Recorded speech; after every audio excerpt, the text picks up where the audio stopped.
gazing down at the bustling ancient trade route below the hillside, with a familiar corpse growing increasingly cold beneath his feet and a translucent hand hovering nearby. Lin Tianzi found himself lost in a profound existential quandary. Who am I? Where am I? Will I be able to enjoy a meal today? And will I return to work tomorrow? Years later, deep underground, Lin Tianzi gasped for breath, pausing his vigorous wielding of a hoe to extract incense and paper money from his backpack, consuming them voraciously. The passage into another realm had not disrupted the course of his previous life.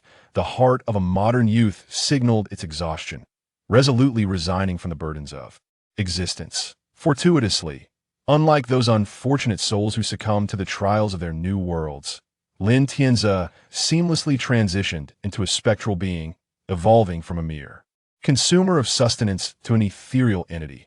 His newfound abilities resembled a whimsical sandbox game, incongruous with the realm of fantasy and myth. Once more, Lin Tianzi grasped his hoe, delving deeper into the earth, unearthing obsidian to construct a portal, yearning to escape this oppressive world filled with spectral beings and their relentless pressures. Crack. As a stone was unearthed, a radiant red glow erupted, and steam ascended from the opening lava. Lin Tianzi quickened his pace in exhilaration. However, upon witnessing the spectral beings bathing involuntarily in a cauldron of oil, surrounded by the menacing xianxia and ghostly warriors, Lin Tianzi pondered if he had indeed excavated in the wrong place. A moment later, observing the agony of the underworld's formidable boss, known as the Black Mountain Old Demon, rolling in torment, Lin Tianzi, with a look of resignation, retrieved a dictionary. Muttering, "The mother of the child bestow numbered 21996, a male stone spirit." Chapter 1. Kneeling in the realm of tales, just past the 7th day of morning. Under the luminous moon, shadows cast by the trees danced in the night breeze like specters. The rustling of insects echoed through the underbrush, while distant cries of birds and beasts punctuated the silence of the dense forest. Amidst this secluded wilderness, a short-haired youth crouched at the edge of the grass, appearing utterly out of place in his surroundings. 7 days prior, Lin Tianzi could never have fathomed that he would find himself entangled in the conundrum of how to eliminate a mere snail. Yet now, sighing deeply, Lin Tianzi could not help but express his frustration. For humanity, there exists a myriad of ways to dispatch an ordinary snail, but what of one who is no longer human? Instinctively, he pressed a hand against his chest, only to find the familiar heartbeat absent. Instead, an odd sensation met his touch, prompting him to furrow his brow.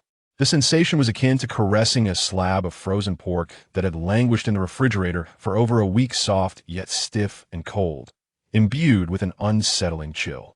During the era of the investiture of the gods, Bygone inquired of the heartless vegetable, if the vegetable is heartless, can it live? And what of humanity's heartlessness? Can one live? The answer is evident. One cannot live without a heart. Now he was a corpse. In the parlance of his former world, he was a ghost. Not the terrifying revival of a new narrative, but rather a primordial spirit, akin to those tales and strange stories from a Chinese studio, where the deceased transform into specters, untainted by the embellishments of fantasy. From Lin Tianzi's perspective, he and the spirits of the unmarked graves conformed perfectly to the folklore of the separation between the living and the dead. The chaotic remnants of existence posed little threat to the living. Recount the events from 7 days prior. Lin Tianzi recalled vividly, for the act of dying is indelibly etched in memory. That day, as was his custom, he clocked out promptly, never allowing even a minute's delay to benefit his employer. Following the routine of countless days before, he dined, bathed, brushed his teeth, boiled water for coffee or strong tea, and reclined on the chair he had purchased online, sipping tea while preparing to pen a new novel. Hours later, fatigue set in, and upon glancing at the clock, he realized it was already past 1 in the morning. He silently closed his writing software and, upon shutting his eyes in search of rest, found sleep elusive. After tossing and turning for several minutes, he reached for his phone on the bedside table and opened a fantasy sandbox game named Celerin, beginning to mine, chop wood, synthesize furniture, and stack blocks to build houses. As drowsiness overtook him, just as he hovered between sleep and wakefulness, his heart suddenly surged with an irregular, constricting rhythm. Awakened, Lin Tianzi felt a weight in his chest, struggling to breathe as each heartbeat brought discomfort. His heart was weary, seeking respite. Even as he silently vowed to embrace a healthier lifestyle, his heart remained disinterested in the prospect of returning to work. Resolutely, it declared, "If I choose not to work, then I shall not." What had he done in the past? Had he ever considered the pressure he imposed upon his own body while indulging his eyes, ears, mind, mouth, stomach, and kidneys? This fragile modern youth who binge-watched series late into the night, lying still for hours, only to rise when hunger struck, did he ever contemplate the feelings of his own heart? This world inhaled its last breath. Lin Tianzi had anticipated losing consciousness. Yet after what felt like an eternity, he discovered he could still think, and upon opening his eyes, he found himself floating in midair. Below, the ancient trade route bustled with activity, and his gaze passed through his now translucent form, landing upon the corpse below, which was eerily identical to his own, gradually growing cold. Thus, Lin Tianzi, once a carbon-based creature of terror, was expelled from the Earth Online realm and officially entered Otherworld Online, transforming into a spectral entity, reliant on the mysterious energy of Een to exist. Vaguely recalling his last moments, Lin Tianzi realized he had taken his final breath before unexpectedly transitioning into this world. His heart had betrayed him, leading to a lack of blood supply and oxygen, blurring the edges of his consciousness. With no time to regard his surroundings, he awaited his demise, only to discover that transitioning from the confines of his room to the wilderness was not merely a figment of his imagination before death. In the blink of an eye, everything had changed. Lin Tianzi did not enjoy the typical revival bestowed upon many who traverse realms. Fortunately, as a traveler, he had acquired the essential external aid. Indeed, Lin Tianzi had entered this new world equipped with an external power feature from the game he had played prior to his demise, a divine artifact from the background that explained the protagonist's ability to engage in the sandbox mechanics of that game. Now accompanying him into this unfamiliar realm, a mysterious creature darted through the grass, clutching a rabbit, inadvertently knocking down the snail that had troubled Lin Tianzi for so long. Watching this unfold, Lin Tianzi felt profoundly wounded. Was he now an unconventional disabled individual?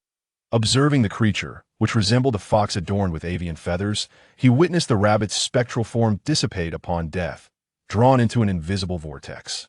A notification promptly appeared, informing him that his game character had perished. The external power asserted its presence in this realm of uncertainty. Lin Tianzi subdued his surging emotions and promptly began to analyze the external aid that had only manifested after his demise. It was a triangular entity that would materialize from the void at his will, marked with the labels of equipment, backpack, synthesis, and home. Upon recognizing this object, Lin Tianzi immediately dismissed the notion that it might possess resurrection capabilities, realizing that his chances for revival were slim. The game, Saralons, which I indulged in before my demise, derives its name from the pronunciation of giants in the runes. The narrative is woefully simplistic, revolving around the aftermath of Ragnarok. With a new deity, the protagonist gathers followers, unlocking NPCs to combat the remnants of the old gods monsters while amassing resources mining to reconstruct the world. The gameplay mirrors that of conventional sandbox games, allowing for the crafting of a variety of equipment, such as wooden swords, helmets, and chest armor. Players venture into the wilderness, battling creatures, mining resources, and erecting structures to corral an assortment of largely inconsequential NPCs, all while synthesizing increasingly powerful gear to continue their battles. In this sandbox realm, the protagonist possesses an innate ability to resurrect, a divine trait utterly detached from the game mechanics. If given the choice, Lin Tianzi would prefer to embody the template of an actual player within the game rather than merely wielding a hoe for resource gathering, only to find his hand phasing through the crafting interface. Delving into the lore, it becomes evident that every protagonist in sandbox games wields formidable power, and the crafting function is a universally applicable rule accessible even to the NPCs.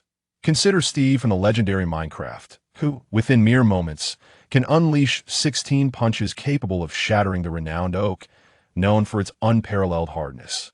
Exerting an average force of 5.6 tons, merely a fraction of the thrust produced by a rocket launch.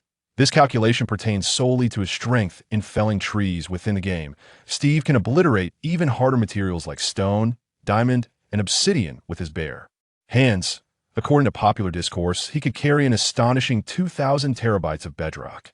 Lin Tianzi, still grappling with the Ho's malevolence, soon faces a menacing specter of the underworld, demanding to inspect his credentials at true occurrence as he brandishes a ledger to scrutinize his household details, his origins, family size, livestock, and any illustrious ancestors. Upon translating his identity into the ancient vernacular, identifying himself as a native of Jiangnan, the grim specter-clad in official garb muttered curses and departed in haste. Subsequently, Lin Tianzi gleaned from the souls in the forgotten graveyard the reason behind the specter's disdainful demeanor was a solitary spirit without local registration.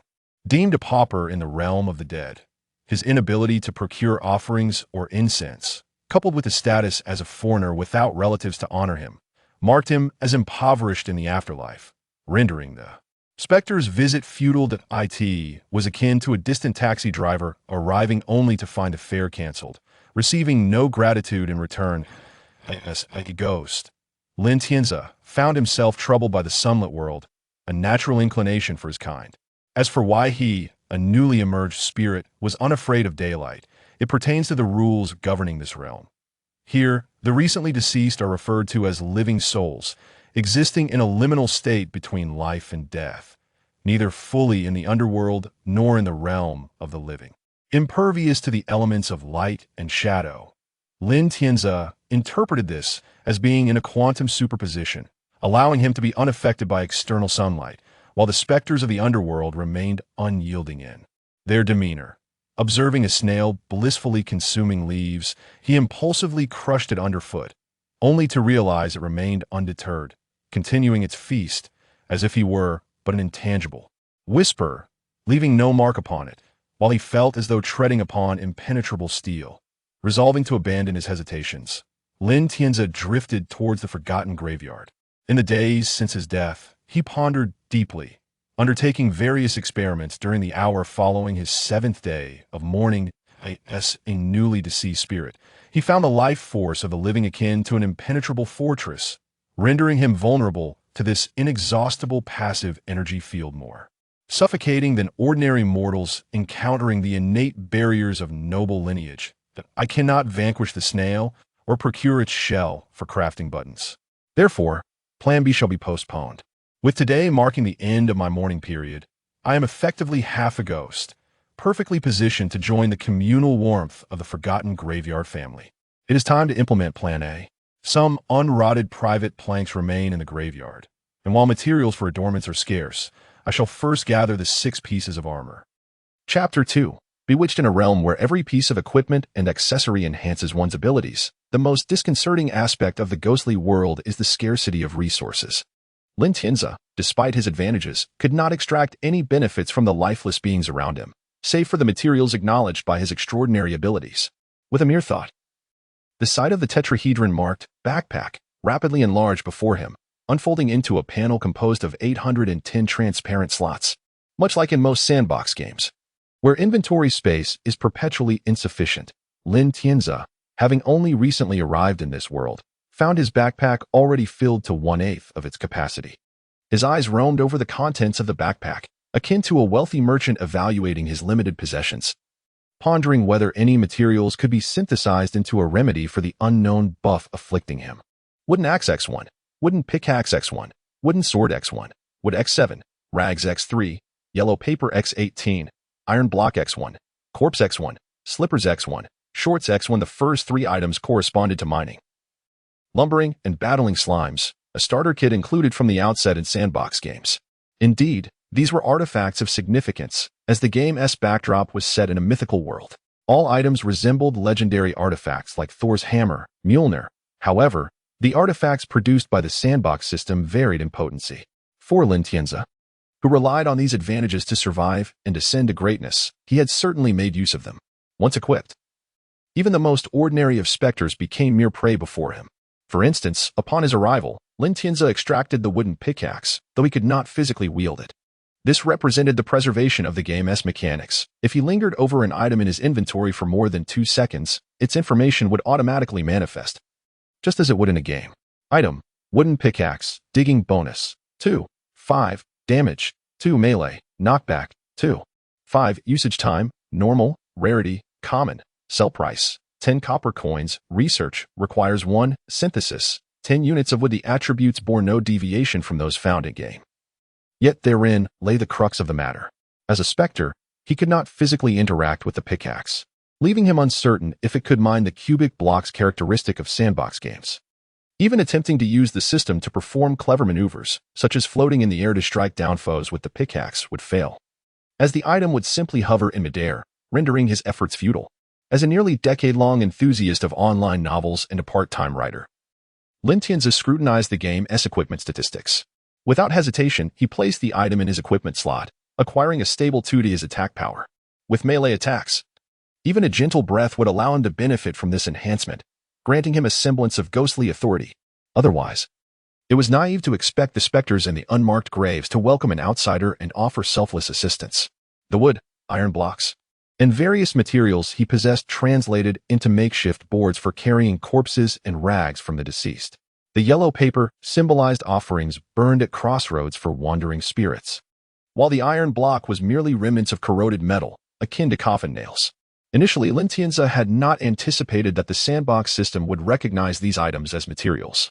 As for their origins, they were courtesy of the most seasoned and affluent spirit in the graveyard, a gambler who had sold his wife and child.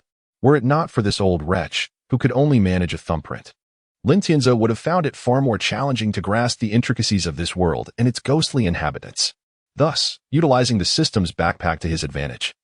Xianxia generously spared the gambling bones capable of synthesizing bullets with gunpowder. As the saying goes, a family with an elder is like a treasure. In the realm of spirits, one must understand the value of patience. Furthermore, as a friend in gambling, Xianxia mused that the old ghost would live much longer. Once he reincarnated, his legacy would undoubtedly become Xianxia's inheritance. Surely, no one would dare to seize it, given the reputation of his sturdy wooden axe. As for the corpse, shorts, and slippers stored away in his backpack, they were remnants of Xianxia's former life, his body, and all the possessions he had brought with him. Basic knowledge dictates that modern human bodies are rife with bacteria. Their presence in antiquity could easily incite a plague akin to the Black Death. Thus, upon discovering the existence of the system's backpack, he wasted no time in stowing his corporeal form away, leaving the utility of this decision to fate. Having taken stock of his meager possessions, Xianxia calculated the deficit of materials. With only 7 units of wood, he would require 3 more to synthesize a workbench. Subsequently, he would need to gather 20 units of wood to create a full wooden set: helmet, chestplate, arm guards, gloves, leg guards, and boots, falling short by 123 units of timber. The iron set posed an even greater challenge, as he lacked sufficient iron, and unlocking metal ingots and iron tools through a furnace was not even worth considering. The 6-piece accessory set could be crafted from cloth and the feathers of a harpy to create a simple cloak. As Xianxia pondered, he found himself at a loss for resolve. When had he become so audacious, especially with such motivation? In life, he had often struggled with procrastination. In the darkness beneath the trees, carnivorous beasts began to stir. The shadows shimmered with the eerie glow of predatory eyes, reminiscent of stars in a night sky, instilling a sense of foreboding. Each time he witnessed peculiar creatures being hunted, Xianxia could not help but feel a pang of regret. Flesh, skin, and teeth were materials he could utilize, with corresponding recipes within his sandbox system. Alas, he was now but a feeble specter. Resigned to his plight, Xianxia mused. In this otherworldly realm, one can find all manners of wonders. I shall simply enjoy this immersive 3D experience. After all, one could hardly encounter such legendary beasts in a zoo back in his previous life. Is that wild tiger a saber-toothed cat? Its fangs are rather elongated, and its fur does not match. Could it be a species caught between the saber-toothed tiger and the common tiger? As he began to regard his surroundings as a fantastical tour, the itch to capture these creatures and experiment with them within his golden fingers subsided. Adopting a different perspective, being a ghost had its advantages. Had he been human, these otherworldly beasts might have devoured him whole. Instead, as a specter, they could not perceive him, allowing him to frolic freely without eliciting any reaction. Ordinary animals should be incapable of attacking a ghost, right? Yet, upon sighting a leopard dragging a goat up a tree, Enshrouded in a mist of crimson, Lin Tianzi suddenly felt uncertain. In a world with ghosts, there surely existed monsters too. The mountains harbored numerous strange beings. One could only wonder what peculiar capabilities they might possess. Caution is paramount. I must tread lightly. Suddenly, the flapping of wings stirred a gust of wind, prompting Lin Tianzi to instinctively look up. A massive bat soared overhead, clutching a wild chicken adorned with long-tail feathers. My word, this bat is scarcely smaller than an adult husky and rivals the size of a normal human. What kind of feed could possibly allow it to grow so large? He recalled that bat fangs could be used to craft blood potions and a variety of weaponry, leaving him to ponder how he might vanquish such a formidable creature. Perhaps equipping his axe to strike would yield its skull and teeth. But wait, Lin Tianzi's heart suddenly filled with vigilance. Something was amiss. His thoughts and emotional state felt slightly off. Had he become so absorbed in his musings that upon first sighting the bat, his mind did not conjure images of vampires, bat spirits, or Batman, entities characterized by their bat-like features? Instead, he found himself recalling the game where bat monsters could drop fangs, which could be used to imbue equipment with blood-sucking effects and possibly even forge new gear. Would this bat yield similar materials? In haste, Lin Tianzi gently tapped into the triangular cube within his mind. The face representing equipment expanded rapidly, revealing several equipment slots along with 2 status bars for health and mana. Behind these bars, a new buff was added, focus, a state wherein one becomes engrossed in subjects of interest, gradually neglecting all external distractions. Indeed, I have encountered a problem. Lin Tianzi regarded this ambiguous buff, his mood heavy as he closed the equipment panel. Normally, he would know that it was futile to engage with a snail. He would have shifted his approach, certainly not remaining there, engrossed in ongoing research, like a fool. Was it a symptom of overindulgence? The spirits in the mass grave had survived for so long, they ought to possess some understanding. I must seek out that gambler for answers. With this thought, Lin Tianzi hastened his pace, paying little mind to the exotic wilderness surrounding him. Chapter 3, Origins. After traversing several hundred meters through the forest and ascending a small hill, one can behold the serpentine path of blue stone winding upwards. Amidst the ancient pines and towering trees, the imposing walls of the temple rise majestically.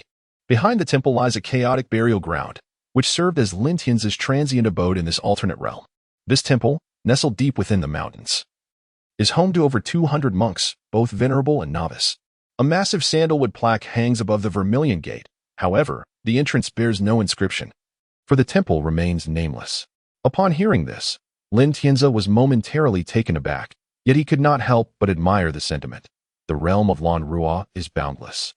The path of the heart knows no constraints of the 10 directions and 3 eras. It is indeed without boundaries.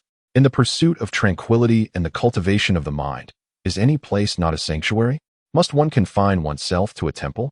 If the heart is not pure, can one truly find serenity in a temple? What need is there for a name for a temporary refuge, compared to his previous existence? Fraught with endless name changes and the burdens of treachery, this ancient mountain gate, far removed from the mundane world, evokes a profound sense of the Buddhist ethos. The burial ground, home to many restless spirits, surely shares a deep connection with the temple. According to a local spirit, over a century ago, a plague swept through this town, prompting the local officials to erect a shelter in the forest.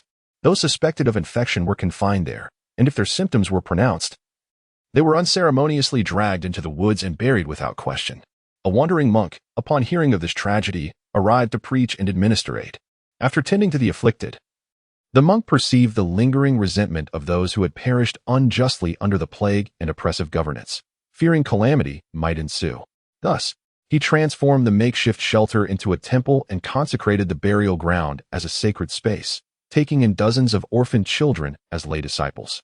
Each day, they would chant prayers for their deceased relatives, pacifying and guiding the restless spirits toward rebirth in virtuous households. Grateful patrons came to pay their respects, and the monk advised them to light incense before entering to honor the dead, establishing an unspoken tradition.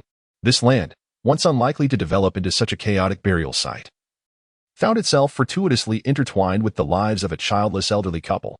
One winter, the husband fell gravely ill, and as his wife lamented his impending death, she expressed her sorrow over the lack of care for the deceased.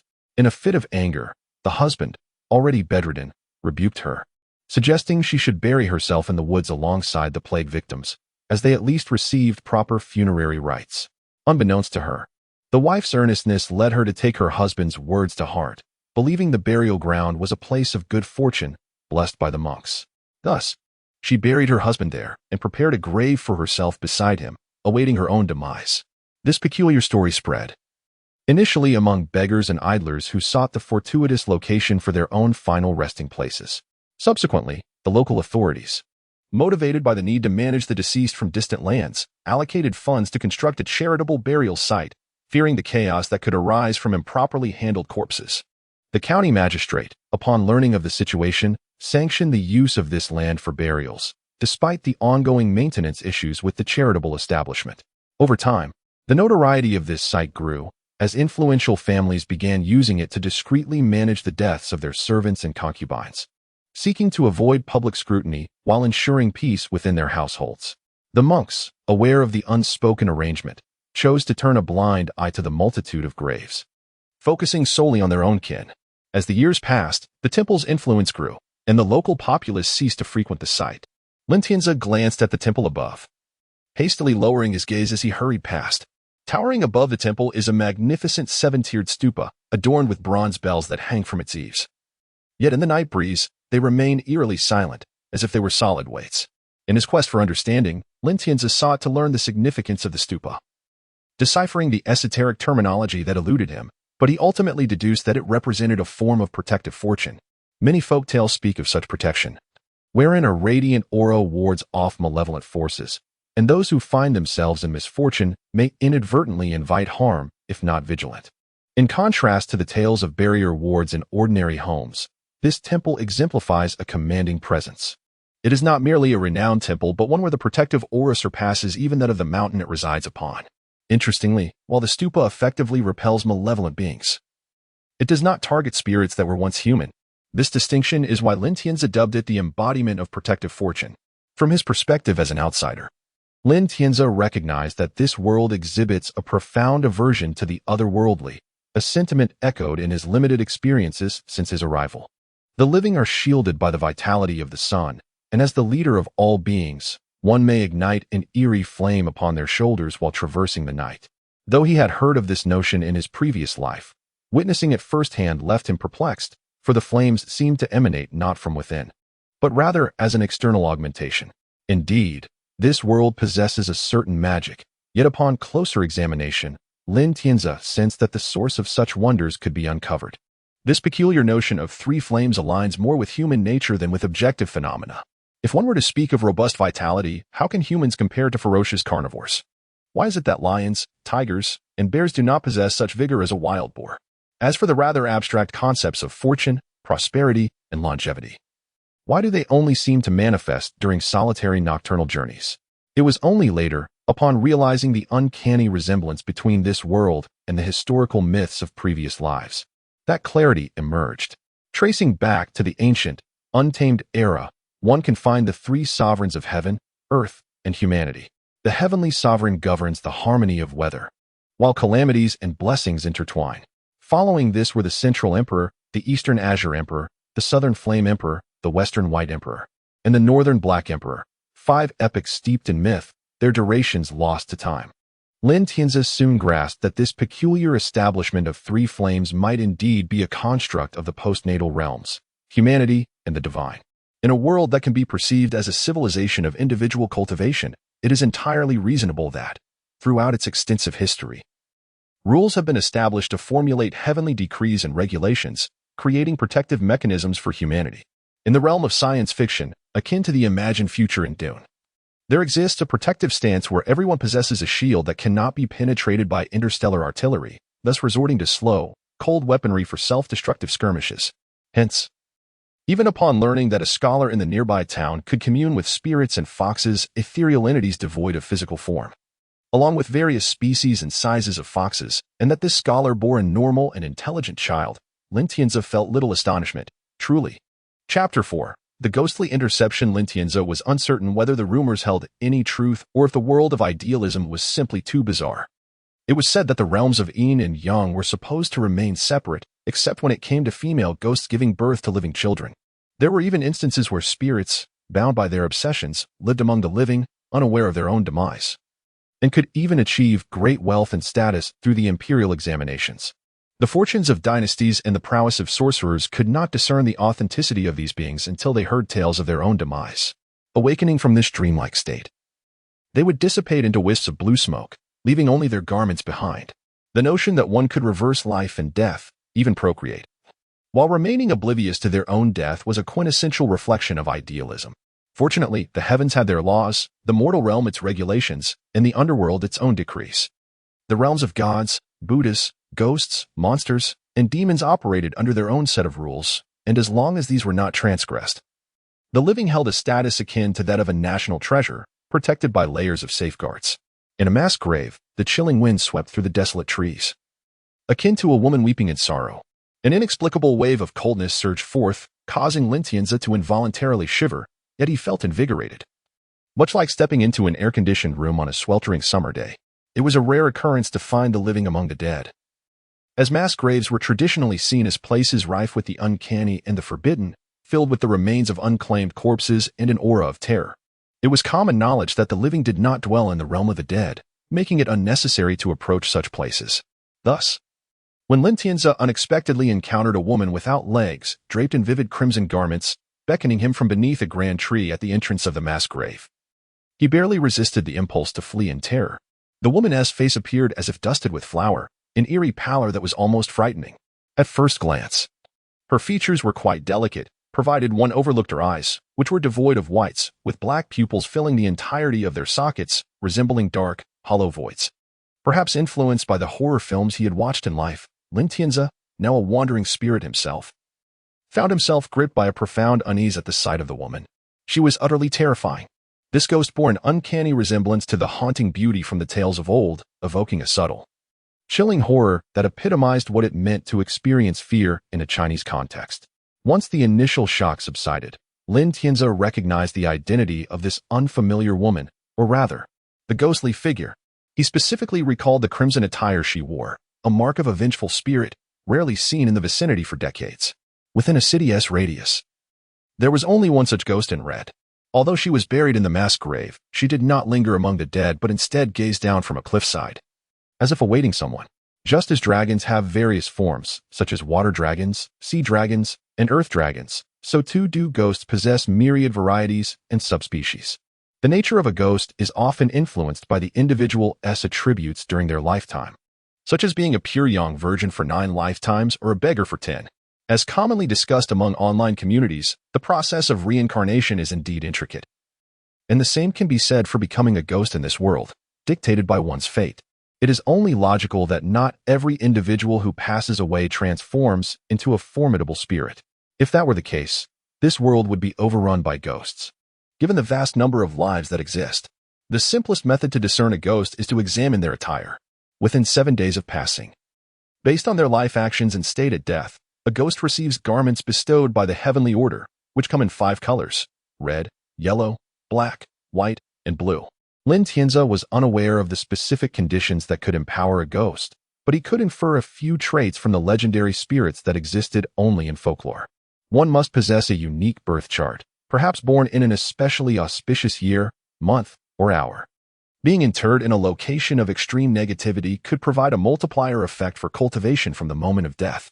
Special bloodlines, accompanied by legions and burial, or an overwhelming sense of resentment from a tragic demise, all contributed to the potential power of a ghost. However, how many true deceased could meet such criteria? The ghosts in the mass grave referred to her as Sister Mu'er. Xianxia was not privy to the details of her life, but the resentment and hatred emanating from her crimson garb suggested a most ominous demise. Among ghosts, there was no camaraderie, particularly outside the jurisdiction of the city god, where survival often necessitated fierce competition. Feeling a surge of determination, Xianxia equipped the axe concealed in his backpack, summoning an ethereal image of the weapon into his hand. Pointing it at the ghostly figure, he addressed her. "I have indeed heard of the esteemed name of Sister Mu'er. May I inquire as to why you have halted my path?"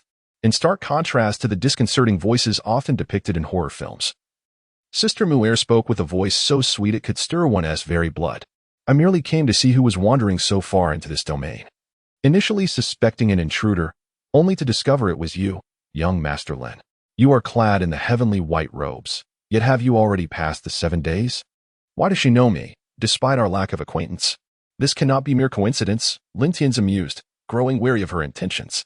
While he was unable to ascertain her motives, he found himself compelled to observe his own appearance, now dressed in what seemed like a seamless, homespun white robe.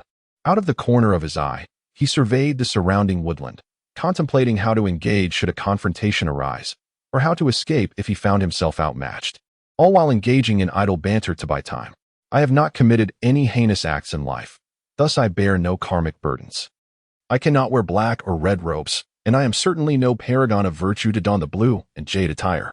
Internally, he lamented. As an ordinary traveler thrust into this strange world, I merely wish to perpetrate mischief or perhaps engage in deeds of great merit. Yet time must be afforded for such endeavors. Young Master Lin, let us converse amicably. There is no need to brandish weapons against a fragile woman. You frighten me terribly. Upon hearing her plea for him to lower his weapon, Lin Tian's expression turned cold as he issued a warning. It was you, Sister Mu'er, who first presented a frightful visage to me. As a novice ghost, I am still unaccustomed to this existence. And I must sincerely express that your appearance has indeed startled me. With heightened caution, Lin Tianzi remained vigilant. For he understood that malevolent spirits bore a striking resemblance to the descriptions found in Buddhist scriptures. This world's duality of spirits mirrored the two faces of the living, one as a mortal and the other as a ghost post-mortem. In tales of horror, a ghost might initially appear benign, only to reveal a terrifying countenance, akin to a dramatic transformation in a video game. As the villagers, fearing the presence of tigers, would seek to eliminate the threat, Lin Tianzi, recognizing his own timid nature, implored her not to frighten him, lest he act irrationally. As a rational adult with a firm moral compass, he understood the need to approach this unfamiliar realm with utmost caution. In this world, one must recognize that there exist two types of individuals, those who pose a direct threat and those who might become potential adversaries. From the perspective of worldly wisdom, my actions display an utter lack of emotional intelligence. At this juncture, my approach should be to fervently cultivate goodwill. The facade of peace could serve as a valuable tool in sales training, enabling me to acquire a wealth of useful intelligence. This strategy would undoubtedly maximize my benefits. Lin Tianzi is acutely aware of this reality, yet what truly constitutes emotional intelligence? While alive, existence felt burdensome. In death, having traversed to another realm, what should I still cling to? Upon my arrival in this place, I heard tales of the illustrious Sister Mu. Lin Tianzi continued to ponder her intentions, while outwardly feigning a display of regret. Today, however, Sister Mu chose to conceal her true appearance, adding an unwarranted layer of regret to our initial encounter. It is one thing to guard against malice, but why must she be wary of a true gentleman like myself? Sister Mu could not help but display a look of astonishment. Such a swift change of roles was perplexing. Just moments ago, she was threatened with an axe, and now her demeanor shifted as she boldly engaged in awkward repartee. Was this a peculiar libertine? Upon realization, she understood that perhaps, seemingly, she had been verbally teased by a man. A faint blush of indignation crept across Sister Mu's pale face as she reminded herself of her serious business and suppressed her embarrassment, allowing a sorrowful expression to manifest instead. Is my death not my true visage? You men are all of a similar ilk. When indulging in romance, you speak with righteous fervor, yet in truth, you are merely captivated by beauty, only to seek new affections when age and beauty fade. Those who profess love at first sight seem not to favor the elderly. Lin Tianzi found himself bemused. Could this spirit be mentally unbalanced, harboring malicious assumptions of encountering a faithless lover in a commonplace narrative? With a cheerful demeanor, he countered, Sister, your perspective is quite narrow.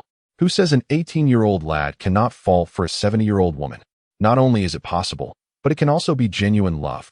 Your remarks about beauty are laughable. Why must men be devoid of beauty? This is blatant discrimination. The Emperor of Wuzhou has numerous concubines. And El Bouwei once presented robust men to the Queen Mother of Qin. In his heart, Lin Tianzi mused that beauty is hardly an inconvenience. One must apologize to those who revel in joy, passion, and delight. It is truly absurd. How could a mere specter from a feudal era comprehend the intricacies of the human emotional spectrum, or grasp the chaotic world of indulgence and excess in an age of entertainment? Sister Mu, momentarily at a loss for words, felt an inexplicable sense of being underestimated intellectually. Despite having navigated various facets of society in her previous life, she now found herself unsure of how to proceed in the conversation. Chapter 5. The familiar ghost observing the forced smile on the face of the woman in red, a ghost, as she struggled to respond to his probing remarks. Lin Tianzi found himself caught in a moment of bemusement. It became evident to him that this ghost bore no ill intent, yet she clearly sought something from him, hinting at ulterior motives. It is only when one has desires and schemes that they lower themselves, for even in death, those who seek help naturally adopt a subordinate stance. Perhaps only the domineering CEO or the prideful elite would maintain an arrogant demeanor while soliciting aid. Yet, is such an existence not exhausting? Living was already a burdensome endeavor. Why persist in creating unhappiness even in death? This notion, while appealing, was perhaps a mere facade. Only Lu Huaxu could truly comprehend the tumult of emotions within him. The remarkable adaptability of human life is universally acknowledged. Not only can humans alter their natural surroundings to suit their needs, but when faced with the intangible and unchangeable, they possess the uncanny ability to transform themselves to fit into their environment. The most terrifying aspect of intelligent life is its penchant for self-persuasion and self-brainwashing. They knowingly engage in folly, pursue impossible dreams, and sacrifice their well-being for the sake of a greater goal, rationalizing their actions with flimsy justifications, often to the point of losing all sense of boundaries. Please step aside, Sister Mu'er, Lin Tianzi cautioned, gliding past her toward the chaotic burial ground. Embodying the vigilance of a traveler in this unfamiliar realm, he harbored a greater aversion to strangers encroaching upon his space than even those labeled as socially withdrawn. Stop. You cannot leave. Sister Mu'er reacted swiftly, positioning herself to block Lin Tianzi's path. A surge of murderous intent flickered in Lin Tianzi's heart. His expression turned cold, and in the next moment, he swung his axe defiantly at the red-clad ghost attempting to grasp him. Her outstretched hand appeared to Lin Tianzi as an act of ambush. With a resounding clash, a dark brown substance splattered in all directions. The red shadow darted away. Sister Mu'er had already evaded as Lin Tianzi raised his axe. The axe met an obstruction, and before Lin Tianzi could strike again, she had swiftly retreated. Curiosity piqued. Lin Tianzi did not pursue. Instead, he focused his gaze on the object that had intervened, an amorphous, translucent substance reminiscent of a large pot lid from his homeland. Thick as an egg. Though he could not identify it, it did not deter him from collecting the fragments into his backpack. Having studied the 3 novice weapons that could be placed in his equipment slot, Lin Tianzi realized that this axe, much like himself, was intangible. It could pass through stones and branches but would only manifest its attributes when used against other spirits. Yet, this seemingly solid object had defied that principle. Withstanding the axe's blow, he surmised that this substance was indeed tangible within his ethereal reach. Impossible, Sister Mu'er exclaimed, having retreated to his safe distance and regained her composure. Upon recognizing the shattered remnants around her, disbelief washed over her, prompting her to cry out. The scab armor formed by the ghost scab technique couldn't withstand a single hit? Fourth brother, are you deliberately letting her off to harm me? If I hadn't followed closely and acted in time, you would have been in grave danger. Lin Tianzi raised his head to the left side of the burial ground, where a small grove lay. As a spirit, his vision pierced through the darkness, revealing a strange ghostly figure. This apparition, clad in black, hung upside down from the branches. Swinging playfully. With a playful laugh, the figure flipped and landed between Lin Tianzi and Sister Mu'er. He appeared to be a boy of 8 or 9, dressed in a long black coat adorned with auspicious characters, revealing a bright red apron beneath. His gray trousers were accented by shiny gold bracelets on each ankle. A round cap sat atop his chubby face, complemented by a silver longevity lock hanging around his neck, resembling a festive doll from a traditional painting. Is that you? Lin Tianzi murmured, recalling his first encounter in this realm, where he was interrogated by the ghostly soldiers. The boy, exuding an air of mischief, greeted him while playing with mud. Hey, new ghost, where are you off to? Having lost his mother in childhood and his father in adolescence, Lin Tianzi felt the weight of solitude in this world. I see you have a fresh haircut. You must have just renounced your vows and descended the mountain, unaware of the dangers of the human heart, only to meet your demise. Isn't that what your fourth brother said? Lin Tianzi pondered for a moment before expressing his surprise. Indeed, you are remarkably astute. Can it be that your fourth brother possesses divinatory skills? Eager to divert the conversation from his own identity, Lin Tianzi scanned his surroundings and timidly inquired, my friend, may I ask you something? Can a living person marry and have children? I'm asking for a friend. Can a ghost have children? I know about the underworld marriage, but can a ghost procreate? The boy regarded him with disdain. What kind of dead friend could a fresh ghost like you have? That friend you speak of, could it be you? With a knowing tone. The boy continued, I understand now. You're a green-headed ghost, too embarrassed to admit it. Green-headed ghosts aren't allowed to reincarnate. Here's the deal. If you can defeat me in a mudslinging contest, I'll tell you where you can find a place to settle. And there are unmarried female ghosts there. Just mention fourth brother Wang's name, and shedding your virgin status will be a breeze.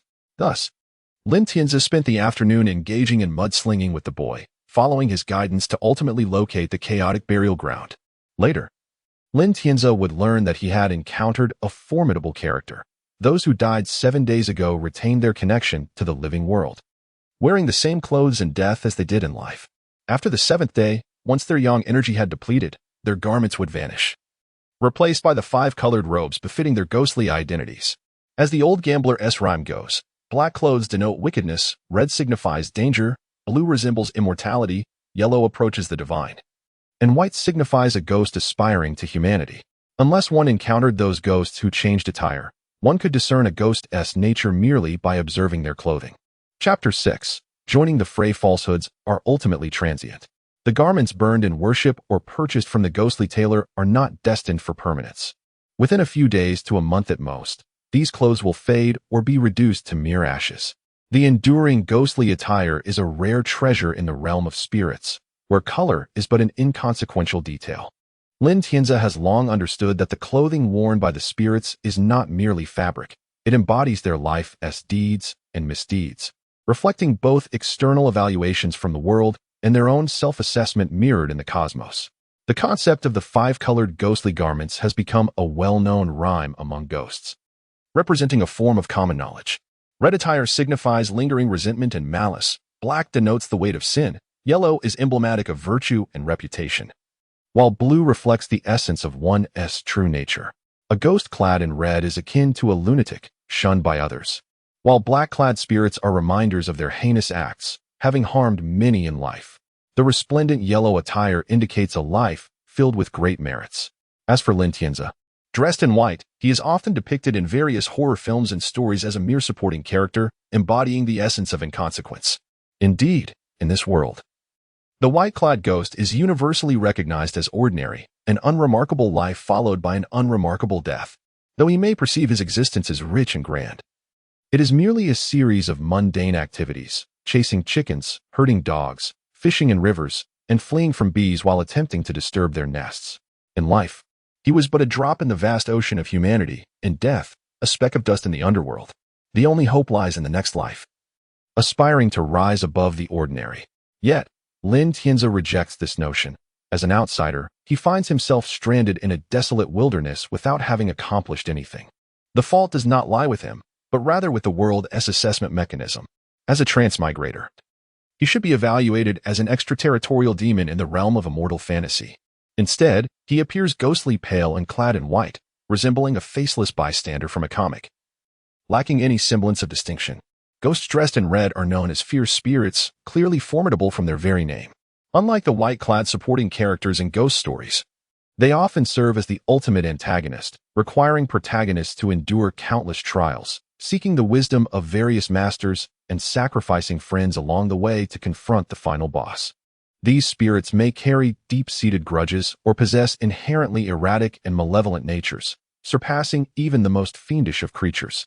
This understanding is the fundamental reason Lin Tianzi has remained ever cautious around Sister Mu. Akin to the uncertainty surrounding the actions of a madman, one can never predict what such a deranged spirit might do. The blue-clad ghosts, on the other hand, either embody the profound truths understood by learned sages or are practitioners of energy cultivation who have faced unexpected misfortune. There are also a few simple-hearted elders in rural areas, unaware of letters, who attain enlightenment through ordinary life experiences and become blue-clad spirits upon their passing, while red-clad spirits are trapped in the torment of their obsessions. Those clad in blue have transcended the mundane, having realized their life's true essence, embodying a state of enlightenment that liberates them from worldly burdens. It is often said that great scholars become the deities of their local realms after death. An old gambler once recounted the tale of a certain city god from the Song dynasty, who ascended to divinity after passing tests alongside various deities, eventually becoming the city god of Hunan. Upon recognizing the familiarity of the story, Lin Tianzi inquired about the name of the city god, and learned it was Song Tao. The name resonated with him, and the familiar questions from the tales signified to him that the world he had traversed likely bore connections to strange tales from a Chinese studio. However, whether it is a folk story that has been passed down or a conventional version of the tales remains an unknown. There is even a possibility that it draws from the 40 or so adaptations of strange tales he had encountered, alongside numerous films and television series related to the topic, or games he may or may not have played. Furthermore, there are peculiar variations, including the many adaptations he had critiqued, such as tales of hunters and tigers masquerading as foxes, or the tales of Ho-E shooting down suns, and Yu controlling floods, filled with enchanting fox spirits.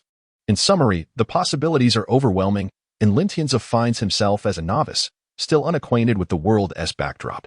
He harbors an envy for other transmigrators who can pinpoint their new worlds through familiar characters or stories they half remember, untroubled by fears of derivative interpretations or hidden agendas. The more adept transmigrators can deftly navigate real-world figures based on snippets of dialogue from anime or films, engaging in supernatural discussions within chat groups filled with monsters, aliens, and otherworldly beings. Lin Tianzi genuinely envies their ability to assert their will, while he feels bound by caution. Overthinking his situation, a sentiment often likened to the waning courage of aging adventurers, what society now refers to as maturity. Lin Xiaoga, grant me a favor. Allow me to apologize on behalf of my sister, said the black-clad ghost child. After my sister's 7 days of mourning, her spirit has become somewhat muddled due to the malice that has entered her soul. However, she is not a malevolent spirit. Why must a man like you stoop to her level? Let us, as brothers, sit down and converse amicably to avoid any discord. The black-clad ghost child extended goodwill, prompting Lin Tianzi to ponder whether this spirit truly belonged to the depths of the 18 layers of hell. After all, he had only recently arrived, and their acquaintance had been pleasant, especially given the guidance offered. After a brief moment of contemplation, Lin Tianzi decided to indulge the gesture. Suppressing the surge of murderous intent rising within him for self-preservation, he addressed the black-clad ghost child plainly. No need for hospitality. If you wish to stop me, please state your purpose directly, persuade me, or prepare for a confrontation. The black-clad ghost child cast a deep glance at the axe in Lin Tianzi's hand before turning to the red-clad female ghost, reproaching, "Sister, I told you that you are ill-suited for diplomacy. You insisted on taking this task, and look how you've bungled it." Turning back to Lin Tianzi, he stated plainly, "Lao Lu mentioned your capabilities and referred to you as a talented ghost. My elder brother seeks to gather capable spirits, and upon hearing Lao Lu's recommendation, wishes to invite you to join us." Lao Lu? Lin Tianzi instantly recalled the well-informed, trustworthy gambler. What benefits are there in joining your ranks? He was not naive. Even in a world of spirits, it was prudent to negotiate terms and conditions first, not merely for profit but also to elevate his own standing. The promised benefits were clear. As a family, they would unite for mutual support, sharing knowledge pertinent to ghostly cultivation without reservation. Any spirit withholding information would be met with disapproval. The black-clad ghost child, smiling, gestured toward the red-clad female ghost. Here, we emphasize meritocracy. Status is determined by one's abilities. I, Wang Jizu, have been a ghost for 40 years, yet due to my limited skills, I am merely the fourth. Meanwhile, Mu Tao has only been a ghost for 3 years, and thus I must still call her sister. Seizing upon the pivotal point of the conversation, Lin Tianzi asked, "What constitutes the methods of ghostly cultivation?" The younger brother has recently passed away and transformed into a new spirit. I shall not elaborate further. Once you join our ranks, you will comprehend the intricacies of spirit cultivation.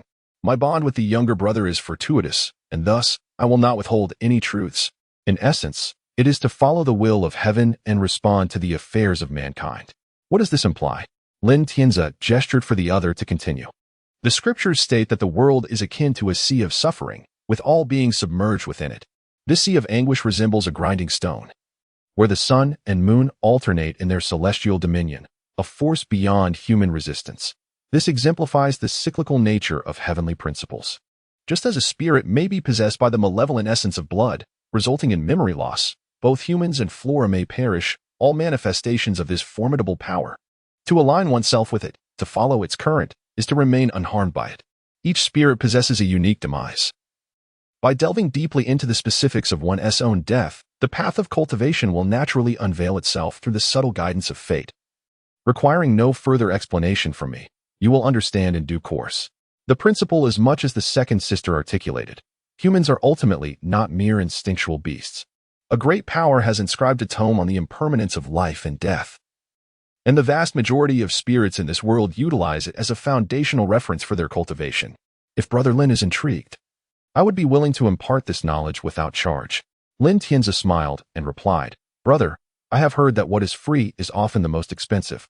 May I inquire what you desire in exchange? Nothing of great consequence.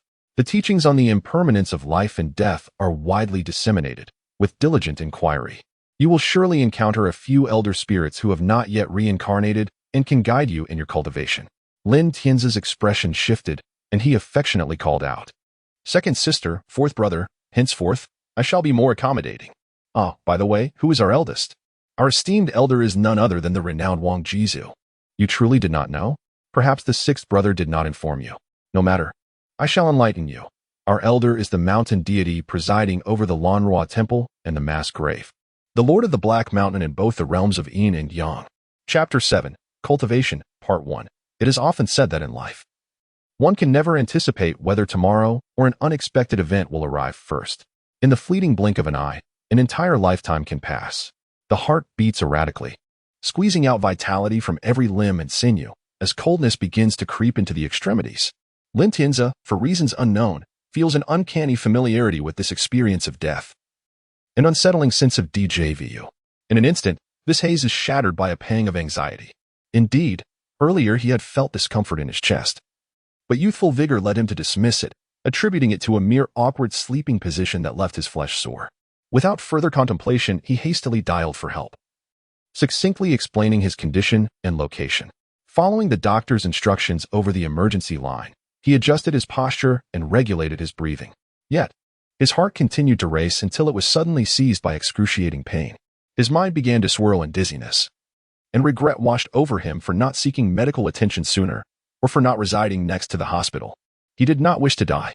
He truly did not want to perish. At such a young age, having toiled since his teenage years, enduring countless hardships and suffering, he had acquired a home and saved over 200,000 yuan this year, planning to purchase a car during the upcoming National Day. He absolutely, unequivocally did not want to die. Hope for the future and the beauty of life had yet to unfold. His mental faculties, once so lucid, began to blur, and he understood that death would not be delayed by regret, nor would it halt for hope. On the stage of fate, he felt like a mere clown in his own life. He wished to laugh maniacally like the Joker from Batman, but alas, his facial muscles spasmed uncontrollably, refusing to obey his will. His lungs began to falter, inhaling deeply but exhaling weakly. Lin Tianzi could only manage a few faint sobs from his throat. His life seemed absurd. He neither smoked nor drank, never resorted to theft or robbery, maintained minimal social interactions, and focused solely on earning a living with integrity.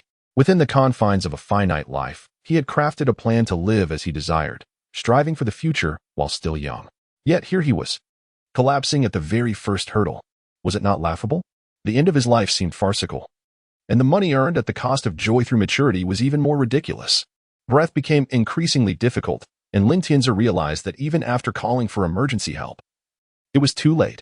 Although the ambulance had set off immediately, reaching him in time for resuscitation seemed improbable. Having learned about sudden cardiac death from fellow writers, he understood that from onset to conclusion, it could transpire in mere minutes. He felt that he was beyond salvation. The world is infinite, and one's death in this realm is merely a transition to another parallel existence. In this world, he closed his eyes, while in the parallel world, perhaps he had just awakened from a brief slumber. Therefore, one should not mourn death. All things must eventually perish, and the separation from loved ones, friends, and pets is merely a fleeting parting. In the decades to come, amidst infinite possibilities, we shall meet again. As oxygen deprivation led to a haze in Lin Tianzi's consciousness, just as his awareness was about to fade entirely, a sudden clarity surged through his deprived mind. His limbs, once weak and aching, felt relieved. Lin Tianzi discovered that he had never been so lucid, so aware that although he was still breathing, his blood no longer coursed through his veins, and he felt neither heartbeat nor pulse. His body was enveloped in an unprecedented stillness. His senses, sight, hearing, taste, smell, touch, reflected everything around him within his heart. Lin Tianzi had never before experienced such rapid cognition. In a fleeting moment, he comprehended his state, Was this the explosion of human potential? I fear not the shattering of my bones. I must leave my purity in this world. I cannot allow anyone to uncover my XP model. So let us perish together as companions. With determination, Lin Tianzi felt the command from his brain coursing through his nerves, reaching the designated acupoints in his body. Ultimately, this force converged in his 5 fingers and palm, effortlessly crushing his phone, a companion for 2 years, as if it were mere crumbs. Following this final burst of energy, he sensed his strength and control over his body rapidly dissipate. Just before consciousness sank into silence, Lin Tianzi's heightened sensitivity revealed a blurred world around him.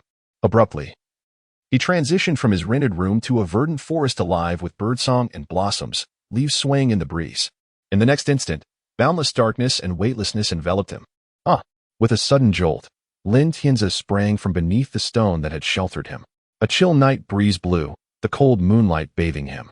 As a gentle power soothed his spirit and body, a wisp of gray flickered in his eyes, and the restlessness brought by death swiftly settled into tranquility. Lin Tianzi could distinctly sense the transformations occurring within his spectral form. The panic and fear that accompanied death washed over him like refreshing rain upon parched desert sands, quickly absorbed by his ghostly essence. The dark energy constituting his ghostly form thrived on the negative emotions birthed from death, compacting like snow being pressed into shape, gradually becoming denser. Was this the method of a ghost's cultivation? To approach death infinitely, one must grasp the true essence of it. The more Lin Tianzi sensed his transformation, the more intriguing it became.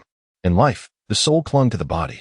To gain strength was merely a matter of training and cultivating the physical form, enhancing agility and overall fitness. As a ghost, devoid of a corporeal form, he was shrouded in dark energy, which now served as his body. Thus, the path to strength was inherently linked to this spectral essence. The first step of the cultivation method of impermanence was to embrace the transient nature of life and death, to traverse the illusory realms of dreams, where most ghosts would learn to enter dreams and once more experience death within that ephemeral state. Through this, Lin Tianzi was uncertain whether he attained thought power, willpower, or a certain force ignited by death. This force, when understood through the lens of a modern individual, could be likened to a fictional gene-enhancing serum. A single injection could transform an ordinary person, just as Captain America evolved from a scrawny individual into a muscular powerhouse. Prior to cultivation, his body resembled that of the frail figure, a gust of wind, with his soul clinging to the intangible dark energy, forming a formless existence. However, after cultivation, that wind now carried a mixture of dust and sand, possessing not only form, but also a semblance of substance. Chapter 8, Cultivation, Part 2. Any being endowed with wisdom and civilization inevitably learns from its experiences, striving for improvement by seeking out virtues. The fox and the weasel worship the moon atop their graves, drawing in its ethereal light, while practitioners of energy cultivation also speak of absorbing the morning's auspicious purple aura. The underworld breeds the undead, just as cultivators have their blessed realms and mystical caverns. What may seem ordinary is steeped in profound truths of objective existence. Unless a civilization experiences a rupture, phenomena will invariably progress. The notion of the ancients growing stronger only indicates a civilization in decline. Or perhaps those ancient and formidable techniques are gifts from a higher civilization. This experience of death, a recurrent theme, is not merely a reflection of the impermanence of life, but rather a revelation gleaned from an unknown, illustrious predecessor who discerned it from the water spirits. Folklore suggests that water spirits are fond of seeking substitutes, believed to be due to their perpetual anguish of reliving their own drowning. For water spirits, each day is a torment unlike that of other specters, compelling them to find replacements for their torment. Compared to ordinary spirits, water spirits are indeed formidable entities, often haunting rural areas, luring children into watery depths, wielding immense strength, capable of disguising themselves as familiar faces and conjuring treasures to lure the unwary to the water's edge. Naturally, curiosity arises among other spirits. Why do these aquatic counterparts possess such remarkable abilities? The reasons were eventually discovered and refined, finding their place in the annals of the teachings on the transience of life.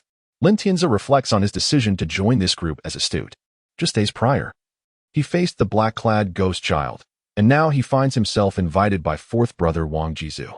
Lin Tianzi decisively chose to join, for he had little choice.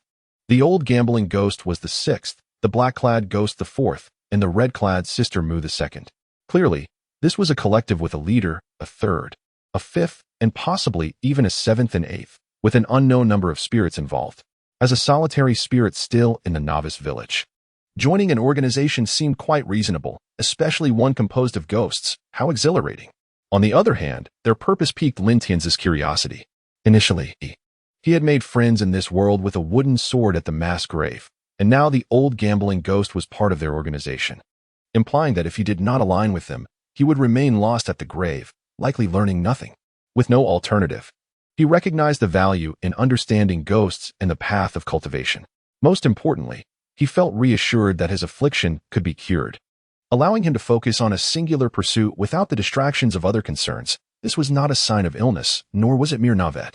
Furthermore, Lin Tianzi contemplated eliminating the panda. If he did so, he would become the national treasure, and by vanquishing the organization's leader, he would ascend to the role of the new leader. Of course, this fleeting thought was not his true intention. He had long harbored the desire to seek out and join an underworld collective. His unique attributes had already determined that rapid growth necessitated the assistance of others in gathering materials, proving to be far more efficient than drifting alone. In truth, his choice proved wise. Although the ghost realm faced material shortages for various reasons, as an ancient spirit transcending the ordinary, they indeed provided him with numerous surprises. The foremost concern was his own anomaly. Focusing on a single matter left no room for extraneous emotions. The answer was unexpectedly simple. He was ill. Lin Tianzi found this utterly absurd. Having died and become a spirit, how could he still fall ill? Yet, the reality was as bewildering as it was profound.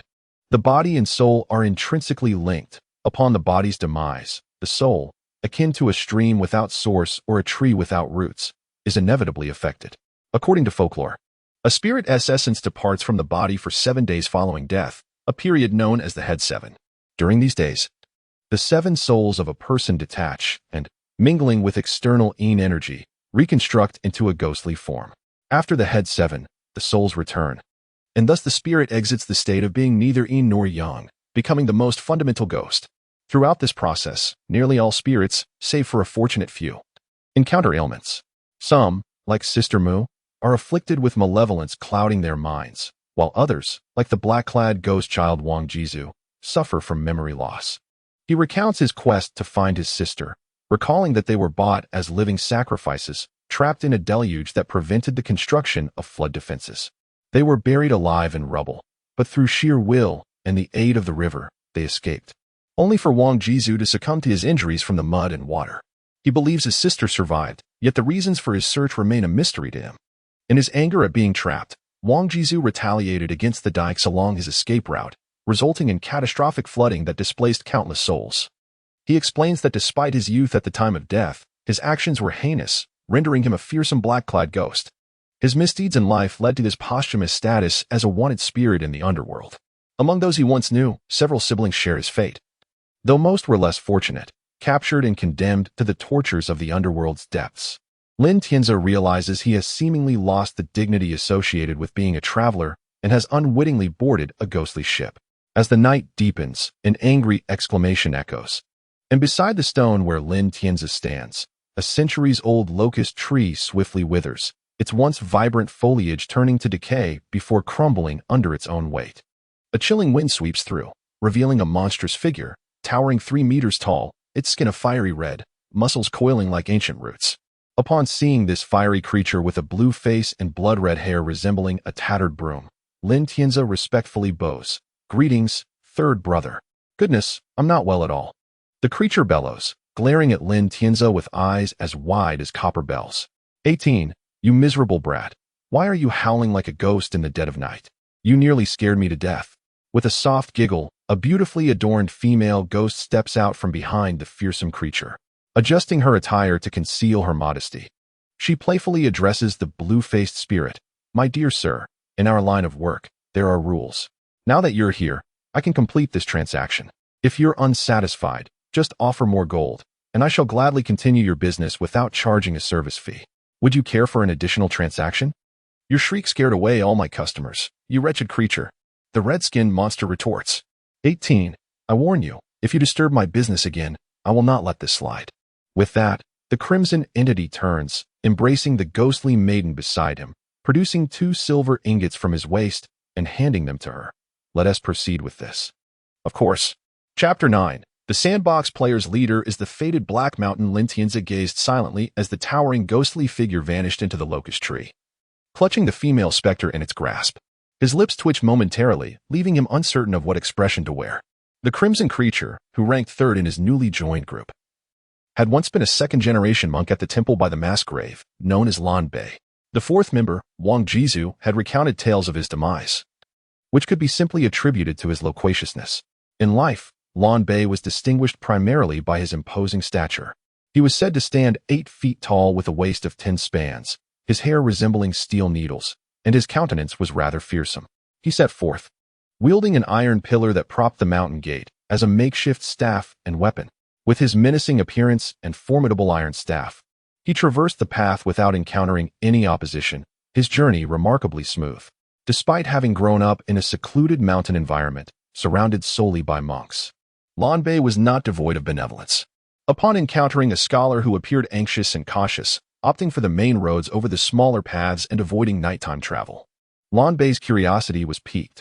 He observed that the scholar was alone, yet carried a considerable amount of gold and silver, explaining the scholar's unease. Following the scholar's lead, Lan Bei accompanied him on his journey, sharing lodgings at night while occasionally feigning separation to assess if any nefarious individuals were tailing them. Over the course of 4 or 5 days, they traveled together, with Lan Bei oblivious to how suspicious he appeared to the scholar, who was already wary of potential threats.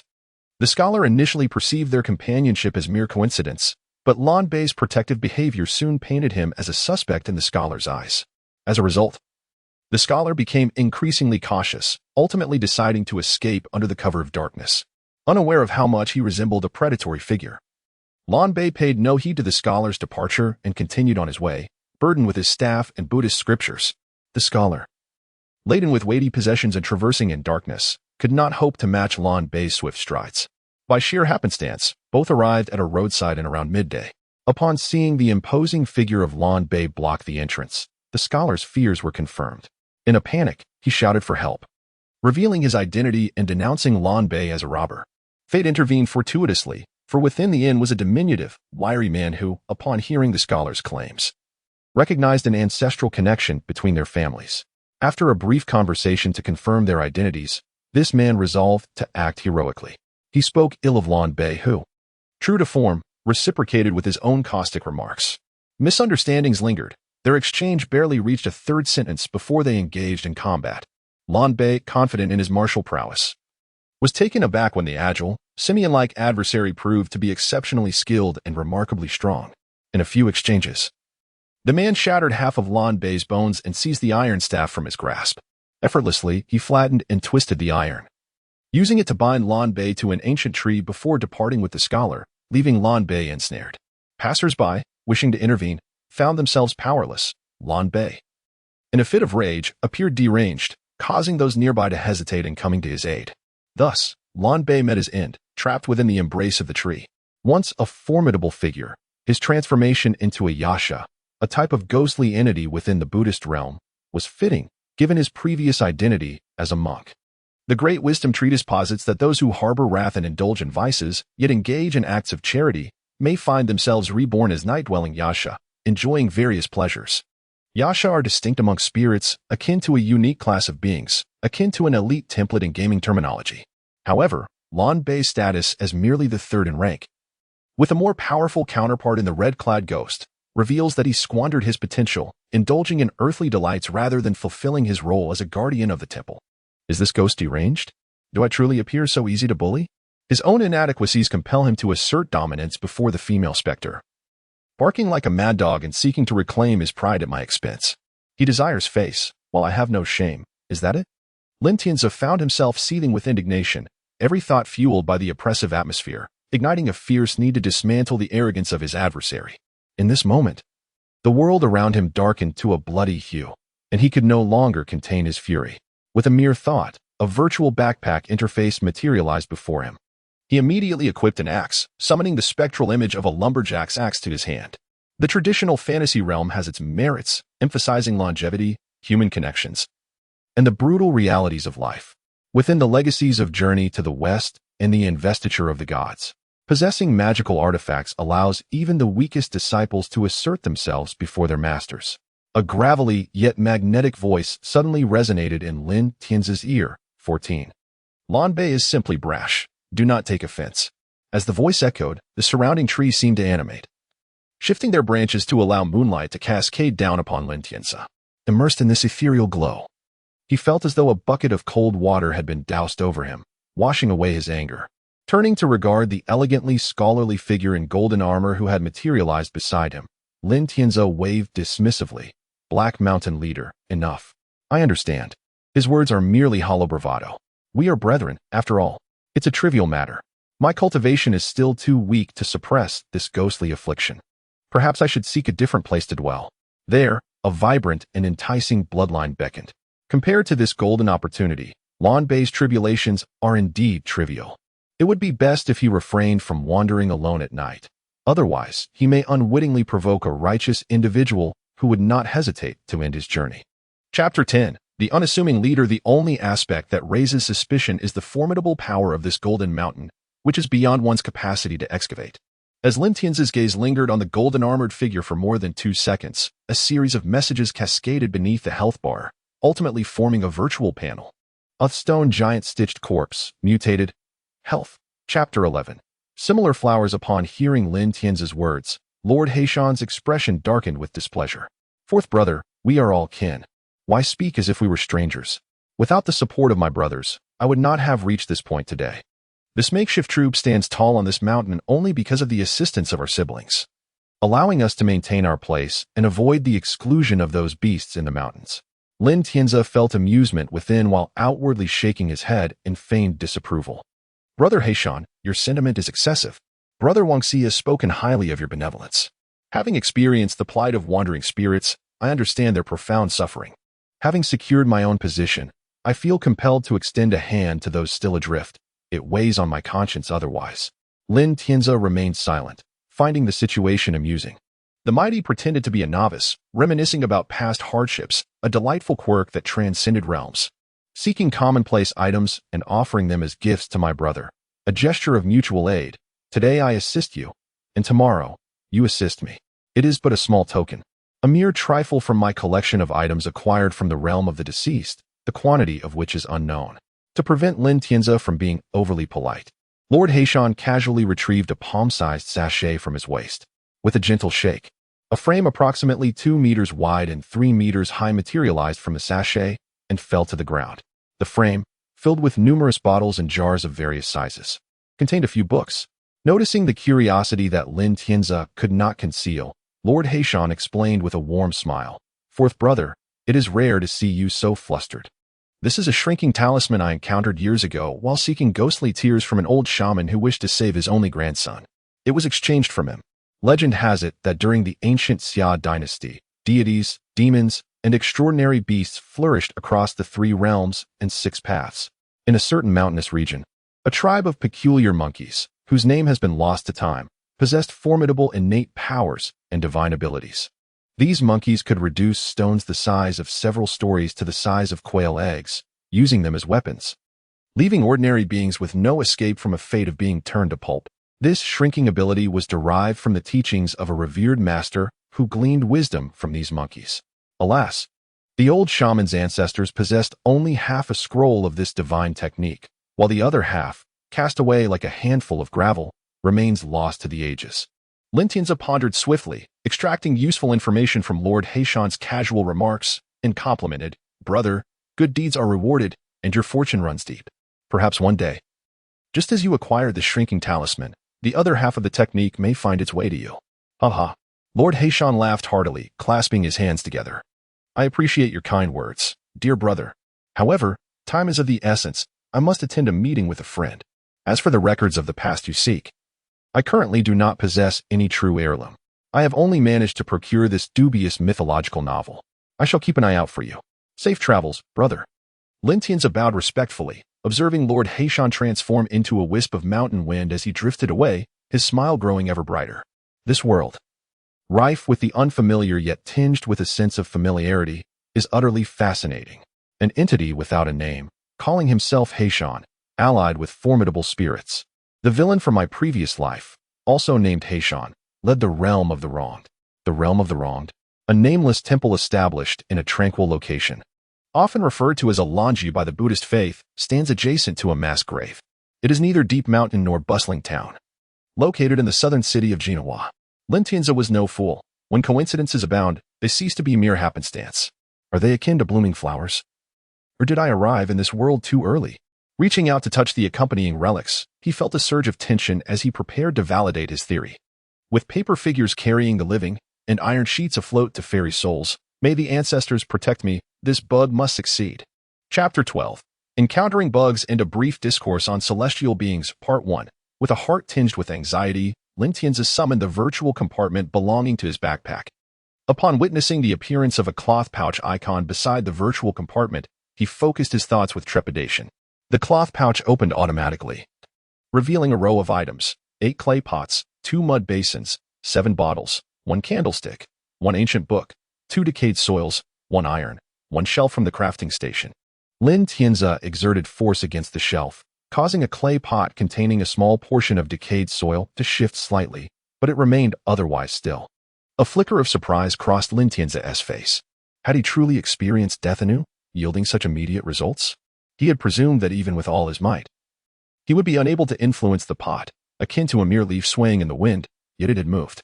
Lintianza realized he had underestimated the value of the Book of Impermanence, a commonplace tome accessible even to spirits. Indeed, the most fundamental and widely acknowledged knowledge is often the most meticulously refined. Some may argue that the majority of widely circulated classics, akin to Laozi's Tao Te Ching, have been reduced from once great swords into mere scrap iron. The modern rendition of the Tao Te Ching appears easily recitable. With phrases like the Tao that can be spoken is not the eternal Tao, the name that can be named is not the eternal name. Yet, a comparison of the texts unearthed from Mwangdui reveals that the version prior to Liu Bang's ascension differed by over 100 characters from that which followed.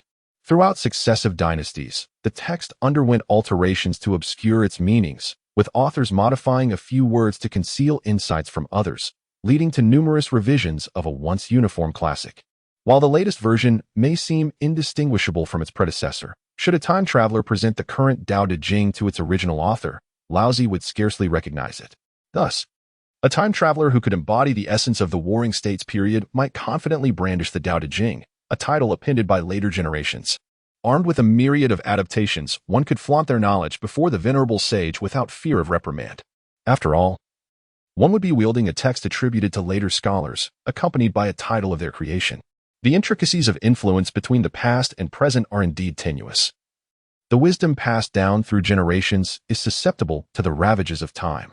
The Book of Impermanence, albeit not the original, is unlikely to stray far from its essence, especially when considering the layered buff of life and death intertwined within its teachings. Furthermore, in the context of ghostly cultivation, an ancient specter had recounted a parable to boast about. It was said that from the wilds to the present, the role of the deity of impermanence is exceedingly ancient, predating even the 10 Yama kings. During the era of the 5 directional ghost emperors, among the 36 ghost kings, one was designated as the Great Ghost of Impermanence. This elder spirit claimed that impermanence had existed alone for countless ages, but during the late Qing dynasty, it unexpectedly bifurcated into 2 entities, black and white. This transformation likely stemmed from a cultivation method devised by the first impermanence's dual cultivation partner. In his previous life, Lintianza, an amateur writer of modest skill, had devoted considerable effort to understanding folklore and history, thus recognizing that the elder spirit spoke of the black and white impermanence's evolutionary lineage. From the notion of impermanence in the I Ching to the refined Buddhist underworld concepts, the evolution continued until the black and white impermanence emerged in the late Qing dynasty, acquiring various names and origins across the nation. Lintianza had also gleaned insights into the cultivation system of this world, which belonged to an ancient school of immortality. Harkening back to the diverse realms of xianxia, accurately categorized as the qi cultivators and shamanic paths of the Warring States and Zhou dynasty. The initial aspiration of cultivation was a simple desire for immortality and freedom, reminiscent of ancient nobles and dignitaries. Yet in the end, even the classic arts of external and internal elixirs were subsumed by the dual paths of immortals and deities. Beyond the superficial complexity, Lintianza discerned that the extraordinary paths of this world could be distilled into 2 principal routes: personal striving towards immortality, and securing a stable position as a deity. In this realm, cultivation diverges from the narratives of xianxia novels, which depict stages such as qi training, foundation establishment, golden elixir, primordial infant, divine transformation, tribulation crossing, and ascension into the celestial realm. Instead, the practice involves qi cultivation at specific times, the ingestion of elixirs for qi enhancement, and the mastery of spells, with qi being referred to as spiritual power or magical power. Thus, practitioners of cultivation are termed qi cultivators, and xianxia could likewise be identified as a qi practitioner. As per the teachings of the Book of Impermanence, the text emphasizes that impermanence is not malevolent. It teaches that impermanence cannot endure, akin to transient joys. The most profound transformations of the world are none other than life and death. Using this principle as a framework, it delineated 13 forms of qi cultivation that align with the essence of impermanence: poverty, humility, sorrow, grief, decline, defeat, disaster, calamity, shame, humiliation, tragedy, poison, rot, stench, injury, pain, illness, and ultimately, death. Initially, xianxia had contemplated the path of the ethereal ghost, an avenue brimming with potential, yet fraught with challenges. Ghosts, being formless, exist as an amalgamation of yin, energy, and spirit, rendering the absorption of qi a formidable task. In contrast, ghosts can consume the moonlight with ease. While a typical ghost would toil for a year to gather what others could acquire overnight, akin to using a needle to gather droplets to form a picturesque pond. Self-awareness is a virtue, even among the deceased. After careful consideration, xianxia ultimately opted to cultivate the essence of death. The necropolis, teeming with deathly energy, provided ample opportunity for initial cultivation without necessitating wanderings or fears of encountering formidable beings capable of exorcism. In a world marked by calamities and human tragedies, the abundance of the deceased was a constant. As a transmigrator with a broad vision across realms, xianxia interpreted the essence of death as a concept that could yield profound development prospects compared to other forms of qi. The foundational worldview of this realm, spanning from the celestial to the divine, appears to have evolved from the interplay of pure and impure energies, further giving rise to the triad of heaven, earth, and humanity, as well as the elements of earth, water, fire, wind, and the five metals. Consequently, there exist countless forms of qi, each possessing unique characteristics. Although xianxia had commenced his cultivation, he remained perplexed about the nature of qi that could be cultivated and simultaneously exist within the world as framework. The most ubiquitous characteristic of qi is its universality, an omnipotent essence seemingly capable of transcending even the fabled philosopher's stone of alchemy. From prolonging life and achieving lightness akin to a swallow to enhancing strength, regenerating severed limbs, and restoring youth, diligent practice of qi renders immortality an attainable reality. For the practitioners of this civilization, qi functions similarly to electricity in modern industry, serving as a fundamental energy source that powers myriad wonders. From mobile devices and televisions to signal towers and aircraft, the most common applications of qi are manifested through the divine techniques practiced by figures such as Heishanjun. Alongside various rituals, curses, dream manipulation, flying swords, and illusions, all integral components of this profound cultivation journey. Chapter 13, The Art of Bug Exploitation and Cultivation, Part 2. The harmonious combination of qi and accompanying divine techniques manifests an astounding superiority, akin to the principle of 11 being greater than 2. At every conceivable level, it appears to possess boundless capabilities. The wonders of qi elevate its mystical nature further, allowing for transformations that can move mountains and fill seas, transmute stone into gold, bestow wisdom upon living beings, command the elements of wind, rain, thunder, and lightning, and transcend the limitations of physicality, enabling the temperature of fire to ascend infinitely. Detachment from the collective in pursuit of individual aspirations signifies a state of carefree existence. Furthermore, the practice of cultivation necessitates an emphasis on one's character, moral compass, and the essential human touch, elements that are quite common, unlike certain Greek philosophies. At least in legend, these notions remain grounded in reality. The divine path is widely regarded as superior to the immortal path in this realm. Much like the precedence of deities over immortals in past lives, the divine path has existed since the earliest epochs preceding the immortal path. In the course of genuine development, deities possess advantages over immortals in various aspects. However, the two paths are not mutually exclusive and can indeed coexist harmoniously. Exemplifying this balance is the revered and compassionate Avalokiteshvara Bodhisattva, whose unwavering devotion instills a sense of sincerity and fervor in those who witness it. It is said that this bodhisattva is the shared deity of all gamblers, worshipped in various casinos as a being who fulfills all requests. Having discussed the immortal path, we now turn to the divine path. The wealth associated with the divine path is not mere rhetoric. The blessings and divine powers can be perceived as chief facilitating diverse operations. Thus, with the protection of heaven and earth alongside generous rewards, attaining divinity becomes akin to securing a stable livelihood. Holding such a position does not preclude one from nurturing personal interests in cultivation during leisure. While personal endeavors in cultivation are feasible, lacking an acceleration mechanism renders the process exceedingly difficult. The current age does not resemble antiquity, where ethereal flora and fauna were abundant, presenting countless opportunities akin to a pig soaring to great heights on the winds of fortune. Among the most renowned sects that practice dual cultivation are Longhu Mountain and Maoshan, esteemed schools of Taoism. Authentic Taoist practitioners engage in qi cultivation, benefiting from talismanic blessings, having already secured their positions through formal channels. Upon graduation, they are destined to confront demons and accumulate merits, without the need to report to the city god's temple. Those in blue or yellow robes directly report to their ancestral masters, exchanging the merits accrued over the years, thereby enhancing their divine abilities, which far surpass mere experience-enhancing elixirs. In an instant, they can demonstrate to the malevolent entities that threaten them what it means to upgrade with a single click, fully unleashing advanced support skills to resolve worldly entanglements. Naturally, maintaining an acceptable facade is essential, as divine beings incarnating on Earth must undergo the cycle of rebirth, engaging in fair combat against malevolent forces. Over time, malevolent beings come to recognize that the Taoist priests and monks from prestigious sects are formidable adversaries. Their typical response is to retreat with respect, adhering to the principle of mutual coexistence. You traverse your path, and I shall navigate mine. Should you attempt to cross my path, I shall choose to swim across. As Lin Tianzi delved into the intricacies of cultivation and absorbed deeper knowledge of this world, he, as a spirit, felt an inexplicable discomfort. Earlier, he perceived these malevolent beings as weak and somewhat oppressed, far from the formidable martial arts experts portrayed in novels. Upon gaining insight, Lin Tianzi realized his grave misjudgment.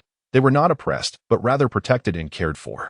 In the realms of existence, the celestial beings above, aside from ancient primordial deities, are predominantly of human lineage. The spirits of the underworld, from judges to kings of the dead, are few among those who transformed after death. The mortal realm is unmistakably marked by humanity.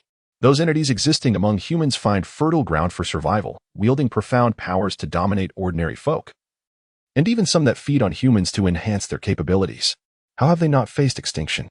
Absent the protection of the heavenly order, Lin Tianzi could scarcely conceive another explanation. As long as he concealed his identity as an outsider, he believed that he, as a spirit, might not be considered an aberration in this world. Among the 5 celestial beings, heavenly, earthly, divine, ghostly, and immortal, ghosts do not rank among the most notable anomalies. It is worth mentioning that, to spirits, whether they are from unorthodox paths or esteemed schools, they all serve as benefactors or naive patrons. This is because early-stage practitioners, witches, shamans, monks, demonstrate limited strength in their magical pursuits, primarily leveraging the external powers of spirits and deities. True divine beings do not toil for mere sustenance. It is the spirits, like Lin Tianzi, who, after enhancing their spells with buffs, tirelessly work behind the scenes. They gather intelligence, provide protection, assess geomantic conditions, engage in games of chance, fetch water, chop wood, grind flour, build houses, and maintain vigilant watch, exemplifying the concept of one spirit serving multiple purposes. Everything seems favorable, with the sole drawback being the correlation between good treatment and the casualty rate. The notion of becoming a spirit in another world, while still being subjected to the fate of labor, fills Lin Tianzi with an ache in his heart, reminiscent of a longing unfulfilled. This discomfort manifests as hunger, prompting thoughts of sustenance. He retrieves a white steamed bun from his pocket, consuming it swiftly to assuage his unease. This bun, won through a game of dice, is said to be crafted from rice scattered by earthly sorcerers. Having satisfied his hunger, Lin Tianzi refocuses on the jar, and upon confirming its immobility, He mentally shifts the items beyond the panel's confines, directly placing them into an available slot in his backpack. The jar, once tangible, vanishes without a trace, replaced by 2 new items within his inventory. Material, decayed soil, can be synthesized rarity. Gray material, clay jar, can be equipped, unknown reason. Currently unequipable, can be synthesized rarity. Gray success. Just as I surmised, xianxia felt a surge of joy upon reading the automatically generated information about the items. He had successfully navigated a bug, unraveling a deadlock. As long as I possess a structure recognized by the system for placing items, akin to treasure chests in games, I can facilitate the transfer of items into my backpack without direct handling, bypassing my limitations to synthesize seamlessly. Once this ability is unlocked, theoretically, as a spirit, xianxia could infiltrate most households, while the impoverished may lack storage structures. The wealthy and those in power invariably have studies. Who doesn't have a few antiques displayed on their desks or within hidden compartments? Xianxia mentally activates the corresponding synthesis side of the cube, and the relevant sandbox game interface materializes, revealing numerous new blueprints yet to be examined. Unlockable syntheses for decayed soil, fertilizer, fish bait, stinking egg, poison needle, sewage. Unlockable syntheses for clay jar, mud jar, stone jar, iron jar, silver jar, gold jar. Chapter 14. Diet. As xianxia gazed at the synthesis panel, a few synthesized items refreshed in his backpack after materials were successfully placed. He felt a genuine surprise. In the game, decayed soil would appear on the surface of swamp terrain. It was a rather inconsequential item, akin to a mere trinket. Its greatest value lay in being processed into the most basic bait, represented by a game icon of dried earthworms. It could be transformed into fertilizer to hasten the growth of trees, wheat, pumpkins, and various vegetables. Yet in the game, the growth speed of crops was well known. Even mining for a few minutes would yield a mature harvest. As for the final product, combining it with wood to create poisonous needle bullets could be purchased in bulk from NPC weapon merchants. In the game, items that accelerated crop harvesting seemed perfectly normal. Yet in reality, they resembled cheats. For instance, fertilizer, though xianxia had yet to synthesize it, was something he had noted during his gameplay. Item, fertilizer type, consumable usage time, normal application rarity, white synthesis materials, 1 decayed soil. 1 bone. It looked familiar. Wasn't this just the small green bottle from the old magician Han? If its effects in reality were even a fraction of what they demonstrated in the game, 110 or 100, xianxia was confident he could cultivate and grow rich from farming. His attention was suddenly drawn to the shadow cast by a nearby tree, diminishing his regard for the fertilizer. Trees cast shadows. He often forgot that he was now a spirit without one. In his previous life, possessing such cheats would have allowed him to cultivate crops in pots and achieve wealth. Theoretically, in this realm of celestial beings and demons, acquiring ginseng seedlings or rasher spores could also pave the way for a path of medicinal cultivation. Now, this spirit merely subsisted on the winds of the northwest, inhaling the essence of food. As a spiritual entity, even a millennium-old rasher mushroom held no utility before him. Regarding the cultivation of precious medicinal herbs for trade, the risks outweighed the benefits. Such exceptional items were too valuable to carelessly share. Moreover, whom would he collaborate with or sell to? That suave and affable Black Mountain old demon? Please, who would joke about such matters? Why couldn't a ghost indulge in food? His sole passion for cuisine had been ruthlessly stripped away. Among the remaining synthesis blueprints, the only one that piqued xianxia's interest was a few jars. Frankly, he was quite astonished at the prospect of synthesizing jars, if memory served. There had been no synthesis option for jars in the game, as the game randomly generated maps, supplies found in underground ruins, caverns, and lava pits had never provided a synthesis pathway. Xianxia lingered momentarily on the synthesis of jars, and naturally, related synthesis formulas and item descriptions emerged. Item, clay jar type, consumable usage, shatter effect. Obtain a random quantity of fixed quality supplies rarity, gray synthesis materials, 1 clay jar.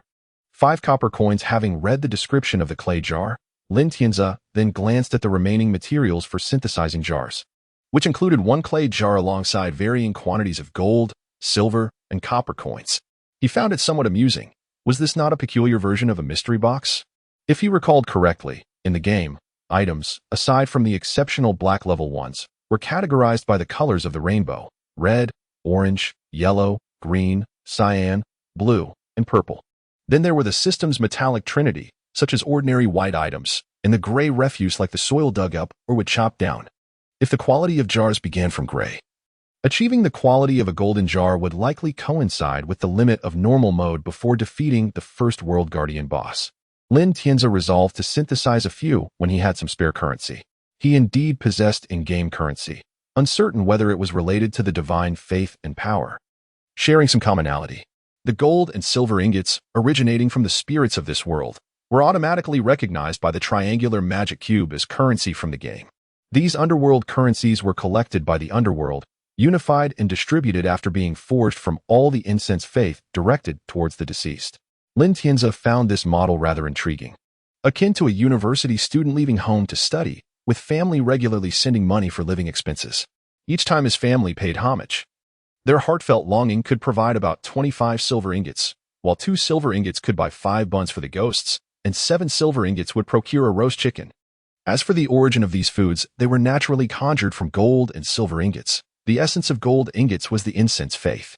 Just as a human would consume food to burn fat, a ghost primarily dissolved its soul energy first, and subsequently, human muscle would also decompose. In the case of ghosts, they would disintegrate into rather horrifying fragments. The main function of the underworld's money houses was to purify and quantify the incense faith. This ensured that each ghost in the underworld contained a consistent amount of incense faith. If insufficient, it would be supplemented from the unclaimed silver of the original host's reincarnation. This served as a form of official aid from the underworld to the local ghosts. After all, they were the subjects under their dominion, and when humans were driven by hunger, they could resort to extreme measures. As spirits attached to the yin energy, ghosts were no different. When starved to desperation, they would revolt against authority. Ordinary ghosts could sustain themselves, maintaining a semblance of comfort akin to the lives of the majority of peasant farmers in feudal times. They could accept this and had little objection. In foreign lands, without offerings or financial support from living relatives, they were labeled as wandering spirits, offspring who were unfilial and did not receive incense offerings. Regardless of whether blood relatives existed in the world, were also deemed wandering spirits. This group genuinely struggled to find sustenance. Those from distant locales could not access living expenses from local underworld banks, forgotten without offerings, and when they could not find opportunities for reincarnation, they would starve to death and transform into remnants. When a person dies, they become a ghost. When a ghost dies, they become a remnant. When a remnant dies, they become a void. The wandering spirits, in their quest for survival, would scavenge for incense, burning paper money during festivals or at grave sites. With ash swirling in the air, embodying countless ghosts fighting for a flicker of life. Once the incense was insufficient to maintain their forms, the remnants would lose most of their memories, driven by primal survival instincts to attack other spirits like zombies, feasting upon their fellow ghosts. In these times, being a ghost was fraught with peril. The bold feared the reckless, and the reckless feared the desperate. These ghosts, in the underworld, inevitably led miserable existences, with the only path to survival being a swift reincarnation. The soil of the living world could nurture crops. Yet the stagnant earth of the underworld was utterly incapable of supporting life. It was simply impossible. While the living could seek out wild fruits and animals in the underworld, it was not merely a scarcity of flora and fauna. Those that existed were fiercely formidable, primarily subsisting on ghosts for nourishment, let alone ordinary ghosts. Even the powerful ghostly deities of the underworld would not dare to claim them as food. Various cities in the underworld were established, heavily guarded, primarily to fend off such entities. The resources of the underworld could not be described as scarce. They were entirely unsuitable for sustaining normal life. Had it not been for the cyclical nature of the 3 realms of heaven, earth, and humanity, the underworld as a mere realm would lack the foundation for developing a societal civilization. After perusing the newly appeared blueprints, Lin Tianzi ensured he had missed nothing before promptly opting to synthesize the poisonous needles. Poisonous needles were a remarkable item, light in weight, exceptionally lethal, and produced by the system, undoubtedly a premium product, a tool governed by rules, distinct from the systems of this world, tailored for spirits. Chapter 15. Synthesis in the game. The poison needle serves as a ranged weapon akin to darts, necessitating the use of a blowpipe. In reality, however, Lin Tianzi can effortlessly wield this item as a flying needle weapon. Item: poison needle type, weapon and ammunition damage, 10 knockback, 2 rate of fire, 2 quality, purple special effect, shatters upon hitting a hostile target. inflicting additional poison damage synthesis, 2 rotten soil, 5 wood, 2 iron, 10 copper coins confirming that he possesses all the necessary synthesis materials. Lin Tianzi concentrated and clicked to begin the synthesis. There were no radiant effects or countdowns. The materials in his inventory were automatically deducted. And a black iron needle appeared in his bag. Lin Tianzi began to envision a day when he would encounter an enemy. A Taoist, strikingly similar to the legendary figure Jiu would block his path, leading to a face-off.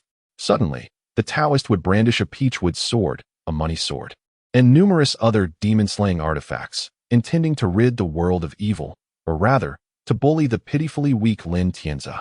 In such a one-on-one confrontation, should the opponent resort to firing a rocket launcher, Lin Tianzi would disdainfully laugh and resolutely launch the poison needle, instantly reducing both the Taoist and his assortment of demon-slaying tools to ashes. While the Taoist wielded a peachwood sword akin to a rocket launcher, Lin Tianzi would respond with his own formidable weaponry, deploying a ship-mounted plasma cannon to obliterate his opponent. With a damage value of 10, combined with knockback and rate of fire, the poison needle undeniably lived up to its designation as an extraterrestrial weapon when compared to the peachwood sword. An elder brother, well-versed in various matters, pointed out that Lin Tianzi possessed an innate affinity for ghostly arts, resembling the legendary ability to harmonize heaven and earth. However, unlike the rumored powers that could exponentially enhance one's spirit, physique, magical power, defense, speed, and strength, Lin Tianzi's abilities, manifested in the forms of a hoe, an axe, and a sword, were merely average and not well suited for ghostly endeavors. Astonished by the realization that this item could be discerned visually, Lin Tianzi understood that it was not merely a matter of weight. One could estimate its power by handling it. Observing the opponent's health bar, he could only express tentative agreement. Yes. What the elder brother says is undoubtedly correct. Noticing Lin Tianzi's skepticism, the elder brother confidently detailed the weight of Lin Tianzi's axe and other equipment, revealing the extent of their power based on Lin Tianzi's own strength. Hearing such unwavering claims from someone who rarely boasted, Lin Tianzi decided to trust him, believing he possessed an eye for detail comparable to that of instruments. Utilizing the mathematical knowledge acquired during his 9 years of compulsory education, Lin Tianzi meticulously compared the different attributes of the novice equipment, hoe, axe, and wooden sword. Over the course of a night, he successfully deduced the meanings of the equipment's damage and knockback values in reality. Damage, he concluded, represented a percentage increase based on the original value in a stair-step manner.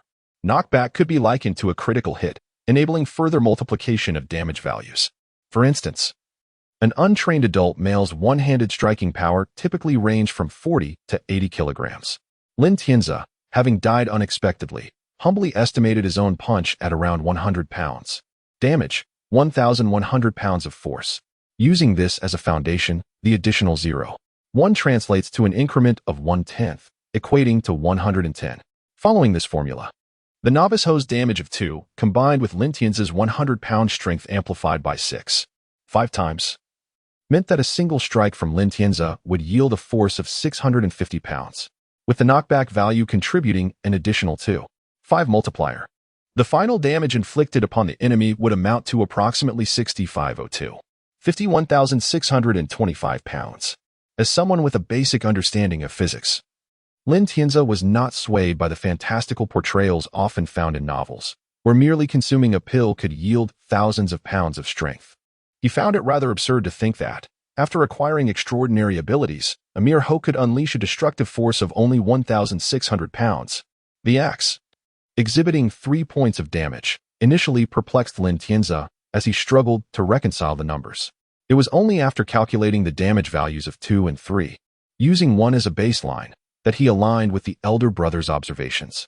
Ultimately, he deduced that the axe's damage equated to a staggering 31,950 pounds of destructive power.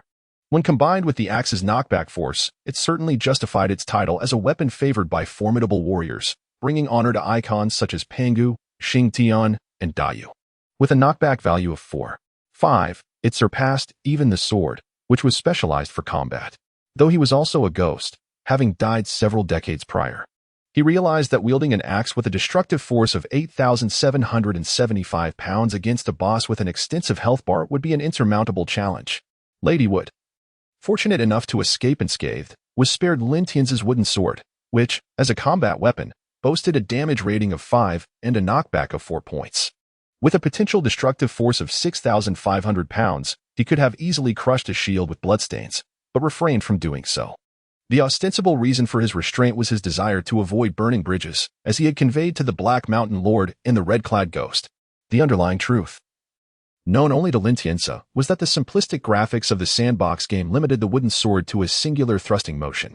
In reality, the most powerful sword he possessed was disappointingly ineffectual, only capable of dealing damage through the tip of the blade, akin to a floundering fish.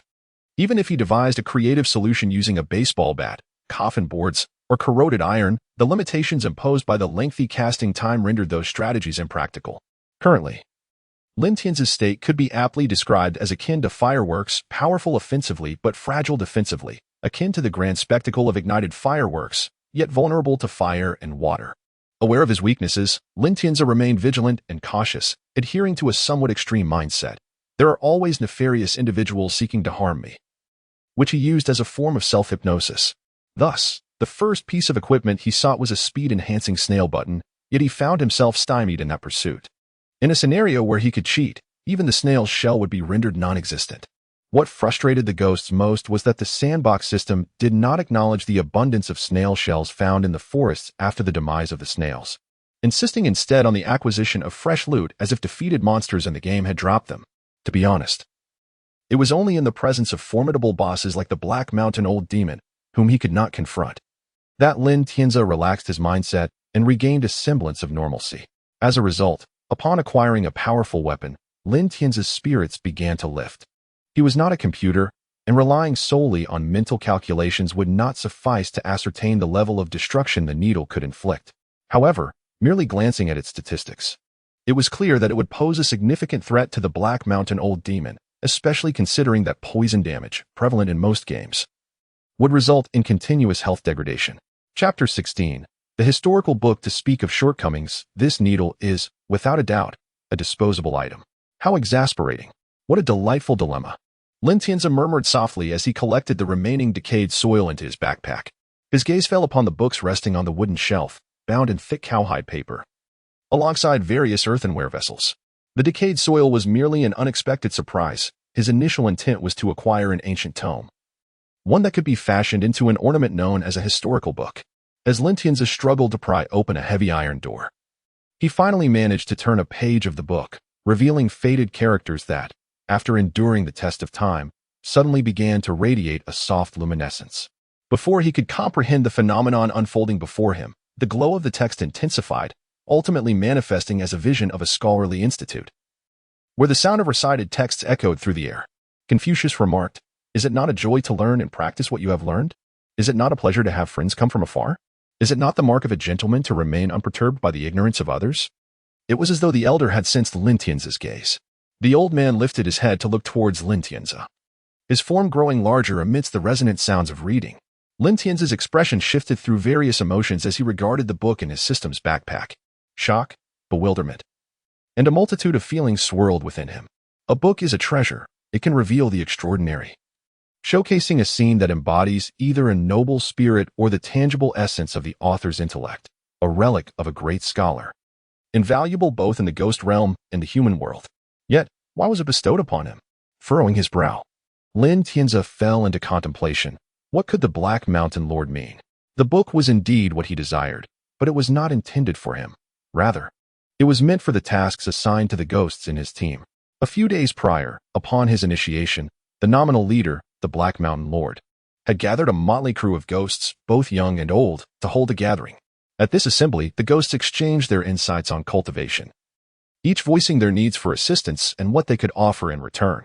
xianxia observed the atmosphere, which indeed mirrored the Black Mountain Lord's assertion, mutual aid and reciprocity. Today you assist me, tomorrow I assist you. During that gathering, xianxia had casually expressed his own requirements, an ancient book of any kind, some vessels for holding water, and, if possible, a bookshelf. He had not anticipated that the Black Mountain Lord would deliver this to him, and not only that, but also a grand treasure. Furthermore, it was during this banquet that xianxia learned of the red-clad ghost, Sister Mu, who awaited a forgotten person, and the black-clad ghost, Prince Tong, who harbored a yearning for his sister. The assembly comprised various malevolent spirits, including red and black ghosts, as well as a foul-mouthed xianxia. Alongside individuals like himself and the old gambler, each possessing unique skills, thus categorized as extraordinary beings. However, the presence of seemingly ordinary ghosts among those the Black Mountain Lord sought to recruit raised questions.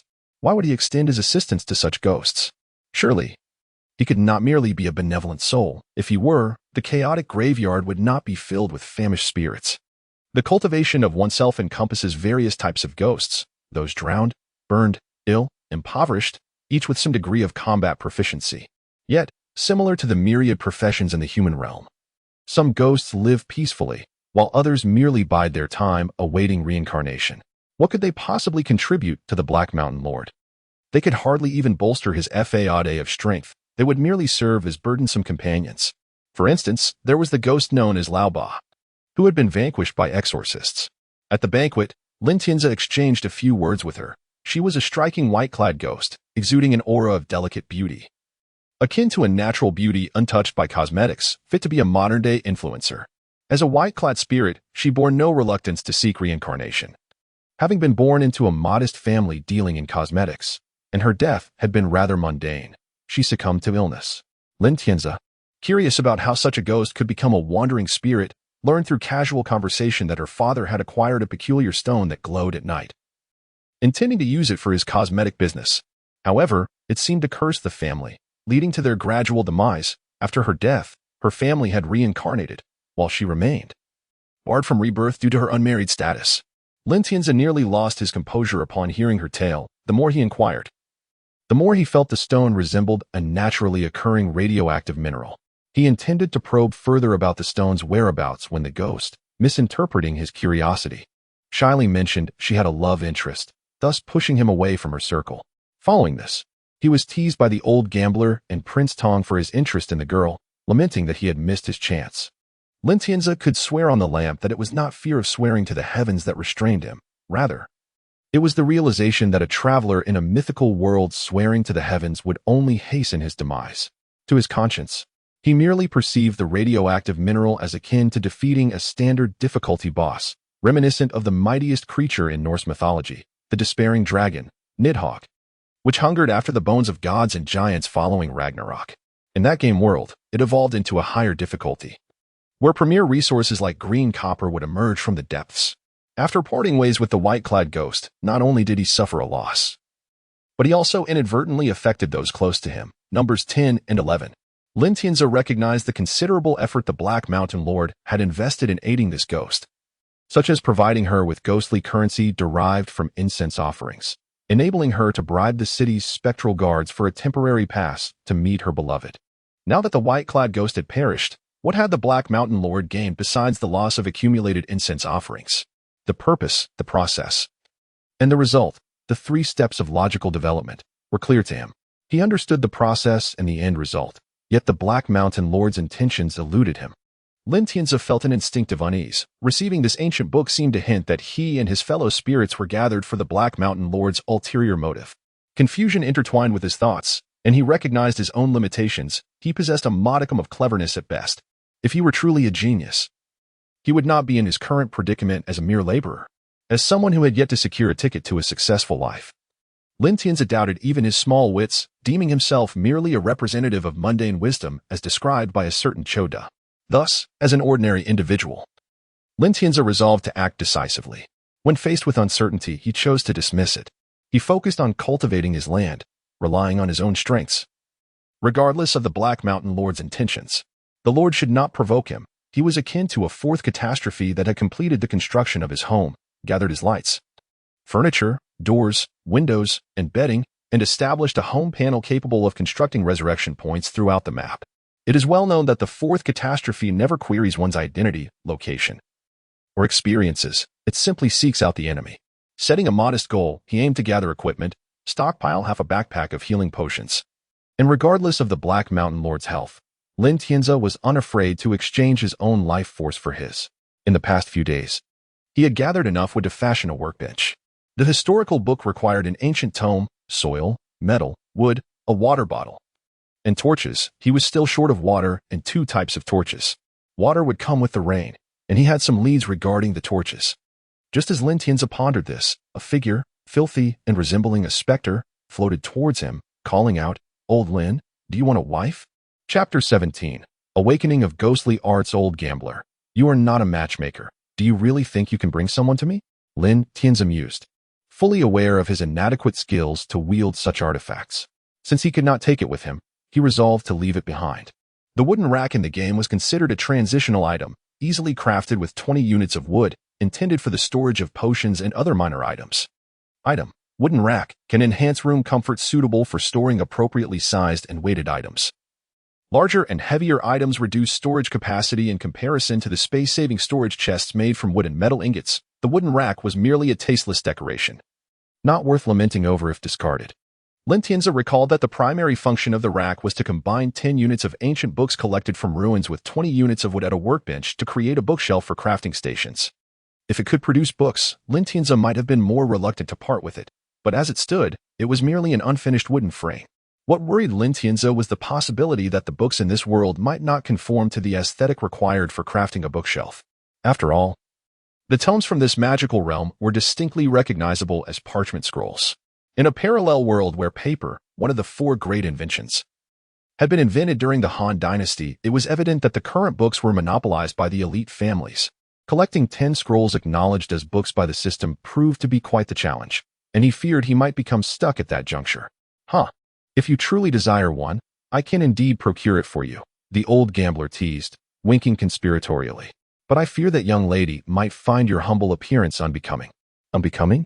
Among the restless spirits of the mass graves and the wandering souls of these villages, which specter is more refined than I? As for talent, how many of you can even write your own names during your lifetimes? The disheveled old man scratched his unkempt hair, peering at Lin Tianzi as if he were a prized possession.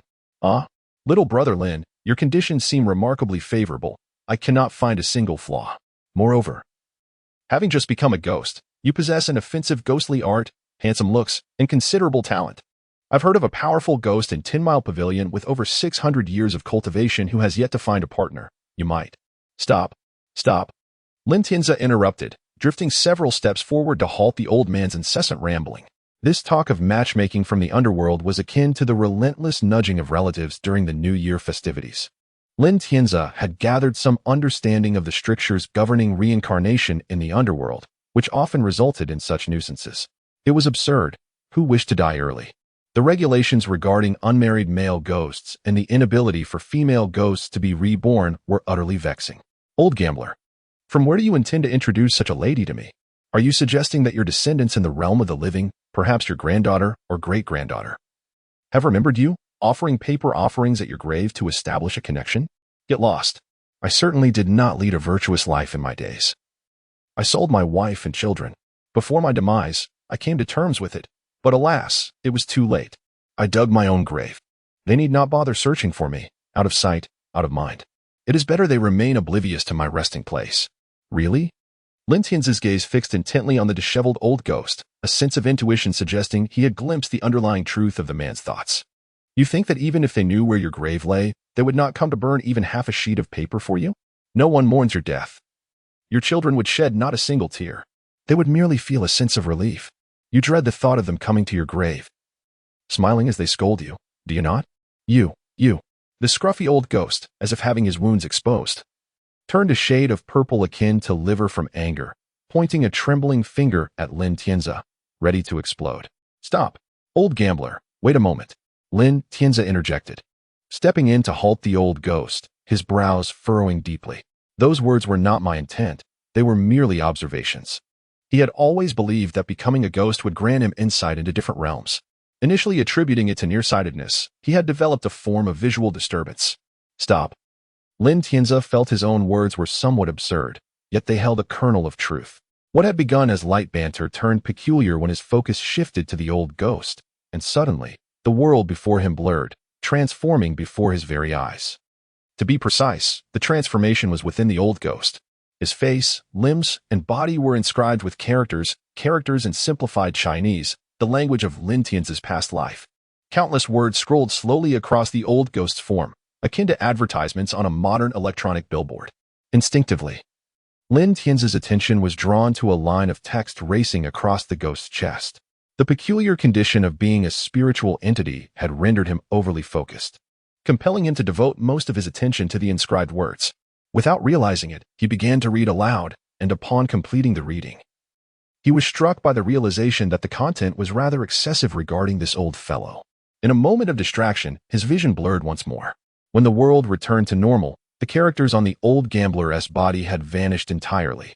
Lin Tianzi, disregarding the now irate old ghost, whose expression had soured under the weight of suppressed rage, rapidly processed the implications of the text he had seen. What could it signify? Why had he perceived such phenomena? Could it be that he possessed a second extraordinary ability? The old gambler, on the verge of a tempestuous outburst, recognized the formidable power of the wooden sword now nearly pressed against his side, compelling him to suppress his indignation at having his past laid bare. Lin Tianzi quickly dismissed various possibilities, systematically eliminating them, until he arrived at his conclusion. After ruling out all improbabilities, only one answer remained: ghostly arts. In this realm, life and death were distinctly separated. Upon death, the soul, having shed its corporeal form, became a pure entity of the underworld. Souls could not traverse the realm of the living, thus they existed solely in the underworld, inaccessible to the living. Every action, no matter how small, seemed preordained. Upon death, the disruption of the balance between yin and yang caused all ghosts to accumulate a faint essence of spiritual power, based on their obsessions or professions in life. In their inherent traits, ghosts could wield various extraordinary abilities derived from this subtle energy. Common manifestations of ghostly arts included creating illusions, transforming into adults to deceive others, or mimicking the voices of loved ones, all of which fell under the umbrella of ghostly abilities. He had already disguised himself with the isekai-ed of enhancement-type ghostly arts, deceiving others while nearly forgetting that, as a ghost, he too was theoretically capable of possessing unique abilities. Sheathing his wooden sword, Lin Tianzi offered an apologetic bow to the old gambler. With one line necessitating another for concealment, he swiftly concocted an explanation, attributing his earlier peculiar behavior to a misstep in his cultivation, an obsession that led to a temporary lapse in sanity. While this excuse was tenuous at best, it bore a semblance of credibility. After all, it was not uncommon for a ghost to exhibit erratic behavior. Whether the disturbed old ghost chose to believe it mattered little. As a superficial acquaintance carved out from the eastern edge of a nameless graveyard to the west, parting ways will not impact my life. The truth is, we were never on the same path to begin with, so what significance does our divergence hold? Friendship? Companionship? They seem rather distant, akin to specters from a different realm, far removed from my own species. It is, I must admit, quite lamentable, the passage of time and the maturation of my mind have, unbeknownst to me, stripped away the innocence of trusting others, much like a villain in a tragedy sparked by a mere bond. Chapter 18. Conditions for saving lives. After exchanging a few more words, Lin Tianzi understood the old gambler's purpose for coming over. The chaotic burial ground was welcoming a new member, and the children were preparing offerings for the deceased. Most importantly, they were easy to manipulate.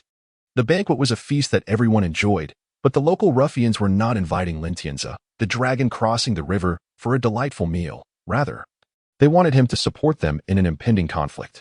In the nearby village of Nanming, there lived a girl named Xianxia, who had lost her father at a young age and relied on her widowed mother, Zhang. Just 2 days prior, her mother passed away. With no man to uphold the family name, and the daughter still young, it was acceptable for now, but as she grew older, she too would need to marry. Thus, her mother had decided, following nearly a century of customs, to bury Xianxia's father in the chaotic burial ground, where she too would eventually rest. The bond between mother and daughter was profound, having struggled together through life, and just as they had finally managed to raise themselves, the mother passed away, leaving Xianxia in deep sorrow. For 2 days, she knelt before her mother's grave, refusing to eat or drink, claiming she wished to accompany her mother on her final journey. Despite the attempts of friends and relatives to persuade her, they could not budge her resolve. A few brave relatives remained to keep her company as she mourned. As Xianxia knelt at her mother's grave, her 2 cousins kept a watchful eye from a distance, ensuring her safety. There are rules in the human realm, just as there are in the underworld. Xianxia, in her reckless despair, crossed the protective boundary and would have to face the consequences of her actions. As a woman who belonged to the realm of the dead, spending 2 days in such a place only compounded her plight. Overwhelmed with grief and weakened from lack of sustenance, her life force diminished to its limits. The lonely souls in the burial ground, excited to welcome a new neighbor, were eager to seize Xianxia's offerings. They had turned their attention to her, attempting to possess her spirit. However, there was a creature of some power in the mountains, known to frequently visit the burial ground to pay homage and practice. It soon targeted xianxia, viewing her as an unprotected prize. The girl's father had been a gambling companion of mine for several years, though he had passed on. I felt a sense of obligation due to our connection. I could not stand idly by while a beast harmed his daughter. With a semblance of dignity, I approached the others in the burial ground, and they unanimously agreed to assist in saving the girl.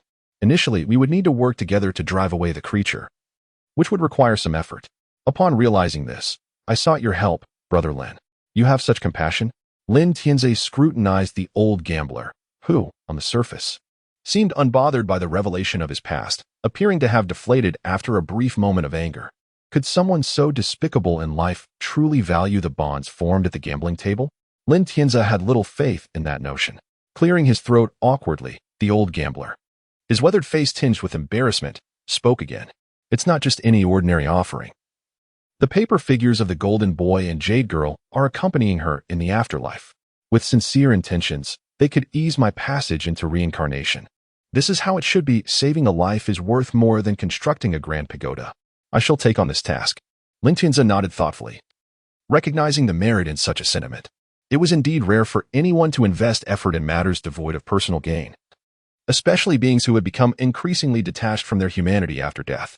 Since you agree, let us not delay. Together, we can easily drive away that creature. Especially with your skills, Brother Lin. Her life will surely be preserved. He was not some street-dwelling fool. He understood the imbalance between effort and reward, which could lead to ridicule. Didn't I mention? Everyone at xianxia's mother's side spoke highly of you and acted as a matchmaker. Once her mother gives her approval, the marriage will be established. Though it may be a nominal union, it would ease your transition into reincarnation. The girl is dutiful. Once her mother conveys the circumstances through a dream, she will not marry until your rebirth is settled. 3 years will be sufficient for your soul to sever ties with your physical form. She will mourn for her mother, and no one will dare speak ill of her. When the time comes for your rebirth, she may remarry without any scandal. No one will know she was still a maiden. This arrangement benefits everyone. But I believe this may tarnish my reputation, Lin Tianze retorted, rolling his eyes. These otherworldly beings seem to have misguided notions about the advantages of nominal marriages. Would he unlock some charming allure like a domineering CEO, or trigger a dramatic divorce arc? They believed rebirth was a blessing. But that did not mean he wished to experience the local reincarnation process. According to the procedure, one would drink the soup of forgetfulness and lose all memory, becoming a blank slate. If the ledger of life and death was consulted and he was found to be non-existent, it would cause chaos. Brother Lin, do you consent or not? Lin Tianze smirked, seizing the opportunity. Of course, I will accept the task of saving her life. However, I must negotiate with her mother. If a wife is not feasible, I shall have her daughter recognize me as her father. As a traveler in a foreign realm without descendants, what did it matter if he died without anyone to burn offerings? He could simply adopt a few children, not seeking an entourage of 1,000. He aimed for a household filled with descendants, ensuring that the afterlife would not be a struggle for resources. As for the offerings to be burned, lacking a local identity, he would burn them for her mother, who could retrieve the funds and share them with him. Was this not the most rudimentary form of money laundering in this otherworldly setting? Having learned from the comment sections of poorly made films, Lin Tianze was putting his knowledge to practical use. As a fourth disaster, he understood the necessity of breaking conventions. Rules were established to be overturned. Ah! The old gambler exclaimed in disbelief. Brother Lin, this is rather extreme. You would choose an older woman like xianxia's mother instead of the young girl? Then, as if recalling something grotesque, he gagged. Lin Tianze remained unfazed. Whether the old gambler was mocking him or genuinely misinterpreting his intentions was of little concern. Dignity was for those who earned it. Continuing his train of thought, he said, I believe this endeavor to save lives could evolve into a means of livelihood. Keep an eye out for any lost souls, children ensnared by wandering spirits demanding ransom. I could adopt several more children, and for their families' offerings, I shall take a share. With countless offerings, revered as deities, once his reputation reached a certain threshold, it would not be impossible to attain divine status, becoming a local god. The business acumen acquired from modern life proved invaluable in this context. If he continued down this path, he might one day ascend to the status of a regional deity. Akin to Mazu. Chapter 19. Decision. Escape. Lin Tianze was acutely aware that his aspirations were somewhat inflated. Yet, Is that not the essence of humanity? Otherwise, the old adage of striving for heights while water flows downward would hold little truth. The old gambler, taken aback by Lin Tianzi's words, momentarily stood speechless, questioning his own understanding. After a brief pause, despite being constrained by the narrow views of his era, his intellect was not lacking. And he swiftly caught up with Lin Tianzi's line of thought. The old gambler slapped his thigh and exclaimed, "Excellent. Brother Lin, you intend to seize this opportunity to unite everyone. We, the wicked, will seek out suitable children from the nearby villages to frighten their souls, while you will play the benevolent role, naturally garnering a fortune of incense and paper money." A chill coursed through Lin Tianzi at the thought. Did this old wretch truly believe that as a transmigrator, I would rely solely on him for information? He assumed my recent demise rendered me oblivious, treating me as a naive fool. The unspoken rules of order are remarkably similar within the societal structures of sentient beings. To put it differently, the malevolent spirits in red and black can be likened to murderers and robbers in the mortal realm, facing punishment in their own world. It is entirely reasonable for them to be shot dead by humans in their resistance, and the majority of these spirits would likely be imprisoned or sealed by the living. Of course, akin to bandits, some may hide in remote mountains and forests, and while they may be wanted, it does not guarantee their demise, especially in a feudal world with a significantly outdated law enforcement system. The Black Mountain Lord employed his overt divine identity to rally the spirits to his cause. A move that, though taboo, could be understood. His nature resembled that of ancient aristocratic clans, with hired thugs engaged in illicit activities alongside mountain bandits. The old gambler's deliberately distorted proposal amounted to a blatant declaration of rebellion, trampling on the established order of both the underworld and the mortal realm.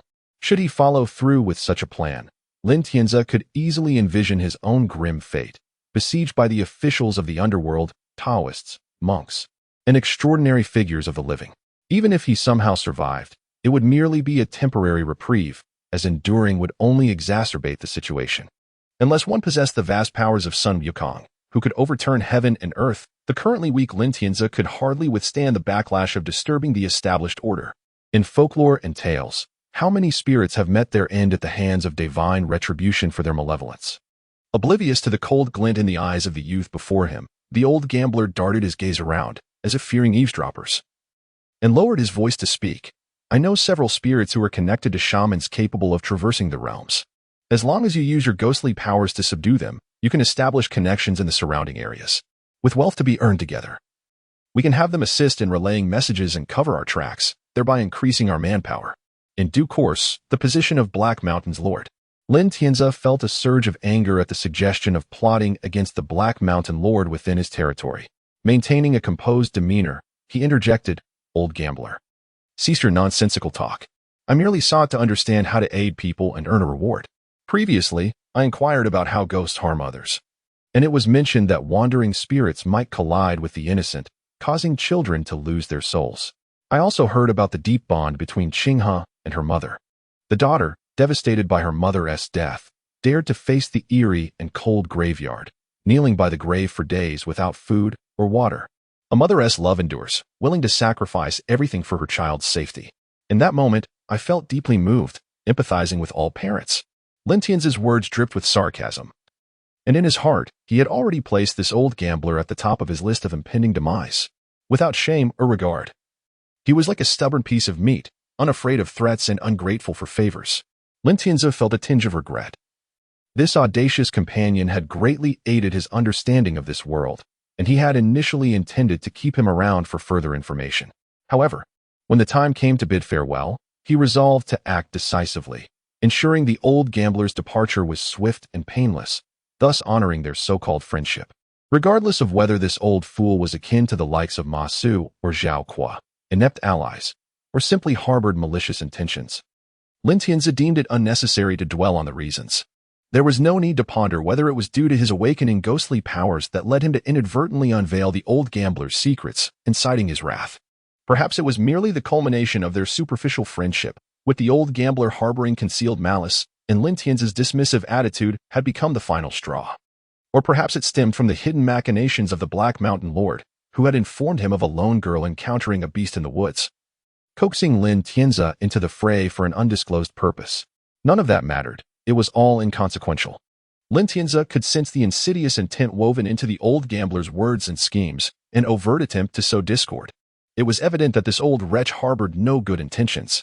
Simply put, this ghost sought to harm him, and thus, he contemplated ending the old gambler's life. But such an act would violate the paramount taboo of fratricide, inviting the wrath of the spirits. Coupled with the lurking threat of a hidden boss, it would undoubtedly seal his fate. No, Lin Tianzi vehemently rejected this option. Living in oppression was one thing. He longed for a moment of joy. He quickly opened his synthesis panel, ready to utilize the corrupted soil he initially intended for poison arrows to create a toxic needle instead. As an unencumbered transmigrator, his endeavors were simple and unrestrained. The mountain god, is it? The mountain shall be raised for you. In the process, losing a few minor spirits seemed entirely reasonable. The so-called schemes and machinations, could they truly draw an unconventional transmigrator into their web? His curiosity piqued. Lin Tianzi had harbored a profound fascination with everything since his arrival in this world. Born in a realm devoid of magic, he possessed an insatiable curiosity and desire to explore the extraordinary, the supernatural, the divine, the ethereal, the monstrous, and the enigmatic. Thus, Lin Tianzi resolved to ignite a couple of fireworks, unaware of their potential power, to propel the mountain into the heavens, seeking to validate whether the boss possessed any prophetic abilities. Did the ancient monsters of this world truly possess the foresight to see 500 years into the past and future, calculating every possible outcome? If such prescience could be applied to scientific research, what heights could it achieve? As an apprentice player of Peace Society, I shall do good to the end, assisting you in relocating your grave and scattering your ashes, ultimately guiding you to the Western Paradise, you old wretch. Chapter 20. Toll and the Forgotten Graveyard. Amidst the withered grass and yellow mud, yellow paper money, appearing new and round outside yet square within, like ancient coins, danced in the wind, whispering tales of recent funerals. However, through Lin Tianzi's unique perspective as a spirit, a different scene unfolded. Each piece of paper money emanated a soft yellow glow, while beside them, several ethereal specters engaged in a violent scuffle. Like famished hounds, they fought fiercely over the paper, causing it to flutter about.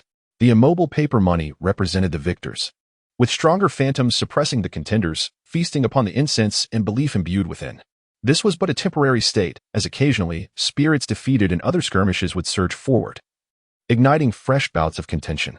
This phenomenon contributed to Lin Tianzi's belief that this world mirrored his previous life, with both realms developing similar funeral customs. Friends and relatives assisting the bereaved would traditionally walk ahead of the funeral procession, scattering paper money along the way, known as toll money, a fee for passage between realms. In his past life, knowledgeable elders would caution children against stepping on this money, lest they attract misfortune and anger the wandering souls. Begone! Those who wish to live should not obstruct the path. The ethereal figures blocking the way were sent flying like golf balls, propelled far from their stance. Brother Lin, you are truly formidable. There was no need to hold back against these blind spirits, remarked the old gambler, whose incessant chatter grated on Lin Tianzi's nerves. Gripping his wooden sword tighter, Lin Tianzi felt an urge to silence him permanently. Hold it together. The Black Mountain Old Demon is a boss of unknown origins. I must act normal to avoid arousing his curiosity. Time is on my side, he reminded himself, diverting his attention to the paper money scattered on the ground. As he bent down to collect the yellow paper money, stuffing it into his system backpack, he grumbled to the old gambler trailing behind him. Since my arrival, you've spoken endlessly about brotherhood and mutual aid. Yet, have you ever thought of me when good fortune arises? Next time there's an opportunity to gather money, if you don't inform me or our brothers and sisters, I swear I'll take away your last 2 thumbs in front of the boss. He summoned his golden finger interface, focusing his thoughts on the corresponding slot for 2 seconds to check the newly acquired paper money. As expected, being an object of the underworld, it could be stored in his system backpack, confirming its legitimacy. Material: yellow paper money type, consumable rarity, gray usage, gain 1 yellow paper. 2 copper coin synthesis, 1 paper. Any copper coin. Taking a deep breath, Lin Tianzi gazed at the yellow paper money sprawling towards the temple's forgotten graveyard, counting at least several thousand pieces. Isn't this the essence of accumulating wealth? He mused. The scattered paper was indeed money. These spirits were not as fearsome as they appeared. They were genuinely scavenging for coins. You go ahead if you wish. The benefits over there are of no concern to me. I shall focus on the tangible rewards before me, he retorted, moving forward to strike down a few greedy spirits, simultaneously pocketing their contested treasures. Why should he abandon such an effortless opportunity for material gain? No one could deter his ambition to enrich his golden finger, especially knowing that the collection of yellow paper money was steadily increasing. Upon utilizing the amassed paper money within his system backpack, he discovered that these toll coins yielded a mere 1 or 2 copper coins at most, with the majority providing none at all. This realization led him to recall that 2 days prior, he had discarded the remnants of incense in belief that had been devoured by the spirits. Despite ostensibly collecting money, xianxia couldn't shake the feeling of loss, chuckling softly at his human nature's insatiable greed. Perhaps by mingling amidst the funerals in these 10-mile villages, I shall acquire what is rightfully mine. His pretense of scavenging served as a convenient disguise to study his ghostly powers, especially under the watchful gaze of the old gambler and the enigmatic Black Mountain Lord. Xianxia believed he had performed admirably, having been trained in a world rife with surveillance. As for why he developed habits to evade cameras, it stemmed from an incident involving a colleague who, under the cover of night in an empty parking lot, sought relief in a corner. Unbeknownst to him, the boss's vehicle was parked nearby, equipped with a 360-degree dash cam that captured every moment, leading to embarrassing consequences for the colleague when images of his indiscretions circulated among their superiors. To avoid suffering similar humiliation over trivial matters, Xianxia cultivated the habit of maintaining a composed demeanor in public spaces where cameras might lurk. When he stored items in his backpack, it appeared as if he were acting above board, yet behind the scenes, he was acutely aware of the limitations of his ghostly powers, which required physical objects to manifest. Just as Xianxia was engrossed in collecting money and exploring his newfound abilities, a wild cat darted swiftly down from a tree, vanishing in an instant. At that moment, countless wisps of smoke intertwined to form a net, which then swept across the void. In an instant, the ethereal fabric dissolved, revealing a feline specter amidst the smoke. With a whoosh, a sharp, glowing bone spine shot toward the spot where the wild cat had appeared. The cat leapt away, narrowly evading the descending projectile. Meow. With an alarming screech, the wild cat manifested in the open, attempting to flee, only to find itself surrounded on all sides by an encroaching horde of spirits. Instantly, it arched its back and fluffed its fur, bracing itself against the encircling specters. Chapter 21. The Hunt. Beginning. As the number of spirits reached a certain threshold, the ghosts, shrouded in a murky aura, began to intertwine, forming a tangible wall that pressed toward the cat. When they drew near to a critical point, the spirits recoiled, intimidated by the menacing display of the cat demons. Fearing her retaliatory strike, the ghosts dared not advance any further, dividing themselves into a surrounding formation, maintaining the encirclement. Occasionally, a ghost would wave an arm or mutter incantations, attempting to unleash spectral powers to wear down the feline adversary.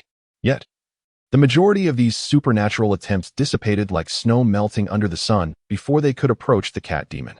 Amidst this tumult, some spirits silently retreated, observing from the depths of the ghostly throng as they noted the ineffectiveness of their comrades' efforts.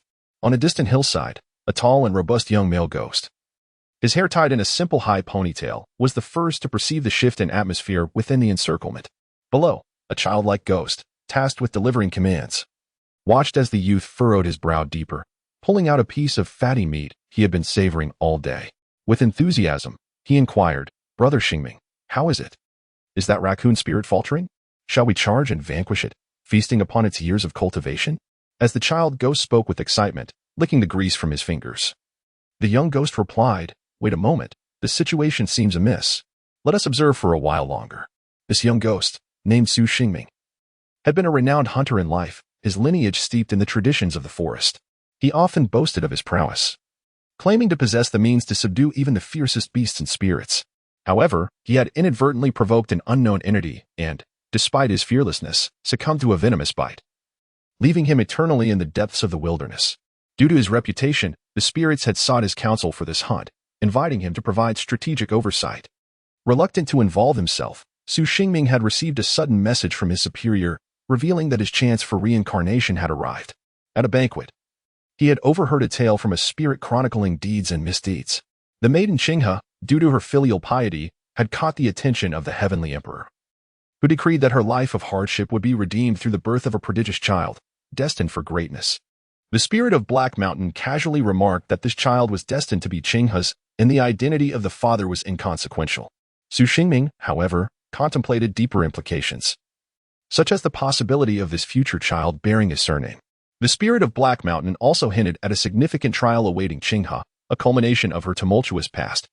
Upon further inquiry, Su Xingming discovered that this trial was linked to a mountain cat, once a household pet of Qinghe's family, which had been tormented by village children years prior. After injuring Qinghe in a fit of rage, the cat had been discarded, only to awaken later and wander the wilderness. Understanding the opportunity before him and aware that the spirits intended to confront the mountain cat, Su Xingming resolved to employ their strength to eliminate the creature. With generations of experience in the wild, he was confident in his ability to strategize against the beasts of the forest. He planned to reveal the spirits, allowing them to converge and leverage the cat's instincts, instilling fear and causing it to breach its own code of conduct. In the realm of yin and yang, there exist 10 prohibitions. The second states, those who commit evil and fear become phantoms.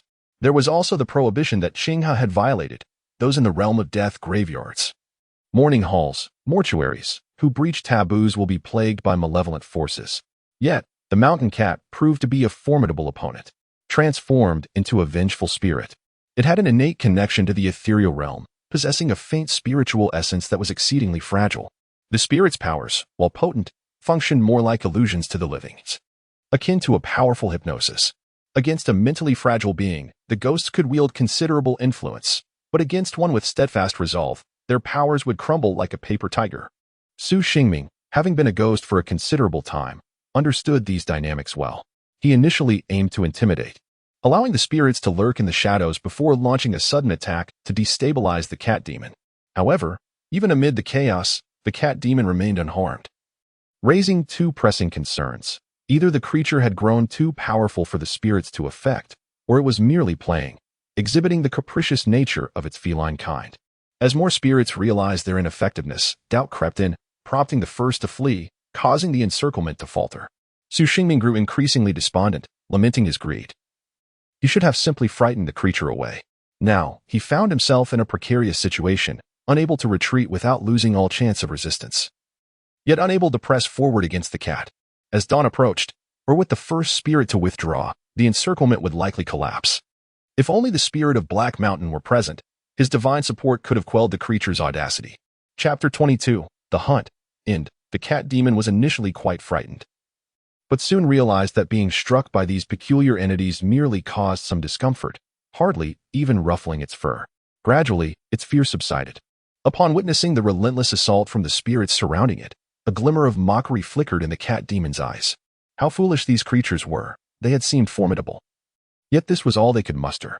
After consuming a bipedal rodent clad in garments in the mountains, the cat demon felt its intellect sharpening. The sight of these limbless beings was far more enticing than that of fish, igniting its appetite. However, when it attempted to act on this impulse, it was swiftly overwhelmed by several of the footless entities, realizing the disparity in their strengths. Consequently, it abandoned the instinct to taste these beings. Later, as it absorbed the moonlight, it traversed into their territory, feasting on the essence they emitted to cultivate its powers and satisfy its cravings. Though it felt itself growing stronger with each passing year, even acquiring remarkable abilities, the presence of these numerous footless beings deterred it from taking action. It had feared them for so long, even being driven away at times after suffering a beating, unaware that it had become significantly more powerful. Merely consuming the essence of these beings for over a decade had fortified it immensely. One could only imagine the strength it would gain from devouring them entirely. The thought alone brought joy to the cat. After a bit more play, it decided to let these foolish beings exhaust themselves, preventing them from fleeing when the time came. Thus, it no longer focused solely on evasion but began to channel its demonic energy for defense, bracing itself against what it could not deflect, conserving its strength. Xingming, those misfits below cannot possibly harm that creature. We should not wait any longer. Let us join in the fray. Victory is all but assured. If we delay, the dawn will break. Su Xingming's brow remained furrowed, his mind still clouded with uncertainty. This cat seemed far from simple. Its initial flight did not appear to be a mere ruse. Should he descend and exert all efforts to capture the cat, or should he abandon the endeavor? The dichotomy of thoughts left Su Xingming at a crossroads. Out of the corner of his eye, he caught sight of a filial maiden kneeling at a newly erected grave in the distance, lighting incense and candles, igniting a solitary piece of yellow paper while murmuring incantations. A dutiful son could rise through the ranks. Thus, he too could partake in the benefits of parentage. Resolute, Su Xingming prepared to summon his companions. A nearby spirit prompted him to relay messages to the ambushers scattered in various directions for the final act. Suddenly, a voice laced with reproach emerged from behind. Hey, why are you all so eager to engage? Can't you wait for me? Lin Tianzi, having observed the unfolding conflict from afar, noted the favorable circumstances and felt he was on the verge of a climactic entrance, akin to a last-minute savior in a film. As Lin Tianzi approached, weapon in hand, Su Xingming instinctively stepped back, glancing down at his smooth chest. A wound that had threatened to cleave him in two had healed, yet a lingering pain remained. Greetings, fifth brother. Lin Tianzi called out warmly, entirely devoid of remorse for their previous encounter where he had nearly bisected Su Xingming. After all, it had been he who proposed testing the capabilities of the newly inducted Lin Tianzi. Chapter 23. Abilities. How did you arrive? Su Xingming glanced at Lin Tianzi, who had accompanied him, and then turned to engage in conversation with his future mother-in-law, the old gambler. It suddenly dawned upon him. No wonder he hadn't seen this old fellow, who treated the abandoned graveyard as his home. It appeared he had come to seek out the newcomer, much like an invitation to himself. Oh, it's nothing much, just here to join the fun, Lin Tianzi replied with a smile as he approached the other party. He then began to harness his ghostly powers. Although somewhat clumsy at first, after several attempts, Lin Tianzi swiftly grasped the nuances of his supernatural abilities. Like a spider weaving its web, or a bird constructing its nest, he relied on an instinctive and profound intuition that was both evident and mysterious. Within the vast ocean of his consciousness, he discovered a symbol that resembled the ethereal mist drifting in the sky. Upon encountering this symbol, Lin Tianzi inexplicably comprehended the meaning conveyed by the ever-shifting dynamic glyph. It was akin to his mastery of the Chinese language acquired since childhood. Upon seeing the characters, he recognized their pronunciation and significance without a moment's thought. The elusive symbol in his mind comprised two components of qi. One part was the essence of his ghostly cultivation, rooted in the cause of his death, while the other represented his life experiences as a modern youth, which were, in essence, quite similar. He recalled his journey through reading from the picture books in kindergarten to bedtime stories read by family, and then the subjects encountered in elementary school: Chinese, mathematics, and English. Spanning 6 years of primary education, as he progressed to middle and high school, he faced subjects such as physics, mathematics, geography, chemistry, biology, English, politics, history, and Chinese literature. Additionally, during his leisure, he indulged in a plethora of online novels. Knowledge gleaned passively from various forums and websites far surpassed the ancient scholars who were reputed for their vast learning. Without the need for parchment, he could effortlessly transform simplified characters into elegant brush strokes, truly deserving the title of a mountain of books. However, most individuals merely skimmed through this knowledge, possessing a superficial understanding without any genuine engagement. This gave rise to the ability to glimpse into the secrets of others' hearts. The ghostly technique heart gaze could be simplified as a form of telepathy commonly found in online novels of the past, albeit a diluted, youthful rendition. It did not involve real-time mind reading, but rather allowed one to peer into the hidden recesses of the heart. This represented a fundamental distinction. He could observe others' deepest affections, their greatest anger, sorrow, joy, and the dark, malevolent desires they concealed, along with their loves and hates. After reflecting on this, Lin Tianzi found it both unexpected and yet entirely logical. His ability could be likened to a double-edged sword, accompanied by a second, symbiotic power. Ultimately, life is centered around the simple pursuits of sustenance, and Lin Tianzi had always cherished the enjoyment of food during his lifetime. His second passion, writing, was a recent development that he had not yet maintained for a year, weaving itself into the tapestry of his life. This second ability was intrinsically linked to the fundamental act of eating and drinking, which Lin Tianzi termed heart consumption. However, due to the lack of experimental subjects, he had yet to explore its potential. From the information gleaned from the symbol, Lin Tianzi surmised that he could enhance his cultivation by consuming the essence of hearts. And paired with the ghostly ability to phase through walls, he was one step closer to embracing the path of the antagonist. Initially, he entertained a bold thought. Would consuming his own heart yield any benefit? After all, his own body remained preserved in his backpack. Yet, ultimately, Lin Tianzi found himself unable to overcome this mental barrier. Since his arrival in this world, he had never witnessed a spirit consuming food. They merely absorbed the ethereal energy from the air and moonlight, while consuming tasteless, faux sustenance made from wax and paper offerings. As a non-corporeal entity of spiritual energy, he could not help but feel curious about how one could truly partake in nourishment.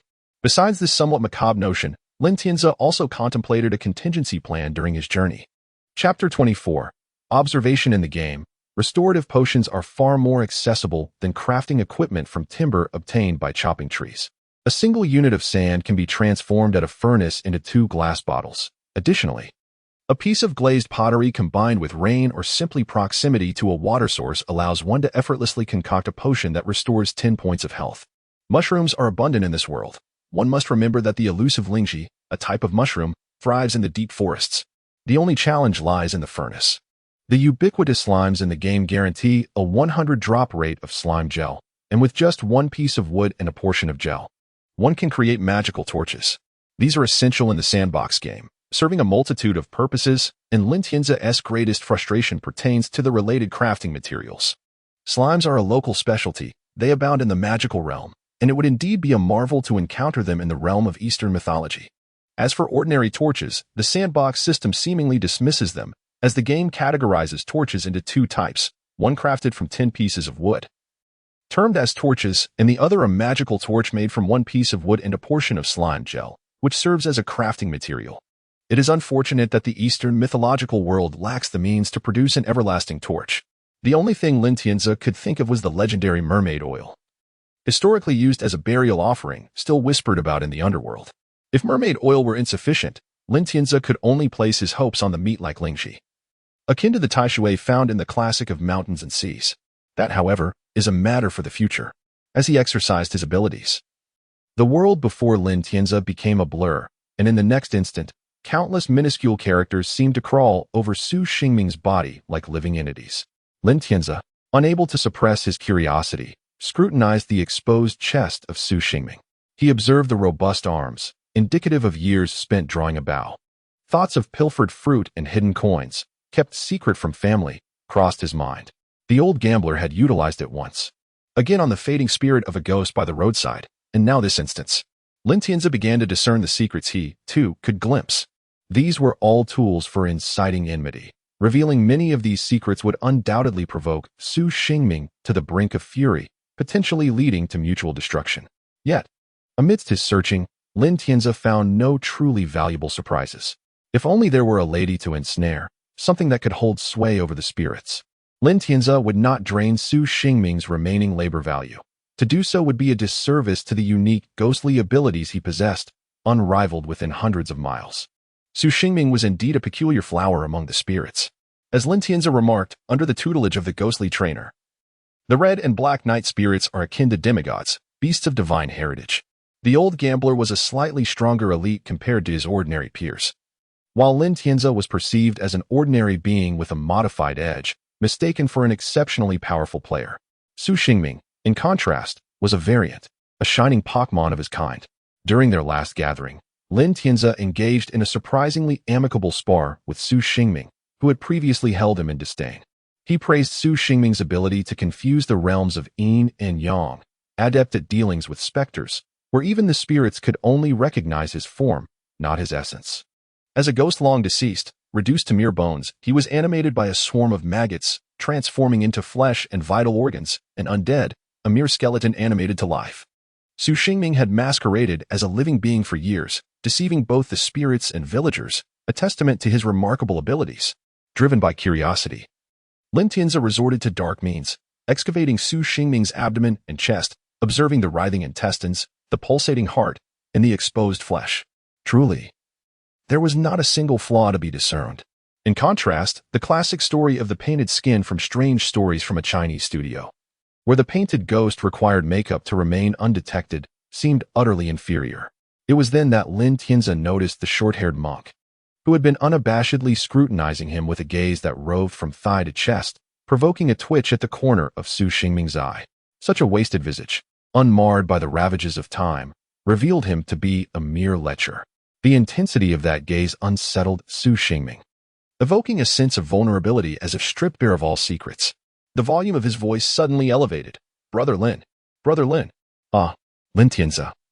Having lost himself in the exploration of the other's dark history and various scandals, was jolted back to reality by that call. Between brothers, we aid one another. I inquire, what cost must be paid for your assistance? Cost. Allow me a moment to ponder.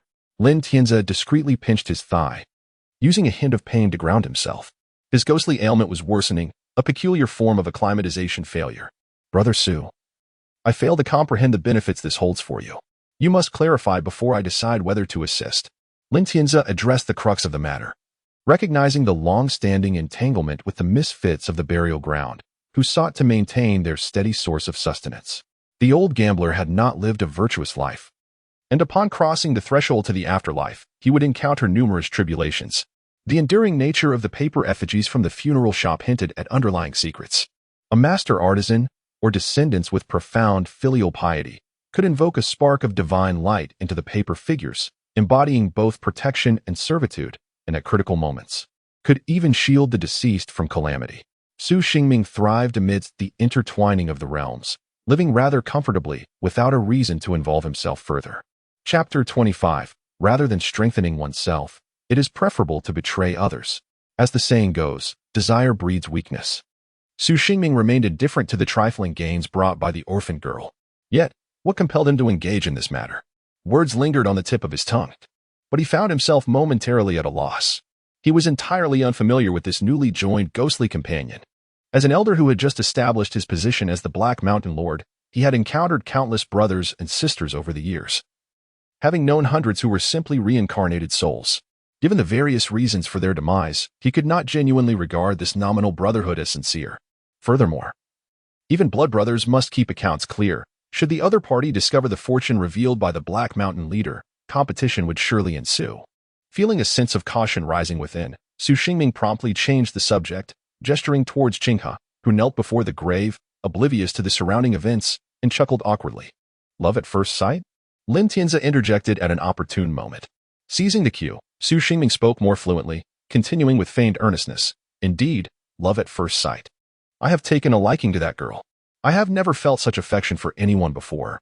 I intended to find a good day to send a matchmaker to propose.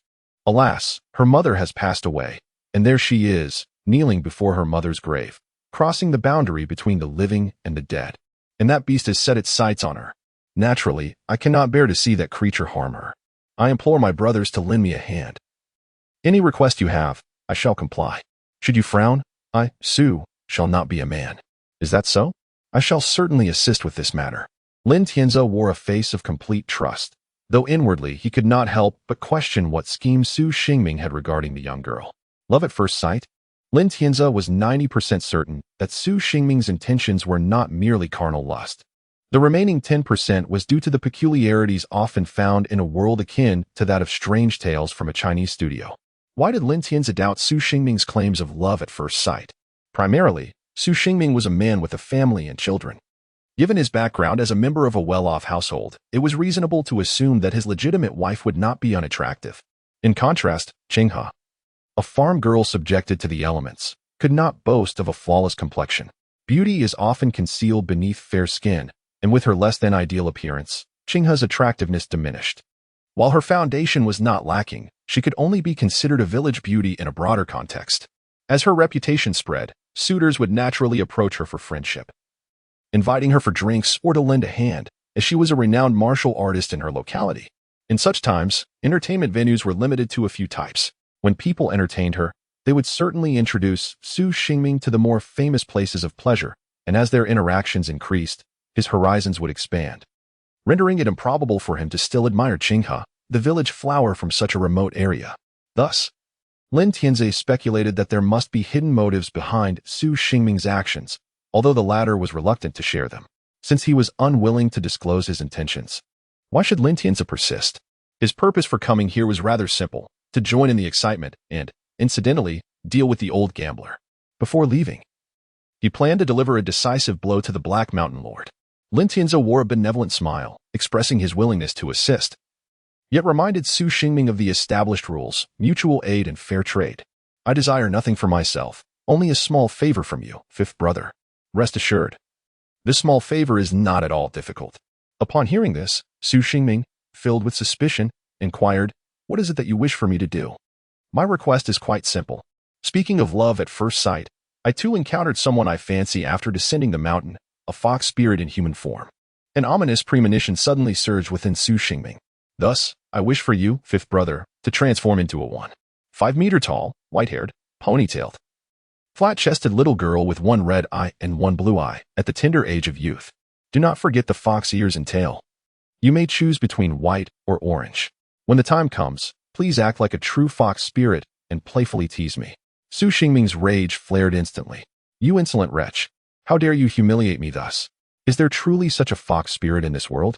Yet Lin Tianzi remained unperturbed, his delight only intensifying. I believe wholeheartedly that you have fallen for that little girl, yet you doubt my affection for such a fox spirit. I am eager to assist you, but you refuse to reciprocate. Is there no trust among us, spirits? Su Xingming pointed at Lin Tianzi, his face turning a deep shade of red. Recalling what he had heard from Mu Erji about Lin Tianzi's sharp tongue and his myriad of twisted arguments. Suddenly, a commotion erupted near the besieged cat demon. Meow. With a resonant cry echoing through the mountains, the cat demon's fur bristled, igniting in a chaotic dance akin to flames. In the next instant, its eyes gleamed with a bewitching light, and its body began to swell at a visible pace, transforming from a small, adorable creature into a formidable beast enveloped in ominous energy. The aura of the gathered spirits shattered like glass, akin to a tiger entering a flock of sheep. As a single swipe reduced one ghost to mere fragments. Before the remains could dissipate, the black cat inhaled deeply, consuming all the remnants. What a wretched creature! Lin Tianzi's face broke into a grin. It was the perfect scapegoat. Such ferocity made it entirely plausible that the old gambler, Old Lu, had not escaped. A rare opportunity had presented itself. A plan already in place was now reinforced by a credible witness, one of considerable significance. Su Xingming, witnessing the beast's ferocity, resolved to first use his human form to escort Qinghe from the mass grave to safety, confident that with his seemingly tireless body, the beast would be unable to pursue. Lin Tianzi seized Su Xingming, who intended to rush to help, knowing that this witness was crucial and could not be allowed to escape. What are you doing? Let go. Su Xingming, still seething, attempted to shake off Lin Tianzi's grip. Old Five, my previous words were mere nonsense, born of desperation. I was testing whether you were sent by that old demon. Lin Tianzi, gritting his teeth, explained with determination, your ghostly arts are remarkable, but mine are not lacking either. In fact, they carry a hint of the legendary Bai Zhe, known for its meticulousness. I cannot guarantee survival today. Among the spirits I know, although we have our minor disagreements, I cannot bear to watch you fall into an abyss as I did. What are you saying? Su Xingming was genuinely shocked. His anger momentarily stifled. Silence. Allow me to finish. If we do not take advantage of this opportunity to feign death and escape, the leader will undoubtedly set a deadly trap for me, just as he has done for the others. Brother Xingming, is this ghost mad? Spouting nonsense. A nearby little ghost, who had been listening intently, chimed in. Be quiet. Lin Tianzi snapped, then turned to Su Xingming, threateningly asserting, control your brother, do not let him speak out of turn. Otherwise, you, I, and he will all meet a grim fate. So, little ghost, keep your mouth shut and refrain from speaking recklessly. We are all fodder for that old demon. Do not expose us. Hide well, and wait for an opportunity to escape. If you reveal yourselves, you will die. I dare not even mention his name. That old demon is as powerful as a deity. Old Lu is merely his servant seeking prey. Therefore, before I flee, I will eliminate him. Should the old demon inquire about Old Lu's demise, you will come to trust my words. You must understand that he is indifferent to the deaths of other spirit brothers and sisters. Blame Old Lu's death and my disappearance on this cat. Do not trust the benefits he offers, for they are merely bait. As someone who has hunted for many years, you should know that a well-laid trap must be concealed and baited properly. Rather than fortifying oneself, it is often simpler to betray others, for the former requires time, while the latter can be accomplished with mere words. With the seeds of doubt sown, Su Xingming would naturally seek validation. Could the problematic Black Mountain demon withstand scrutiny when viewed through a lens of suspicion? It was indeed the best target for betrayal. Chapter 26. Flight. Lin Tianzi finished speaking, leaving Su Xingming no time to ponder. He cast a glance at the nearly annihilated horde of ghosts below. Ah, how formidable the boss has become. The spectacle has concluded. And perhaps this is our final farewell. Take care.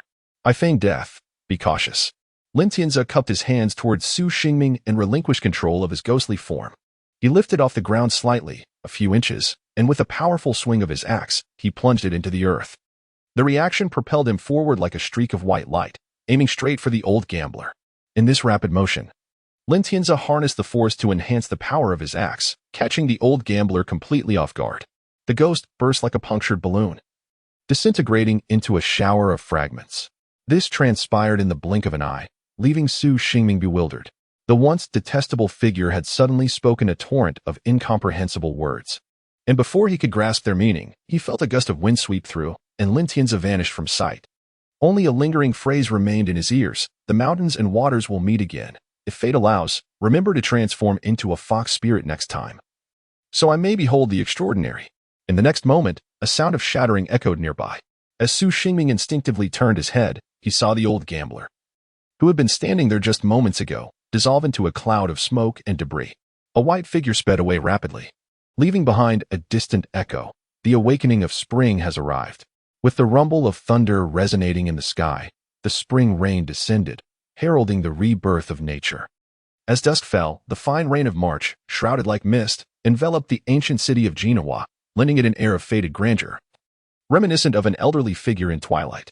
The sun dipped below the horizon, and the chill of early spring lingered in the air. Passers-by wrapped their cloaks tightly around themselves, hurrying homeward.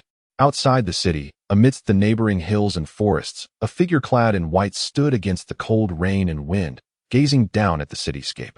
Stretching out a hand from the shelter of the trees, they caught a droplet of rain, observing it pass through their palm unimpeded. A slight sting, akin to being struck by a toy gun, lingered. Indeed, walking in the rain without a care could be quite refreshing.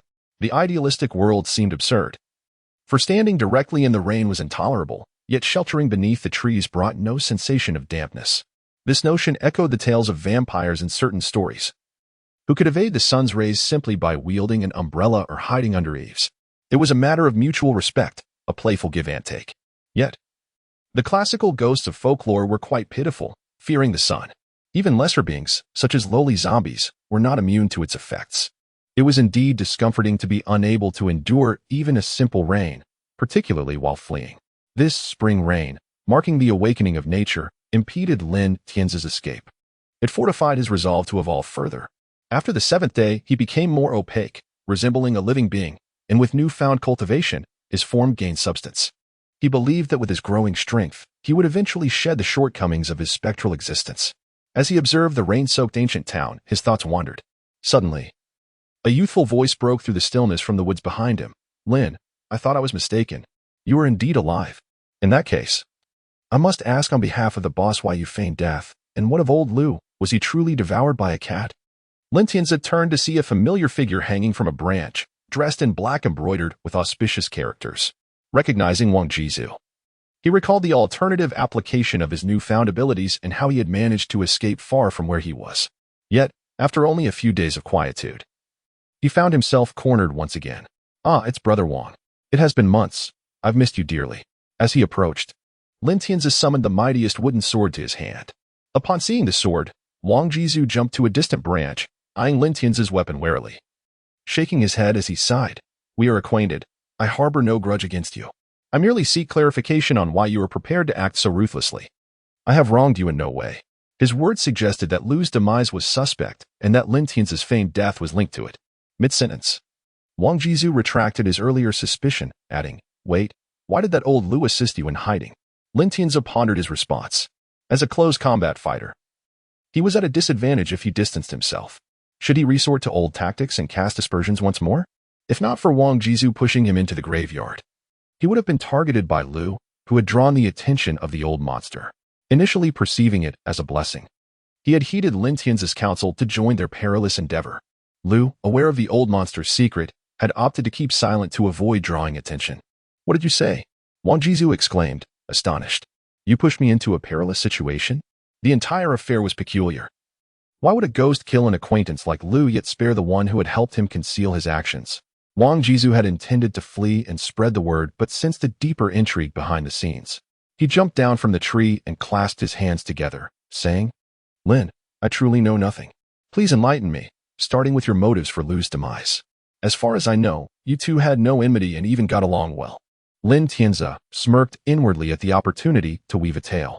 With growing indignation, he thundered, why would I kill Lu? He must be wondering how much I know of his secrets. Wang Jizu, you've encountered me. Do you think the old monster would allow anyone who might know his secrets to escape? Just by joining, I went from rank 18 to rank 14. Surely you see that we are mere fodder in his path to cultivation, mere sustenance. If that were all, I could endure and find a way out of this trap. But my unique ghostly abilities revealed his hidden secrets. Lin Tianzi emphasized the word secret, drilling it into Wang Jizu's consciousness, The old monster is not simple. He certainly harbors secrets worth concealing. What secrets do you know about the Black Mountain Lord? Wang Jizu pressed, a flicker of suspicion igniting in his mind.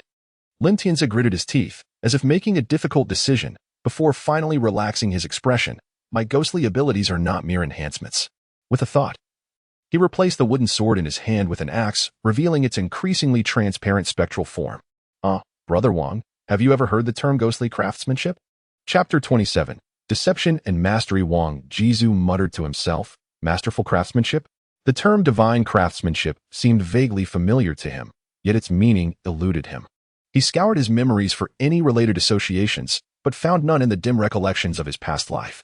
His impressions of his former home had long faded, save for the haunting memory of his parents' demise, before he was sold off by his uncle and aunt to be buried alive as a human pillar.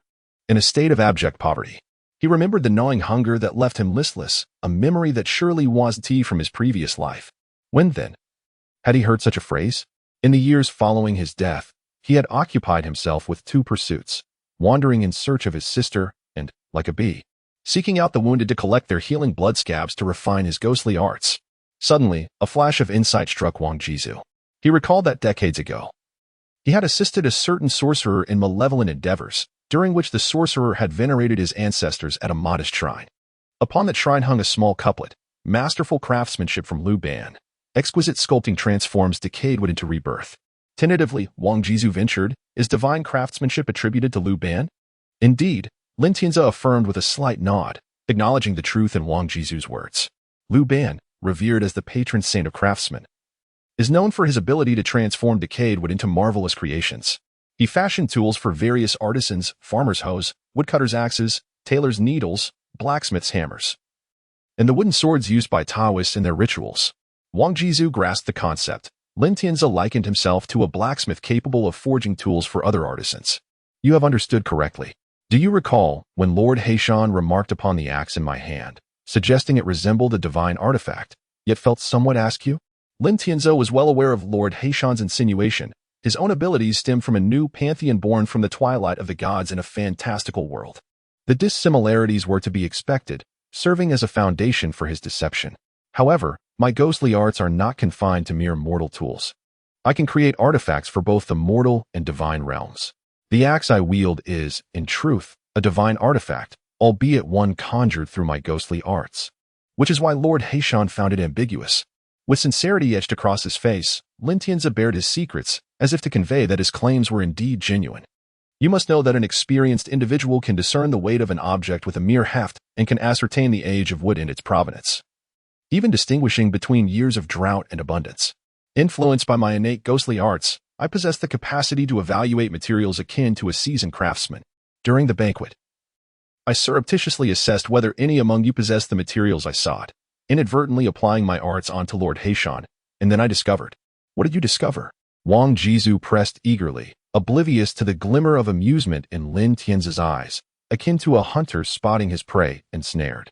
Deception, relentless deception. Lin Tianzi wove together the conspiracy theories surrounding Lord Heishan, amalgamating them with tales of nefarious villains from past narratives, distilling them into an elaborate tapestry of intrigue. Utilizing the system's analysis of Lord Heishan's data as a foundation, Lin Tianzi exaggerated and misinterpreted his actions, crafting a narrative that was logically coherent yet entirely fabricated. He nearly convinced himself of his own creation, a portrayal of Lord Heishan as a world-destroying antagonist, intent on upending the three realms, amalgamating the ambitions of various infamous figures from myth and legend. To bolster this grandiose depiction, Lin Tianzi bestowed upon him a lineage of ancient deities and demons, a heritage of primordial emperors who had carved out zones of life and self-sacrifice. Even Lin Tianzi's own identity as an outer-world demon was conferred onto him. After a lengthy discourse, Lin Tianzi waved his hand in farewell to Wang Jizu, adopting a demeanor of fraternal camaraderie. In this encounter, Lin Tianzi had emerged as the elder brother, while the bewildered Wang Jizu assumed the role of his subordinate. As Lin Tianzi watched the shadow of Wang Jizu fade into the forest, a sense of clarity washed over him. In this idealistic realm, perhaps he could claim a lucid understanding of the Tao. Transforming an adversary into an ally filled him with an overwhelming sense of accomplishment and satisfaction. Most importantly, he had fulfilled a childhood aspiration. As a child enchanted by animated tales of the Three Kingdoms, he had yearned to be a sage strategist. As he matured, that dream had quietly dissipated, yet in the wake of death, he found himself achieving it in an unconventional manner. Humans often impose limitations upon themselves, believing their abilities to be feeble. Without pushing oneself, one can never truly ascertain the limits of their potential. By shedding these constraints and immersing himself wholeheartedly, he had managed to persuade an immature, feudal-minded spirit, a peculiar experience that, while somewhat undignified, brought him genuine joy. In his previous life, as a diligent worker striving for survival, he would never have encountered such an experience. Perhaps this was the allure of traversing realms, to live in accordance with one's own will. As the saying goes, one does not journey across realms merely to submit and yield. Having faced death once, arriving in a foreign world only to grovel before local powers and deities, enduring a stagnant existence akin to a still pond, would render that journey meaningless. The unique perspectives and extraordinary insights of the denizens of this world could provide sustenance. Yet without power, the prerequisite remained submission. Possessing strength would enable him to stand tall, rather than kneeling to subsist. With his unique perspective as a traverser and the power he wielded, he refused to become a mere pawn, relegated to serving others. One must stand tall to dine. If that were not possible, then perhaps it was time to unleash one's inner wolf and overturn the table. The instinct for rebellion resides within the heart of all intelligent beings. Chapter 28. On my journey in a parallel world. Accumulating a house by collecting trash as time inexorably flowed, the raindrops from the heavens began to dwindle, signaling the imminent cessation of the downpour. Today, with the thunder of the awakening insects, Xianxia experienced a moment of epiphany, comprehending the illusionary art of the ghostly wall, a quintessential trick of the supernatural. In a fit of curiosity, he ventured into the mountains to practice his skills on birds and beasts. By sheer coincidence, he encountered his fateful connection, Wang Jizhu. According to him, he had come out in search of his sister, guided by a vague recollection through the rain-soaked woods. As fate would have it, the two specters crossed paths at a distance from the Lanruo temple. It was indeed a twist of fate. Upon his arrival in this realm, he encountered Wang Jizhu, who pointed him towards the chaotic burial grounds of the Lanruo temple from decades or perhaps centuries past. Eventually, he was drawn into a circle where the enigmatic Black Mountain Lord, a character shrouded in mystery, likely emerged from a well-known fan creation within the realm of strange tales from a Chinese studio. Having penned a novel within this genre, Xianxia was familiar with various interpretations of the Black Mountain Old Demon. The original xianxia did not feature this character. It was only in the subsequent adaptations that the Black Mountain Old Demon made his appearance. This specter of the underworld has maintained a consistent portrayal since his debut in the trilogy of strange tales, particularly in fanfiction. The challenge lies in the escalating prowess and expanding worldview. Just as Journey to the West inspired numerous adaptations, so too did the Investiture of the Gods, which later gave rise to the high-dimensional concepts of the primordial world. Fear is born from the unknown. Thus, Xianxia opted to create disturbances in plain sight and then retreat, leveraging his advantages as a player with an extraordinary edge.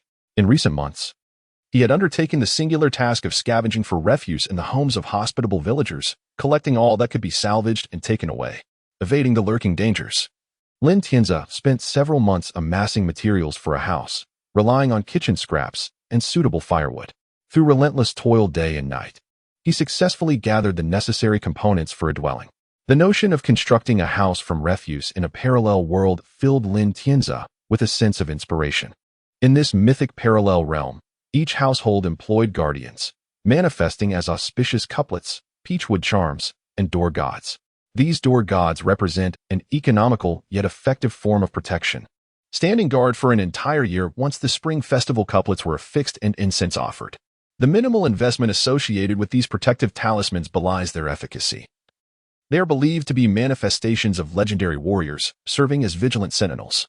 As Xianxia contemplated his scavenging, he was suddenly confronted by two expressionless golden-armored warriors, who appeared seemingly out of thin air, observing him with an imposing presence. Should any audacious spirit attempt to challenge these formidable guardians, Xianxia could only counsel retreat. For these warriors had honed their martial skills over countless years and were part of a formidable legion. Every household possessed such guardians, making any notion of a fair challenge a mere illusion.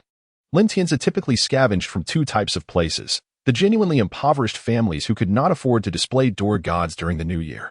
In this feudal era, The destitution was palpable. Their belongings were scant, often consisting of tattered cloth fashioned into garments. One particular instance stirred his empathy, a family's quilt, filthy and worn, infested with fleas and reeking of ancestral urine, which had been stitched together from feathers collected across seasons, combined with cotton and insubstantial reeds, forming a patchwork that served as their treasured possession, a means of survival against the winter's chill. In this era of uncertainty, the indigenous souls of this world harbored dreams of wealth and transcendence in their next lives, believing in boundless possibilities. Death, akin to the extinguishing of a flame, had been altered by celestial beings or powerful entities from ages past, transforming the process of dying into a swirling vortex, allowing rebirth and the potential for becoming something greater. If the mortal realm is perceived as a hatching ground, then the trials posed by demons and spirits are mere tests, with only those who achieve ascendance being truly born anew. Perhaps this reflects the equality of all beings as espoused in Buddha's teachings, as every sentient creature struggles within the sea of suffering. As the rain above ceased, Xianxia leaped from a height, his ethereal form tracing an arc as he floated towards the city below, heading to the home where he was temporarily residing.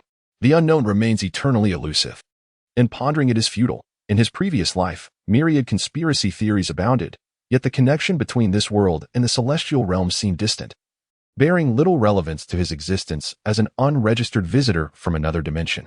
Chapter 29. All is ready. Only the candles are missing. Xianxia traced a long arc, gracefully flying toward a spacious farmhouse outside the city, landing perfectly at its entrance. He looked up at the sign that read Zhang's Pork Shop. The characters gleamed with a pristine white light, clearly inscribed by a literate hand of considerable skill, though it could not compare to the elegant prose of the great sage depicted in the ancient scroll gifted by Heishan. Xianxia elegantly turned, bypassing the luminous sign, and effortlessly passed through the wall into the estate. Zhang's Pork Shop, a venerable establishment over 50 years old in Jinhua City, was founded by the legendary patriarch of the Zhang family. It is said that his parents were humble pig herders for affluent families in the city. Before his death, they left him with a single small piglet, and from that modest beginning, he gradually built his fortune through swine farming. Today, what was once a simple straw hut has expanded into a vast estate, supplying pork for the city's wealthy and catering to various festivities. Ordinarily, such a wealthy household would be inaccessible to Xianxia, a spirit. Even entering would be a challenge. However, the Zhang's Pork Shop housed a creature of the otherworldly, violating the taboos of the realms of yin and yang, thus lacking the protection of a door god. It would be unfair to say that the Zhangs raised a monster. Folklore has long suggested that animals raised in close proximity to humans, observing their daily interactions, gradually attain a semblance of humanity over time, and eventually transform into spirits or demons. As the legendary piglet of the past, this matronly pig had given birth to numerous piglets, contributing immensely to the Zhang family's prosperity. The patriarch had established a family tradition of honoring this benefactor, a custom that his descendants continued, unaware that the pig had absorbed enough human essence over decades to become a spirit. In the realm of shadows, this was an old tale. Yet in the realm of the living, few knew that in the rear of the Zhang estate resided a once ordinary sow that had transformed into a spirit over the years. In the stillness of the night, aside from the flickering lights and the sound of an abacus from a room above, indicating that the master of the house had yet to retire, only the whispers of the wind and the chirping of insects could be heard. Xianxia navigated the familiar paths, following the stone-paved road to the rear courtyard. The chorus of grunts from the pigs greeted him, leading him through the windbreak wall into the rear yard, where the well-constructed pigsty, composed of red bricks and blue tiles, exuded a sense of modernity and professionalism. Xianxia's gaze swept the area and settled on the largest pig pen, complete with a basin of fresh water, a trough filled with half-cooked soybeans, and a bed of clean straw, where a robust black sow lay languidly chewing on its food. As she lazily opened her eyes, her ears perked up at Xianxia's approach. He paused, bemused, and inquired, "Dear neighbor, why are you resting here instead of foraging in the mud to absorb the earth's energy for your cultivation, especially on a rainy day?" The sow lifted her ears once more, gazing at Xianxia, and spoke. "During the thunder, I sensed a portent. Soon, I will face a great trial of life and death. If I can survive it, I will be able to gather 50 years of cultivation and transform into human form." Intrigued by her words, Xianxia asked, "I have heard that cultivation involves 3 disasters, 9 tribulations, 10 barriers, and 12 calamities. Which type of celestial trial are you facing?" The sow weakly replied, "A trial of love." Xianxia inwardly scoffed. How could a mere pig spirit, yet to achieve true transformation, grapple with a trial of love? Nonetheless, he recognized that the concept of love was far more intricate than mere romantic entanglements. In the realm of cultivation, emotions, be they love, familial bonds, or friendships, were all encompassed within this singular term. He contemplated the tale of Zhao Gongming from the investiture of the gods, whose sisters, fully aware of the impending peril, still sought vengeance for their brother. Similarly, the Master of Heaven, driven by his bond with his disciples, was willing to risk everything, leading to the downfall of his entire sect, all instances of love being tested within the trials of cultivation. After a moment's thought, Lin Tianzi asked curiously, "Are the Zhang family plotting against you?" "Aside from them," the Sao lamented, "I cannot fathom who else would compel me toward death." "Ghosts," Lin Tianzi mused. "I have been with the Zhang since my birth. Each year, they raised and sold my offspring for profit. After so many years, I have repaid them with hundreds of children. Why would they wish to harm me? Who knows?" The Sao sighed. "The future remains enigmatic." Lin Tianzi, shrugging his shoulders, replied, "This calamity touches upon the future. I am no deity. How can I discern the reasons behind it?" With a smile, he encouraged, "Why not simply escape? With your abilities, you could lead a more carefree life in the mountains than in this pigsty. I have no desire to flee. I was born here and shall die here. I am a pig of the Zhang family in life and death. I refuse to believe they would harm me. It must be outsiders who wish me ill. Or perhaps someone seeks to harm the Zhangs, and I am merely collateral damage. I shall remain to protect the Zhang family." You perceive the truth yet refuse to change? Is it amusing to deceive oneself? Navigating around the foul-smelling pigsty, Lin Tianzi approached the artificial hill in the backyard, transforming into a wisp of smoke and slipping inside. Passing through a narrow tunnel, he materialized in a square wooden passage, where a door opened automatically as he approached. The sandbox players relished delving underground, and Lin Tianzi secured a spot to settle. Utilizing his system backpack, he gradually outlined the contours of a room.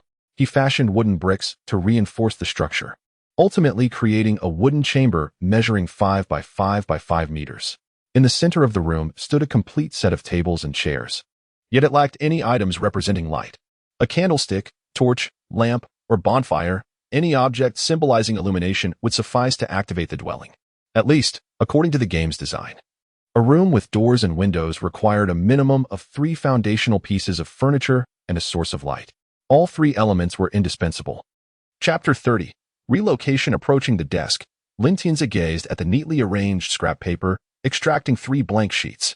With a charcoal pencil fashioned from unburnt twigs, he began to inscribe his thoughts.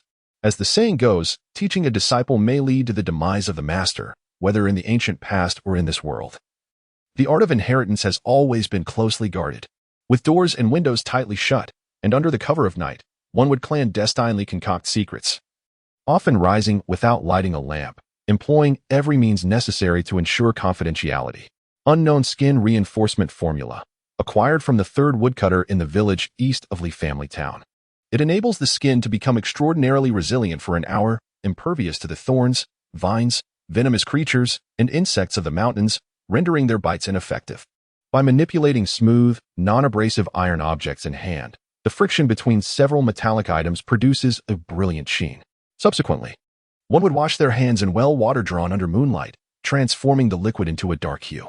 This water, now infused with iron ash, is mixed with coarse salt, autumn tree roots, poplar bark, willow branches, and pine needles, along with yellow mud from the riverside, to create a concoction.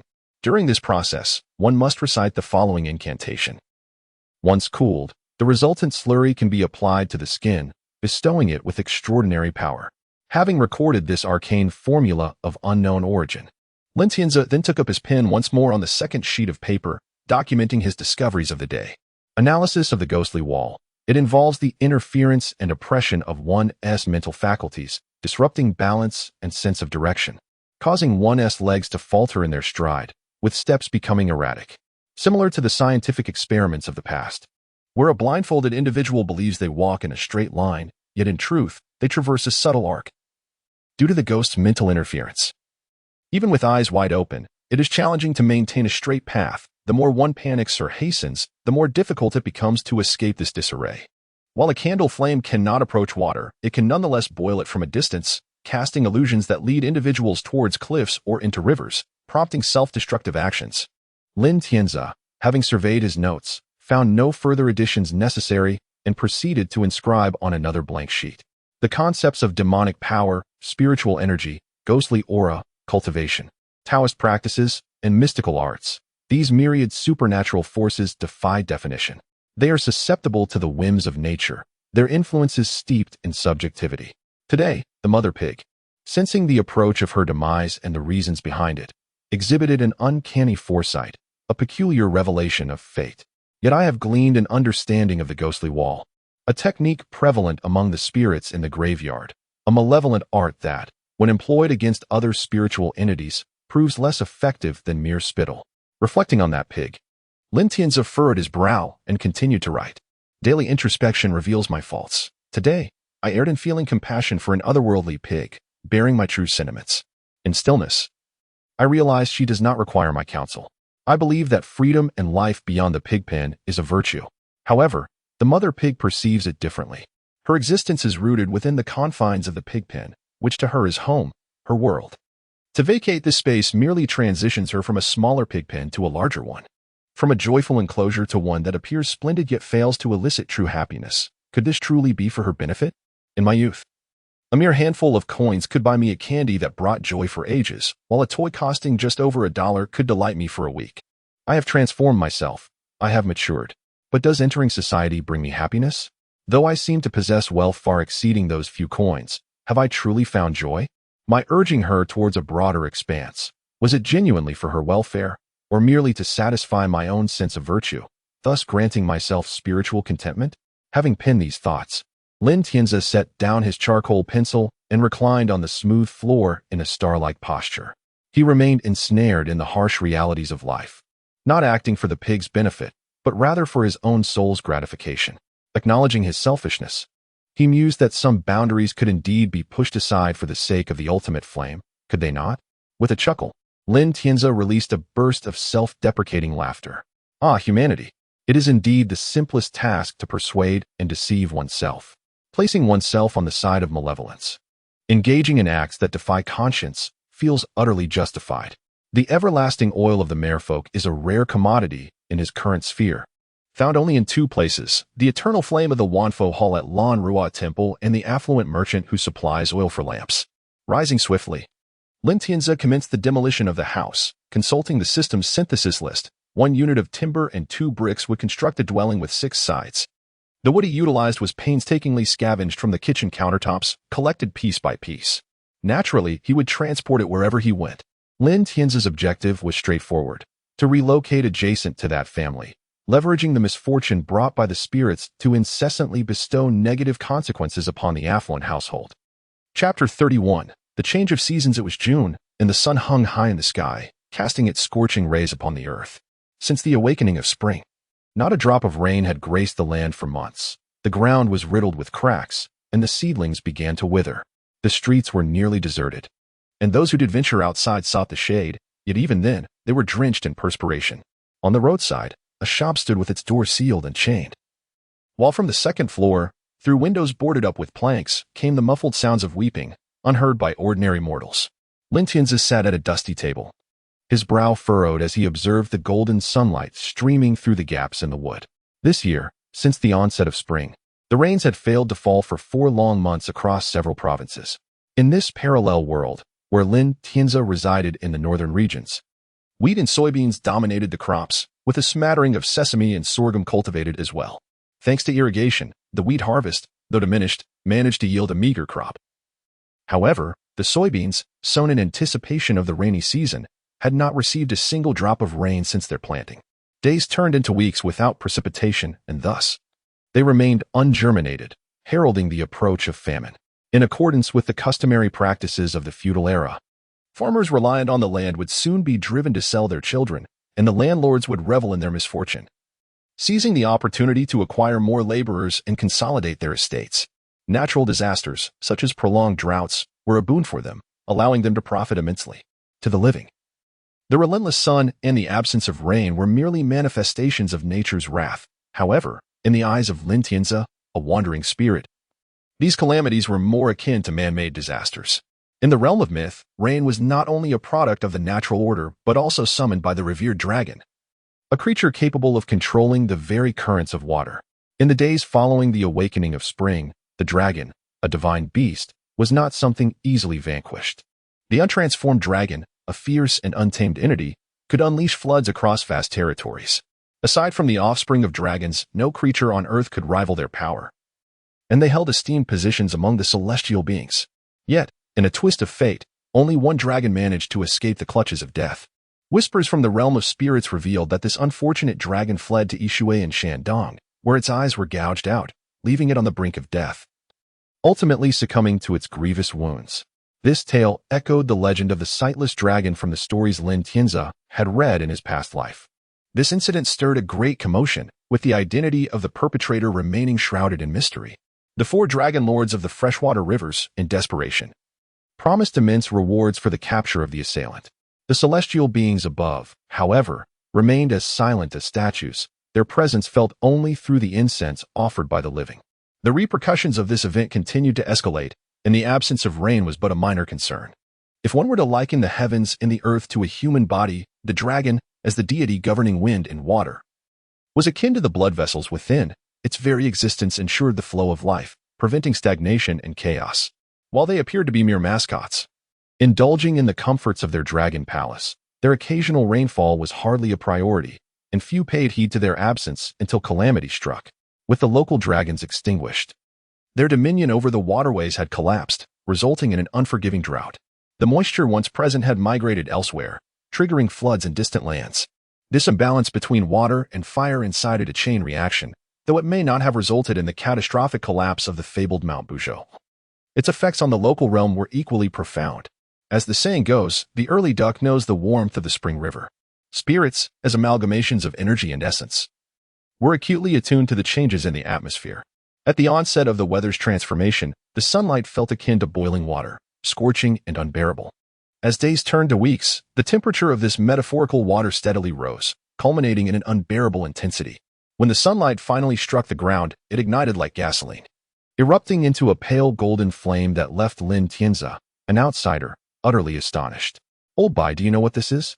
he inquired, glancing over at the former owner, who was weeping across the way, unsure if they recognized this phenomenon. Chapter 32. The visitor crouched in the corner.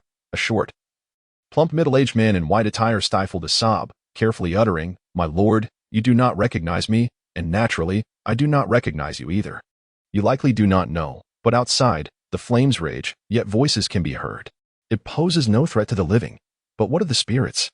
Lin Tianzi cast a glance at the cowering figure, tempted to utilize it for experimentation, yet the essence of humanity within him restrained that impulse. This spirit was the original owner of the dwelling, a pitiable soul who had fulfilled all the criteria for reincarnation, only to be bound by the unwavering longing of his earthly kin. This yearning had manifested as a constraint, imprisoning the spirit within the confines of his home, preventing him from being reborn. Under the weight of the negative emotions that permeated the ghostly realm, the spirit almost lost its essence, doomed to eternal unrest. In gratitude for Lin Tianzi's life-saving intervention, the spirit willingly became a subordinate, albeit with a mediocre level of loyalty. Treating it merely as a disposable asset would not only be unkind, but also a tremendous waste. After a moment's contemplation, Lin Tianzi plucked a strand of hair from his head and, before it dissipated into ethereal mist, cast it into the inferno of sunlight that blazed before him. As a wisp of green smoke arose, his hair was instantly consumed. Lin Tianzi pondered, slowly reaching towards the flames, continuously attempting to collect the fire using his system backpack. Collect, collect, collect.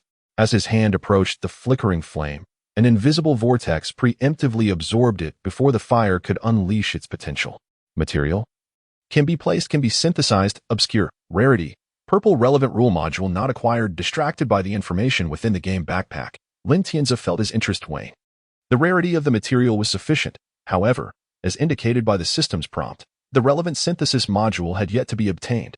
In the game, this meant that the storyline had not progressed far enough. Thus, despite possessing the materials, no synthesis blueprints would be available. For instance, distinguishing between novice and challenging encounters. The first world boss, Nidhogg, serves as the final deity remaining after the Norse apocalypse. The natural deity Valley and the primordial forest god Vidar, brothers who, if one were to be sacrificed, could summon the world boss. Upon defeating the dragon, the system would automatically announce, in the new world, fertile soil has emerged, where pure evil and pure goodness have turned to dust. Life shall flourish in this new realm. Upon opening the synthesis panel, players would discover options leaning towards light or darkness, reflective of their chosen factions. There were no processes or reasons provided. Traditionally, players would collect materials regardless of their immediate utility, especially those xianxia whimsically designated as true sunfire. With its purple quality, it could be stacked within a single backpack slot, allowing for instant deployment when necessary, a unique form of sorcery. While xianxia immersed himself in gathering the radiant flames, the white-clad spirit, wiping away tears, called out, my lord, my lord." Accompanied by a strained smile, the spirit added, "It seems someone has scaled the wall into the backyard." Xianxia felt perplexed. The place he had chosen to reside was indeed a notorious haunted house. The late owner, Old Bai, had lost his wife long ago and succumbed to an illness years prior. Aside from the son he had sent to the mountains to become a monk, who would dare trespass into this desolate abode? Constrained by the daylight and the brilliant blaze that had consumed the surroundings, Xianxia exchanged glances with the spirit. The sound of footsteps approached from the overgrown backyard, revealing a fortune-teller with a goat-like beard, exuding an air of ethereal wisdom. Clutching a bell in one hand and a banner inscribed with the words Iron Mouth, directly determining life and death in the other, he ascended the creaking stairs. Upon reaching the table where Xianxia sat, the fortune-teller removed his Taoist robe and draped it over the table, then retrieved incense, paper money, and yellow talismans from his satchel. With these, he swiftly set up a rudimentary altar. Chapter 33. Opportunity. The Taoist priest surveyed the room, then pulled out a drawer from beneath the table and descended the stairs, his purpose unknown. Watching him depart, Xianxia surmised that the priest was merely seeking refuge in this uninhabited space, having fortuitously chosen it. With the priest downstairs, Xianxia found himself alone on the second floor. The original occupant of the room, a ghost surnamed Bai, had lingered too long in the realm of the living, his spirit deteriorating, teetering on the brink of complete dissolution. Weakened, he had been expelled to the first floor when the Taoist set up his altar. In contrast, Xianxia, having sufficient strength since his crossing, occupied a relatively high position among the spirits, akin to a local tyrant in the human world. Naturally, his robust soul was far superior to that of a ghost who barely managed to survive on intermittent sustenance. Moreover, with the completion of the coffin house, the remaining would have been fashioned into a helmet and chest armor, endowing him with an additional 2 points of defense, akin to donning 2 layers of energy armor. Thus, he felt no pressure and had the leisure to ponder the statues adorning the altar.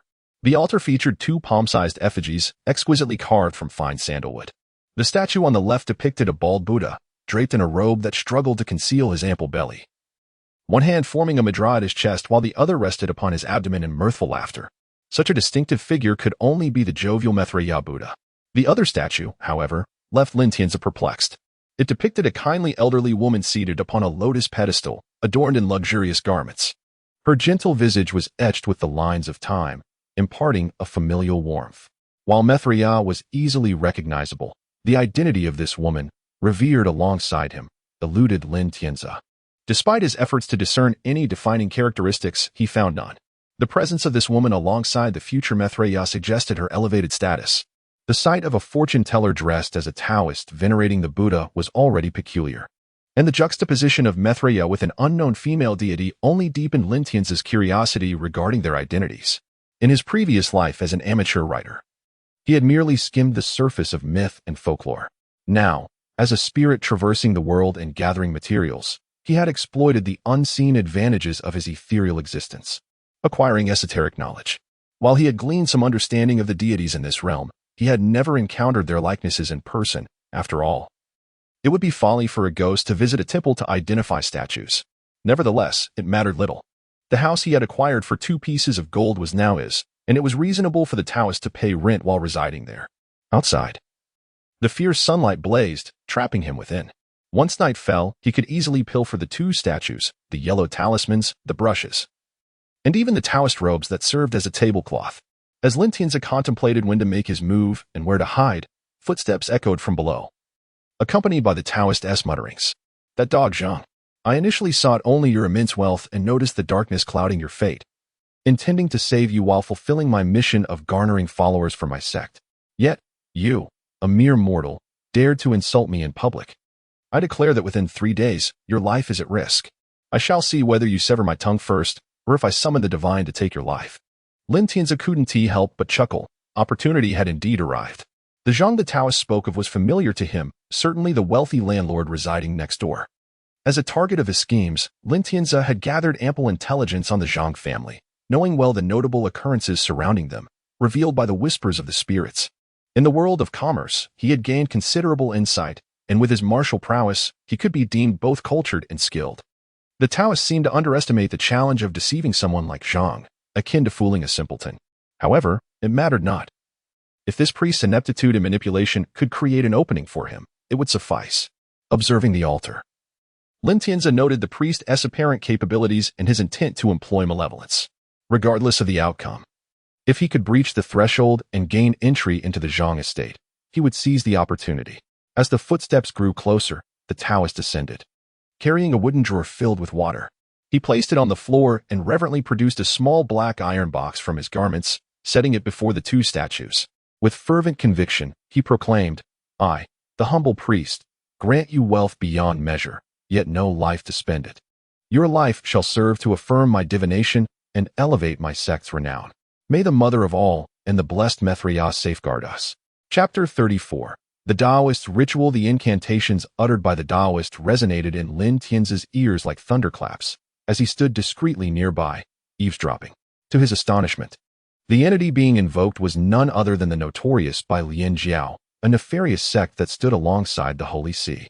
Lin Tianzi could hardly contain his expletives. The Bai Lian Jiao, a quintessential villainous organization, had been known to lurk within various Eastern fantasy realms, with a legacy steeped in the supernatural, martial arts, and ancient history. The Bai Lian Jiao's influence spanned countless worlds, even commanding the respect of the omnipotent deities of limitless realms. The depths of the machinations behind the Bai Lian Jiao were unfathomable. In a cosmos where infinite realms intertwine, the emergence of the Bai Lian Jiao was inextricably linked to a certain future Buddha, often referred to as Mithriya. Just as a realm can have but one emperor, so too does the Buddhist pantheon recognize only one supreme being, the Buddha. Mithriya and the Tathagata are akin to the crown prince and the emperor. No one aspires to be a crown prince for 60 years, nor would anyone wish to embody a future Buddha, perpetually awaiting an elusive ascension. Mithriya, whose faith permeates various worlds, is prophesied in Buddhist scriptures to arrive in the world of Boza during a time of great tribulation, to restore the true Dharma and succeed the Tathagata as the future Buddha and leader of the Boza world. The early establishment of the Buddhist faith set forth a narrative encompassing the past, present, and future, yet little did they anticipate the flourishing of their own sect.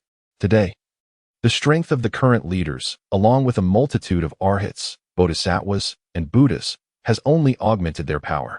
What manner of adversary could bring about the end of the Dharma for Buddhism? This raises a paradox. The future continuously evolves, and as the Buddhist faith thrives, the concept of an impending end of the Dharma can only extend indefinitely into the future, reliant on hope. Until the predicted time of calamity arrives, Mithriya remains unborn. Without his birth, there can be no cultivation, and thus no opportunity to restore the true Dharma. Consequently, Mithriya's status within Buddhism becomes rather awkward. For he exists not as the Buddha, but rather as the Bodhisattva destined to succeed Shakyamuni in the next life.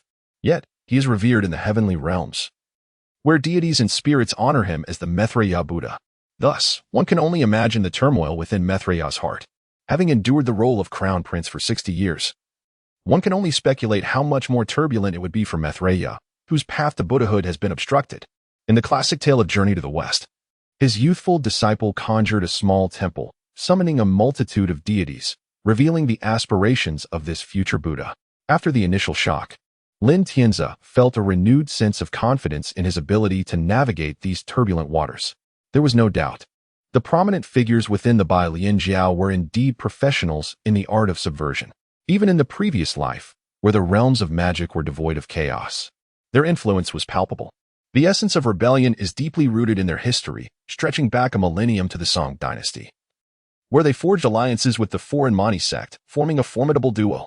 Their legacy endured through the Southern Song, Yuan, Ming, Qing dynasties, and into the Republic, establishing a rich tapestry of history. As Lin Tianzi observed the Taoist, who had just finished his prayers, he noted the meticulous manner in which he cleaned with a wooden drawer filled with water. Instead of discarding the murky water, The Taoist gently swayed the drawer to allow the sediment to settle, then used the clear water above to continue his cleansing ritual. Gradually, Lin Tianzi discerned that the Taoist was collecting dust from the surroundings. The collected mixture was then set aside in a shaded area as the Taoist ventured out, presumably for sustenance or to procure supplies. As twilight descended, the Taoist returned, bearing a new package, and settled himself before the deity's statue to meditate and chant until nightfall. He then produced a lotus leaf-wrapped delicacy and devoured it heartily. After satiating his hunger, the Taoist retrieved ink and an inkstone, preparing to write, only to unexpectedly spit into the ink with a series of ahem sounds. Lin Tianzi quickly stepped back, wary of being splattered, not out of concern for cleanliness, but rather due to the superstitions surrounding saliva in the presence of spirits. The Taoist utilized his saliva as a medium, mixing it into the ink as he continued to add more periodically. Time slipped by, and the candles on the altar flickered dimly as night deepened. Finally, the Taoist set down his inkstone, stretched, and from his pack, he extracted a stiff, lifeless crow, plucking its tail feathers. With a grin, he dipped the crow's feather into the ink and stealthily made his way outside. Lin Tianzi couldn't help but smile. Indeed, when it came to dealing with people, the professionals were unparalleled.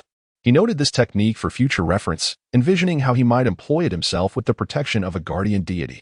He collected the remaining ink mixed with saliva, stowing it away in his system's inventory, a material devoid of discernible properties, yet of the lowest grade quality. However, as the saying goes, one thing restrains another, and this humble ink could serve as a key to unlock treasures elsewhere. Having secured this unexpected boon, Lin Tianzi swiftly exited, following the Bai Lian Jiao Taoist to observe the utilization of the ink and discern any incantations or techniques involved. The night had fully enveloped the sky, and the once vibrant flames of day had vanished without a trace. As anticipated, the Taoist approached the residence of the Wu family, yet he did not act immediately. Instead, he concealed himself in the shadows, biding his time until the lanterns at the entrance flickered out, before stealthily advancing with the ink-dipped crow's feather, marking the eyes of the stone lions and the guardian deity at the door. Chapter 35. The Treasure Boy, Part 1. Then the Taoist began to chant incantations. Seal your eyes, unable to discern black from white.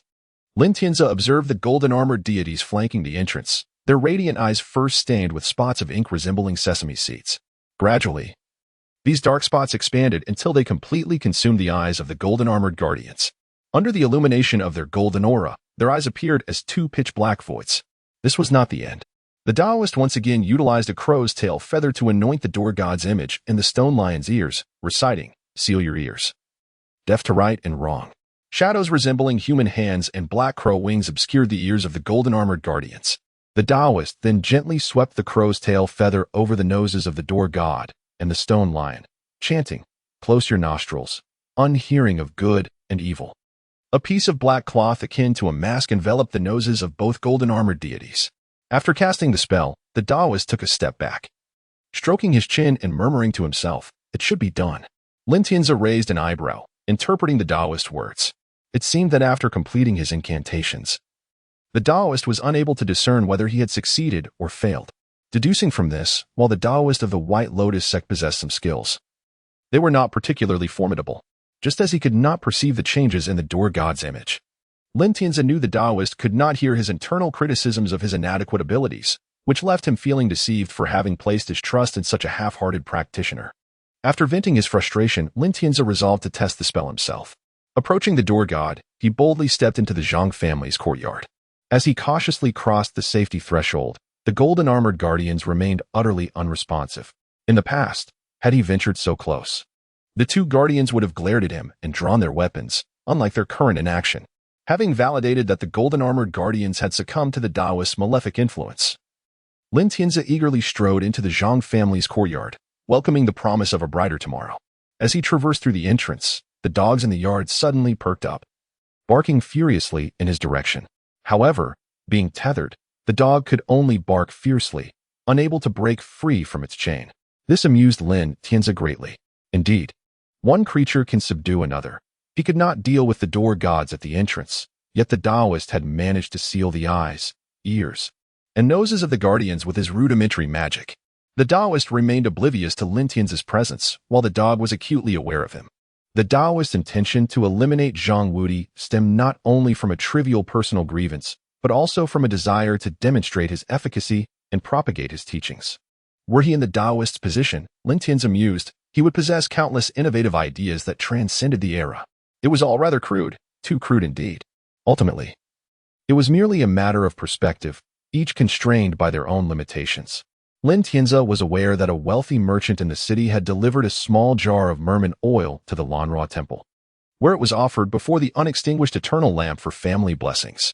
Uncertain of its location, Lin Tianzi opted for a thorough search, floating up to inspect the beams and tiles, and diving down to check for hidden passages. According to rumors circulating among spirits, the merman oil was originally excavated by a band of tomb robbers from a particular grave and subsequently purchased at a high price by Zhang Wudi. The act of lighting lamps with oil extracted from the grave was indeed perplexing. Was it truly meant to bless family members?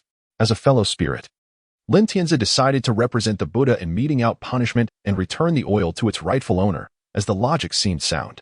In the bedroom, study, cellar, and storeroom, Lin Tianzi not only located the coveted merman oil but also seized numerous valuable items recognized by the system. A thief does not leave empty-handed. Having come this far, he thought it prudent to fill his backpack. After collecting his spoils, Lin Tianzi left behind a note of acknowledgement, subtly warning Zhang Wudi of the Taoist's intentions to cast a harmful spell upon him. While he could have looted the Zhang residence entirely, he chose instead to leave behind a piece of yellow paper, a token meant to alert Zhang Wudi and potentially save his life.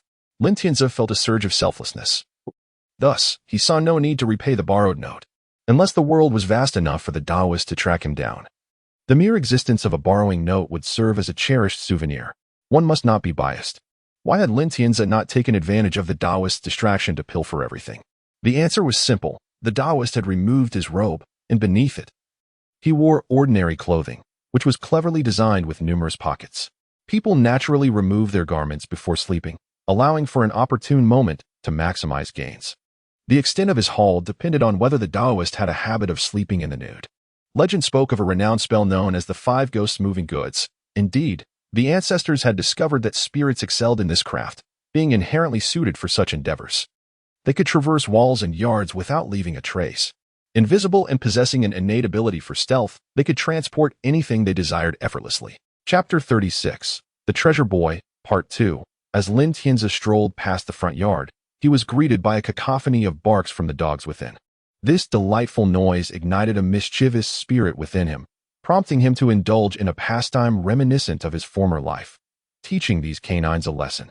Lin Tianzi had a fondness for dogs, particularly his own, but he held little affection for those belonging to others. The rationale was simple. Dogs exhibit unwavering loyalty to their masters, yet when faced with unfamiliar individuals, they transform into entirely different creatures, petty, boisterous, and more often than not, lacking in commendable traits. In his previous life, while residing in his rural hometown, Lin Tianzi encountered dogs just like these.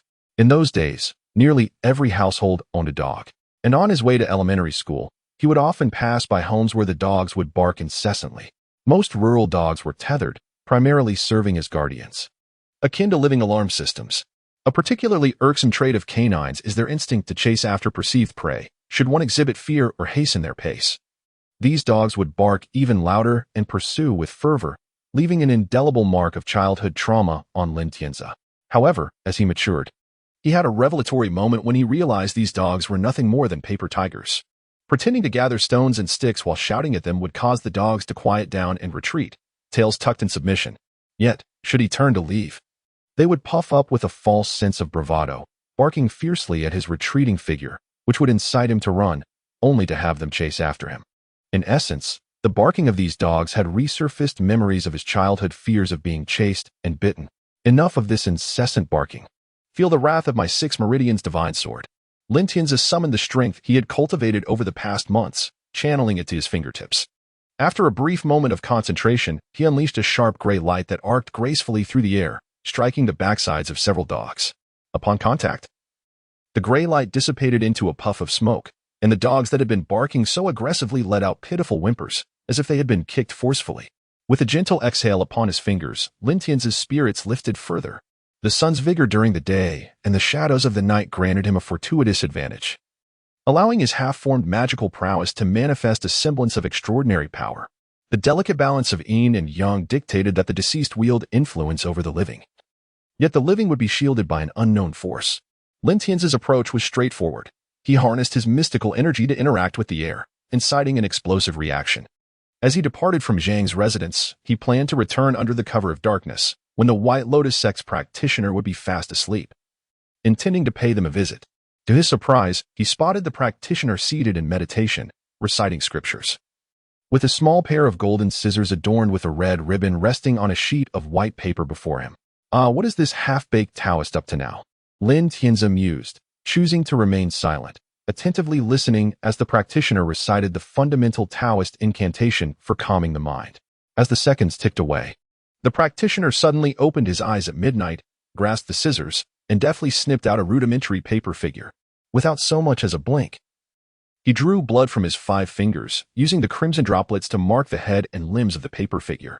As the paper figure absorbed the blood, transforming from white to a vivid red, the practitioner brought it to his face and gently blew upon it. Lin Tianzi observed as a misty aura, reminiscent of a serpent, slithered into the paper figure.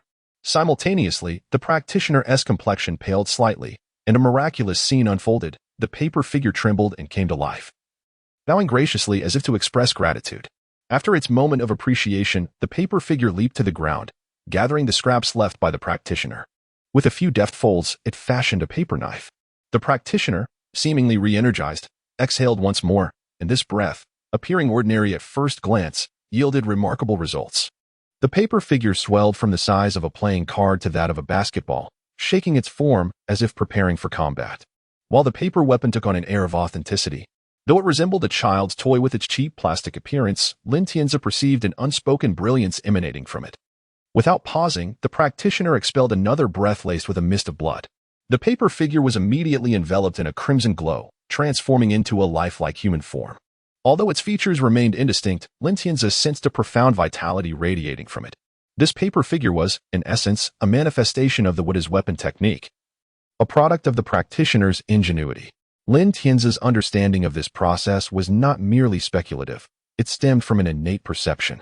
His curiosity about the practitioner's secrets had prompted him to activate his spectral abilities for observation, revealing the intricate method of the paper figure's creation, complete with its design and instructions.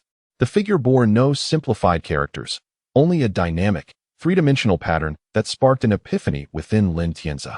As he correlated the practitioner's actions with his newfound understanding, Lin Tianzi grasped the operational mechanics of the spell, essence, qi, and spirit.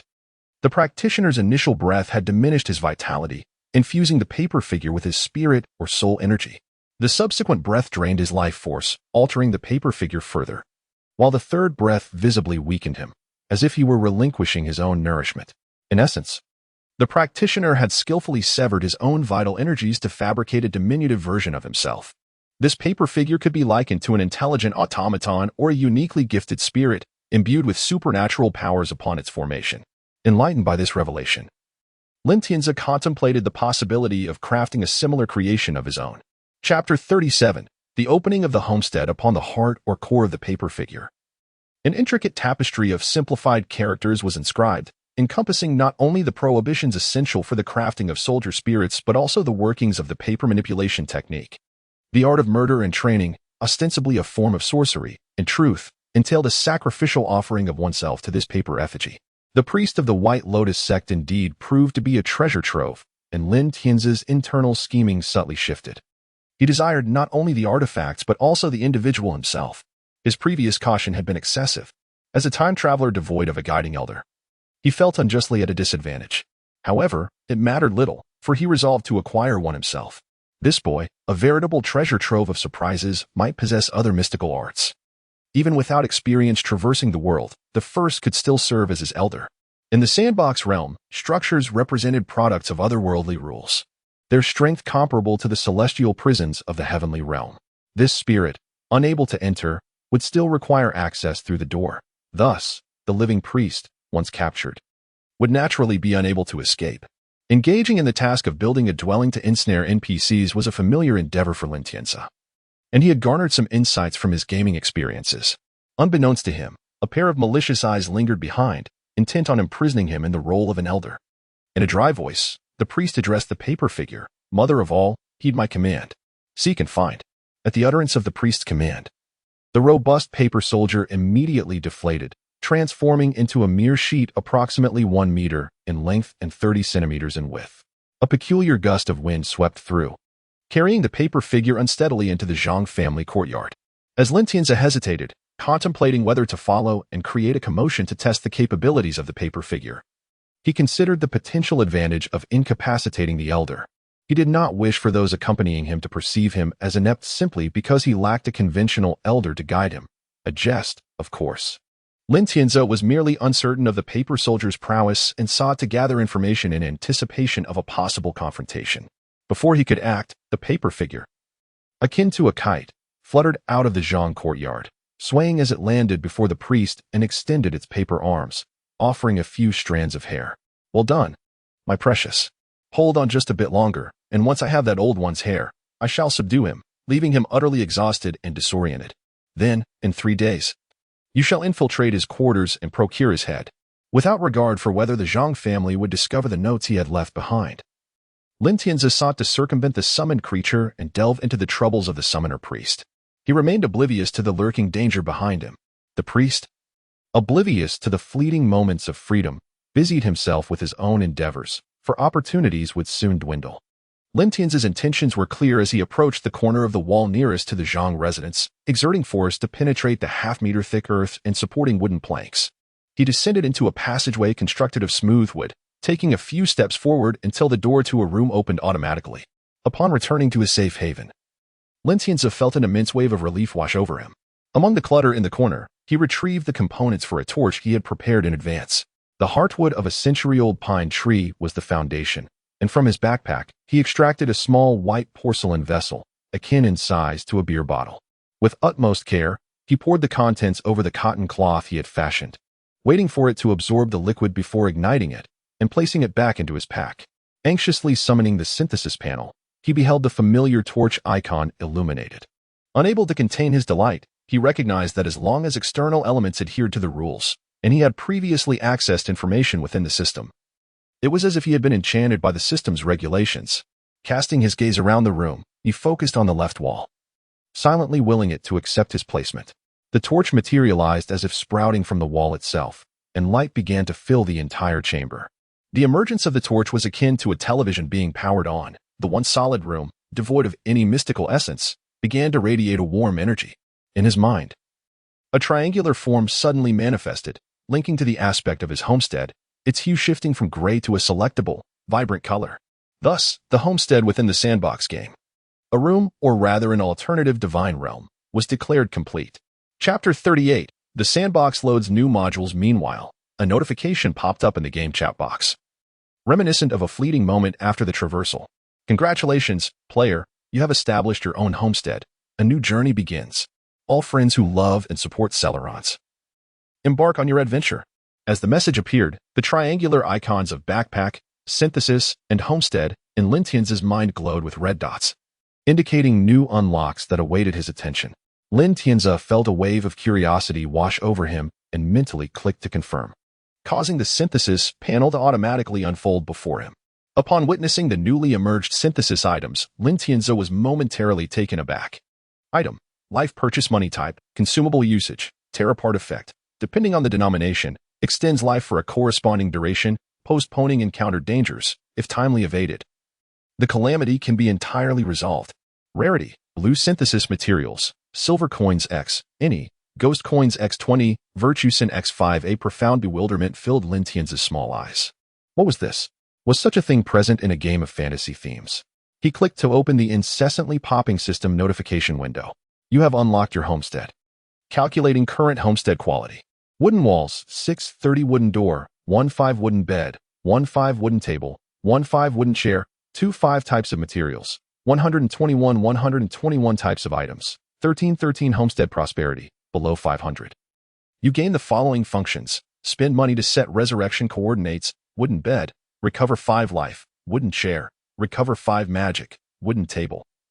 Acquire adventure collection wall to display adventure collectibles. Acquire glory achievement wall to record your achievements. Acquire adventure gate, which can initiate new adventures. You have the authority to construct auxiliary buildings for your homestead, detecting the existence of the same map in the backpack.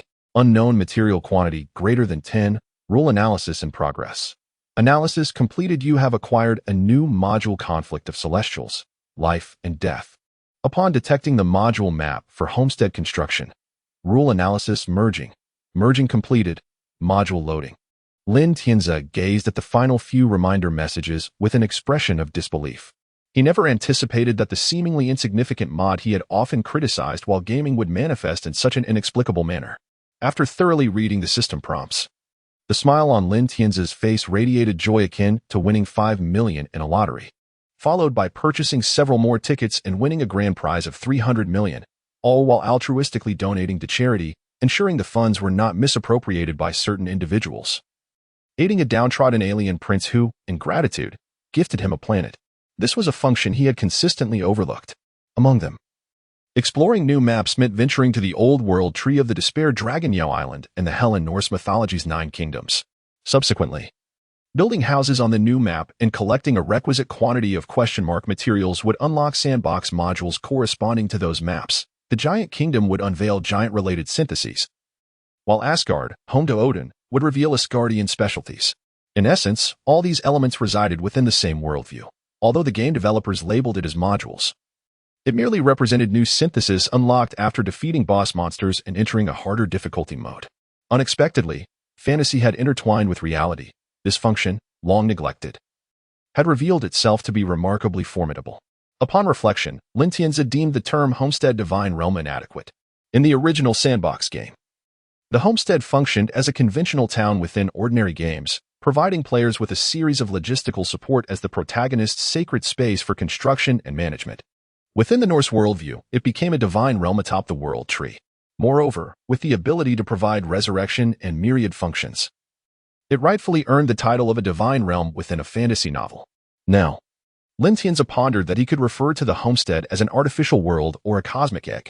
The homestead equated to an egg crafted by the system, while the unrecorded items from the Liaojia world, once analyzed, represented the deciphered genetic DNA. His external system seamlessly integrated this genetic DNA, producing a homestead egg that amalgamated the characteristics of 2 worlds.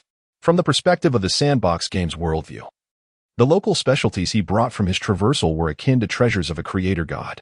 Lin Tianzi remained uncertain whether there had been any changes in the limits of the real world, but based on the game's settings and performance, his standing in the world of Celeron's rivaled that of the transformative Jade Butterfly in early chaotic novels.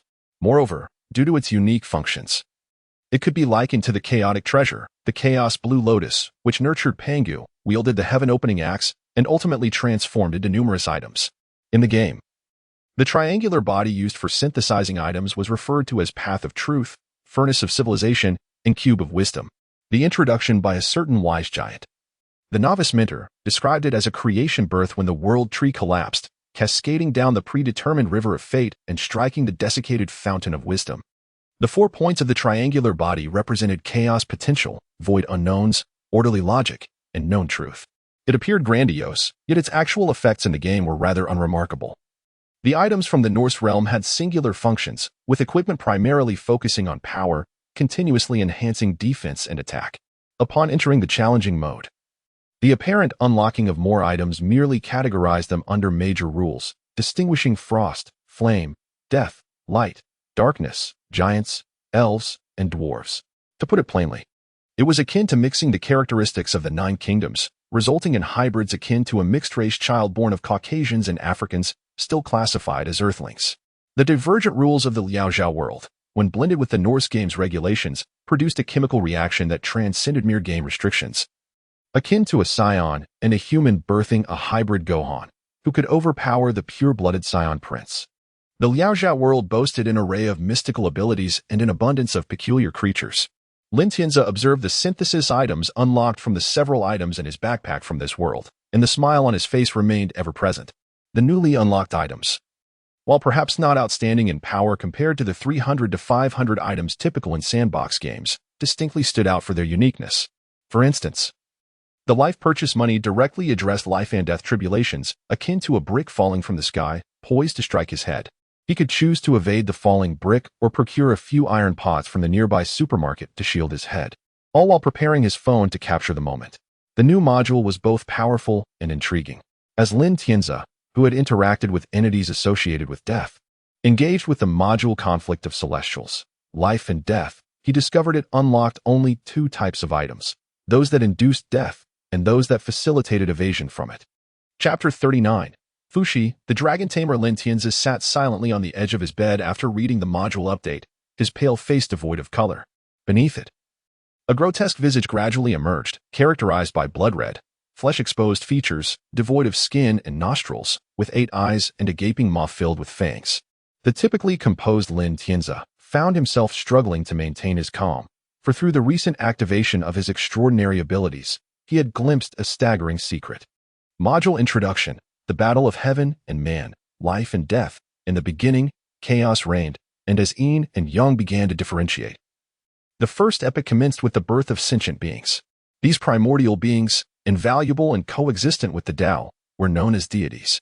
The gods, evolving from themselves, created myriad races to serve as offspring, kin, and subservient beings, dwelling in harmony amidst the vast seas and mountains. Wu and Shi, the dual gods, created the clay figure tribe as their kin. During the celebration of their birth, the clay shaman instigated a rebellion, proclaiming, "The king of humanity, the progenitor, should not be sacrificed. I traverse this realm to topple the mountains that loom over humanity, to vanquish all monstrous entities and establish a new order." Patricide and usurpation ensued, seizing the power of creation. The creator deity Shi was cast down from the altar, and he proclaimed himself Fushi. Before she ascended to the heavens, he uttered a curse, inscribing it upon the celestial bodies and the earth. The myriad gods took heed, the heavens remembered, and thus the seeds of the conflict between heaven and man were sown. As Fushi unified the wild gods, the enmities he incurred were etched upon the tenets he governed. The hearts of the deities melded into the will of heaven, which sought to return to the primordial chaos from whence it emerged. Fushi, offering himself as a sacrifice to the heavens, transformed celestial hatred into a pollution that descended upon the 36 layers of heaven, igniting a struggle for legitimacy between human intention and heavenly will. Both sides agreed to 50 contests to determine the victor. In the 49 contests of the struggle between heaven and man, each side claimed victory in 20 matches, with 9 contests resulting in a draw. The fourth contest, themed on life and death, concluded with the victory of heavenly intent, declaring that no one shall achieve eternal life. Unlock 1. Module Synthesis, Life, Aging, Illness, Death. Unlock 2. Homestead Architecture, Eternal Life Series, Survival Series. Lin Tianzi gritted his teeth and recited the rallying cry of Fushi, heralding the rise of humanity. The king of humanity, the progenitor, should not be sacrificed. I traverse this realm to topple the mountains that loom over humanity, to vanquish all monstrous entities and establish a new order. Upon uttering these words, a flicker of confusion crossed his face. This resonant rallying cry was incongruous with the era it purported to belong to. Sacrificial rites have existed since time immemorial, and based on his research into folklore while writing novels, Lin Tianzi understood that the era of the 3 sovereigns and 5 emperors, where Fushi and Nuwa resided, was brutal and sanguinary, a time when humanity had yet to differentiate itself from bestiality. The practice of human sacrifice was gradually abolished with the advancement of civilization. Emperor Xian of the Shang dynasty was condemned by the Zhou king for engaging in such rituals. Thus, it dawned upon Lin Tianzi that he was not the first to traverse this world. The call for renewal, to topple the old and establish the new, resonated with the tales he had learned about the 3 sovereigns and 5 emperors. Fushi, like him, was a traveler from another world. After vanquishing the legitimate deity, he appended a Fu to his name, signifying his triumph over Shi, while ensuring that the initial cultural myths did not deviate from their path. Had it not been for the module loading, revealing the buried truths, he would have remained oblivious. Now, Lin Tianzi felt a sense of trepidation, not merely for the existence of other travelers, but for the fate of that predecessor who had perished. The second traveler, Wang Mang, was famously defeated by the son of heaven, Luckier, in various humiliating ways, including the catastrophic fall of meteorites that obliterated armies. How potent must these meteorites have been to destroy the forces of a mythical realm? In the prior Warring States period, each noble possessed the bloodline of legendary figures. And during the Qin dynasty, the divine aspect was further emphasized, mirroring the celestial courts of the heavens. The warriors of the subsequent 3 kingdoms era were renowned for their legendary prowess. Yet, even amidst the Eastern and Western Han dynasties, how could the military lack exceptional talents? If such an army could be annihilated by a mere meteorite, How could one trust in Luckier, the son of destiny, whose father was said to be endowed with extraordinary abilities? It seemed that the actions of the first traveler had far-reaching implications, leading to the demise of the first unified human empire, shrouded in mystery, as the great fire of xianxia consumed countless classics. The successor was then known as the Divine Han, who abolished the 100 schools of thought, elevating Confucianism to a status of singular reverence, transforming it from the divine right of kings into a feudal relic. It appeared that the heavens dominated, with each human endeavor thwarted. Xianxia suspected he might one day trip over his own feet and meet an untimely demise. With resolve, Xianxia acknowledged the peril of lingering in a world where even spirits bore ill towards humanity and travelers. Recalling the game, he remembered there were indeed means to alter the main world's architecture. The initial map was limited in resources, necessitating the creation of sub-dungeons for mining.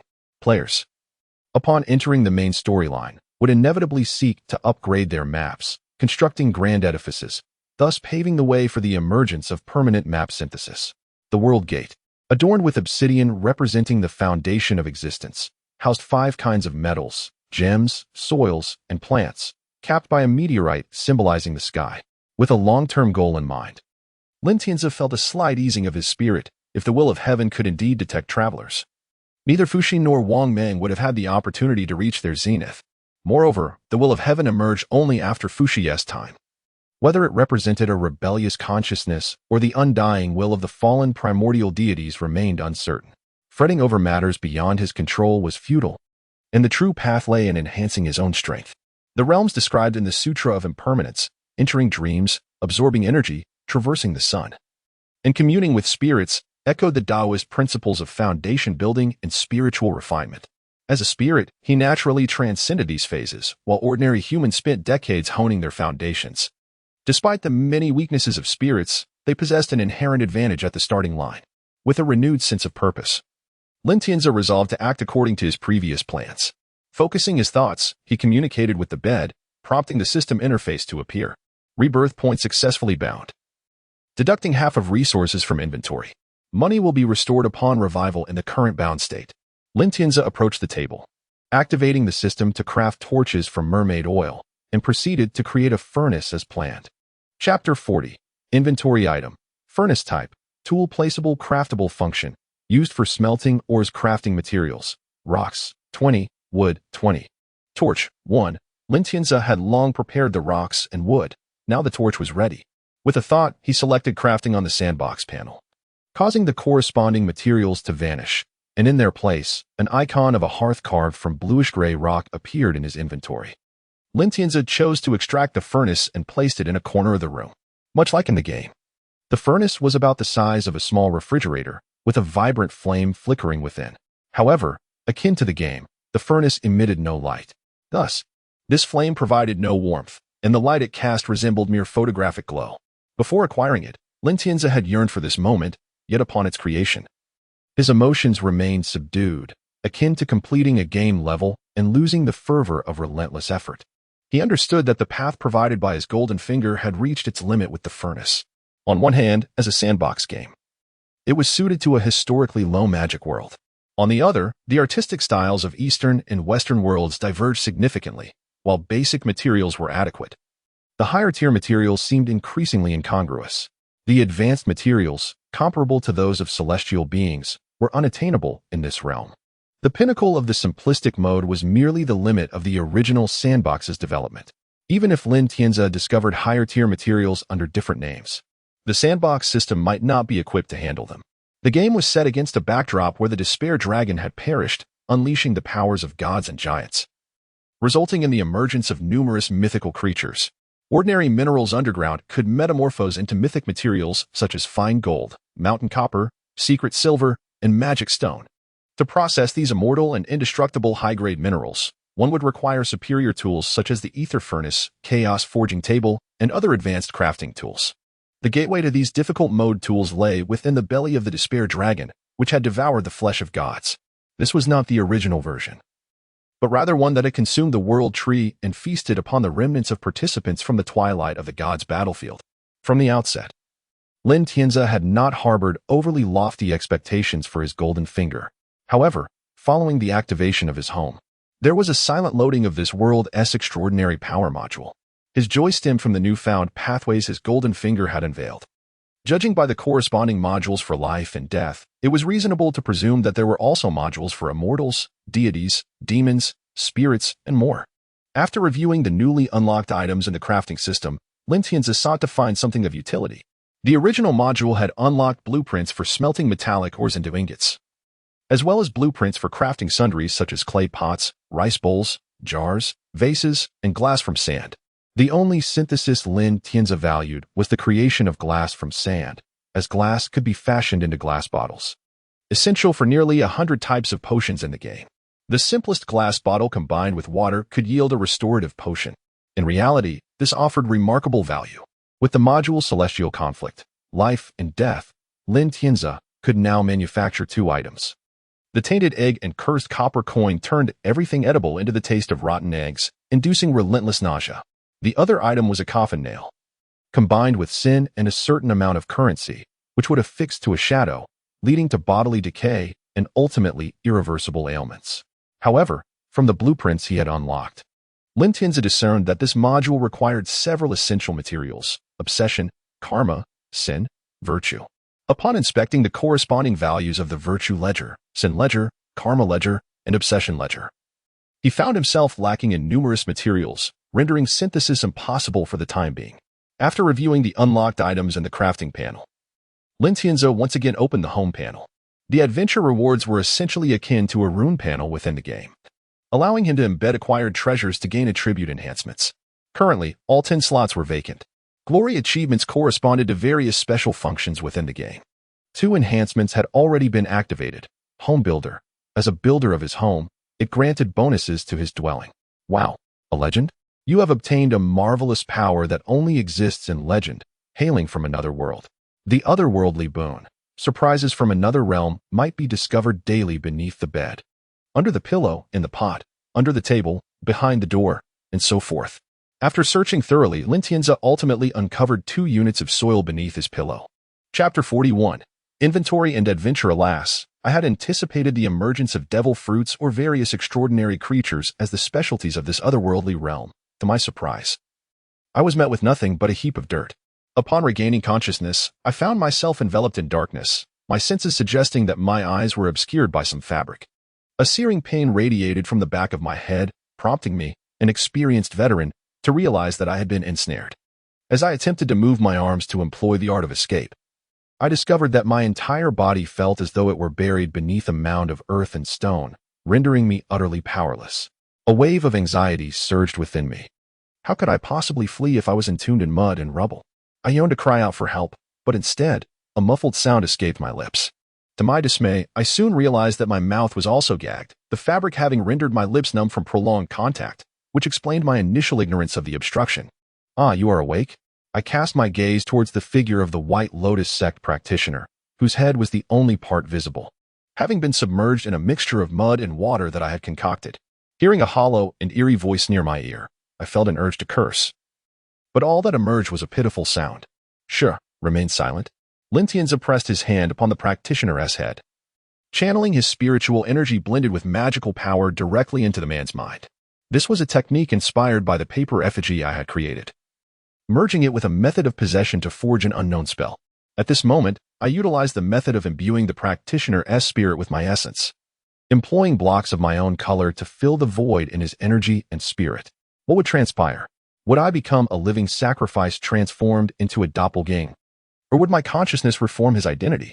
The interplay of spirits, magical energies, and self-awareness is fraught with contradictions. The more fear a living being harbors, the stronger the influence of the supernatural.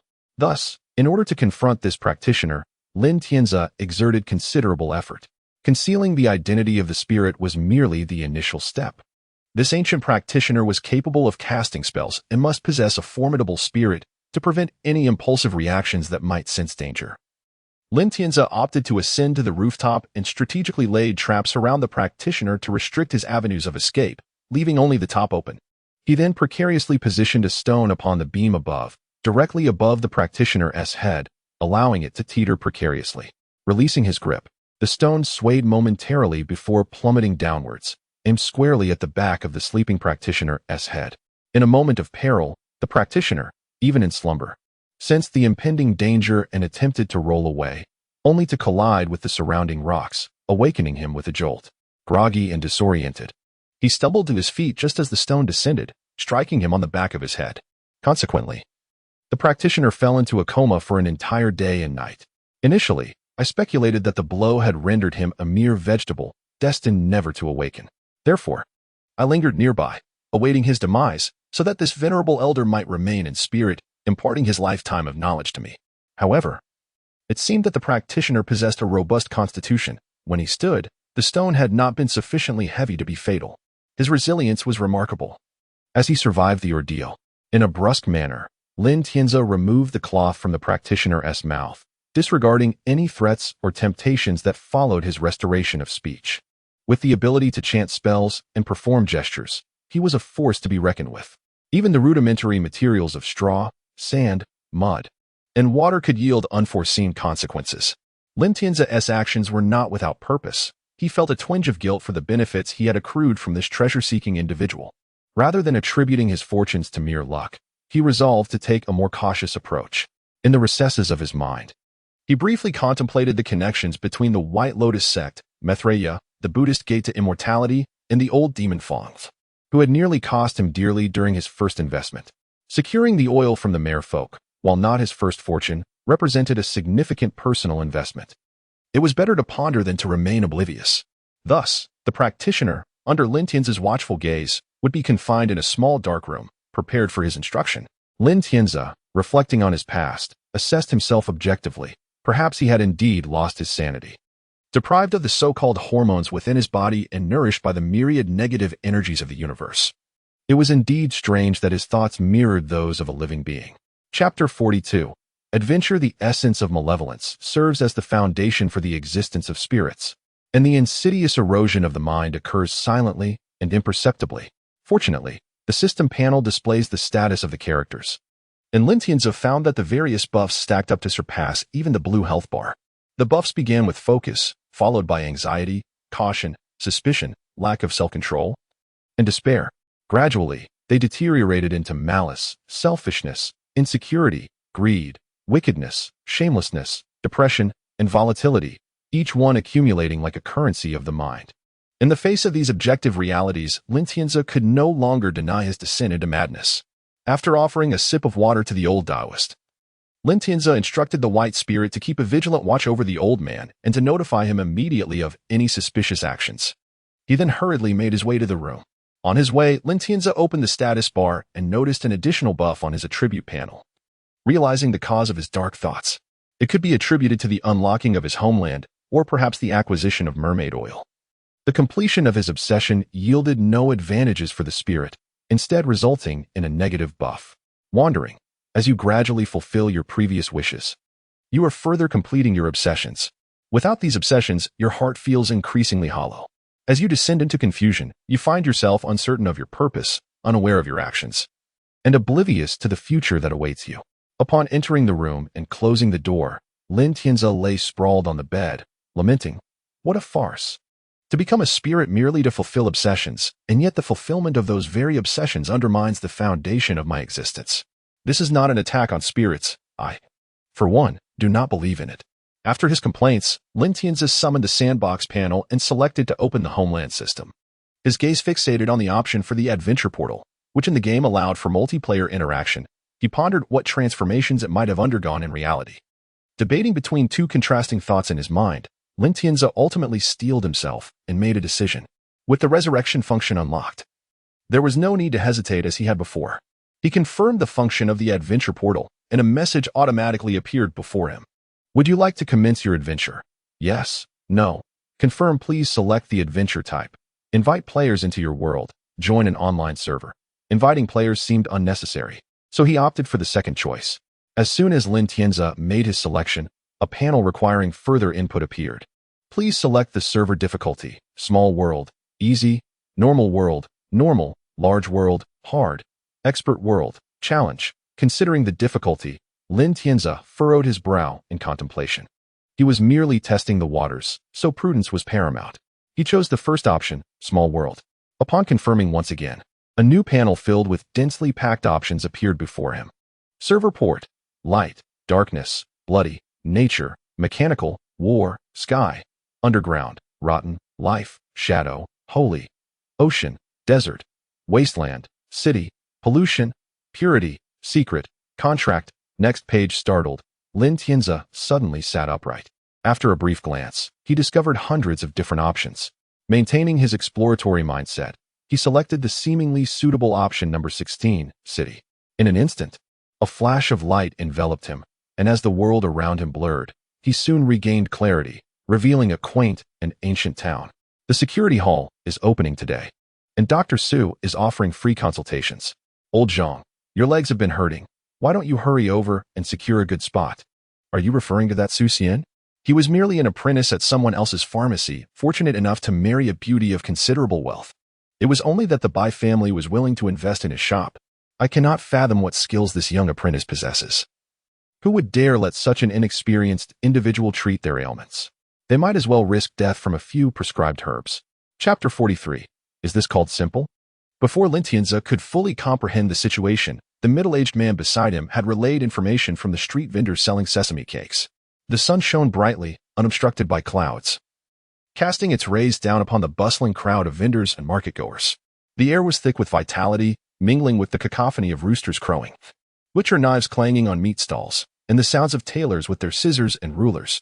An array of talismans and protective artifacts seemed to weave an intricate web of power, pressing down upon Lin Tianzi, who, as a pure entity, felt like an ice cube thrust into a volcanic eruption, overwhelmed by the heat of the surrounding environment.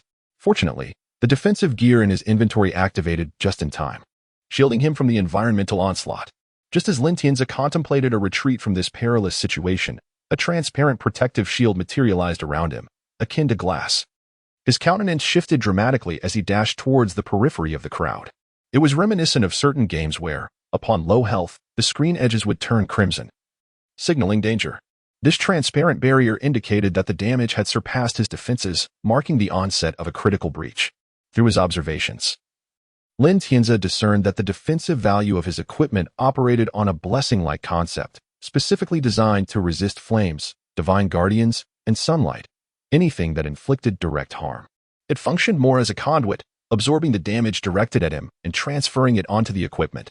However, this absorption had its limits, contingent upon the gear's durability.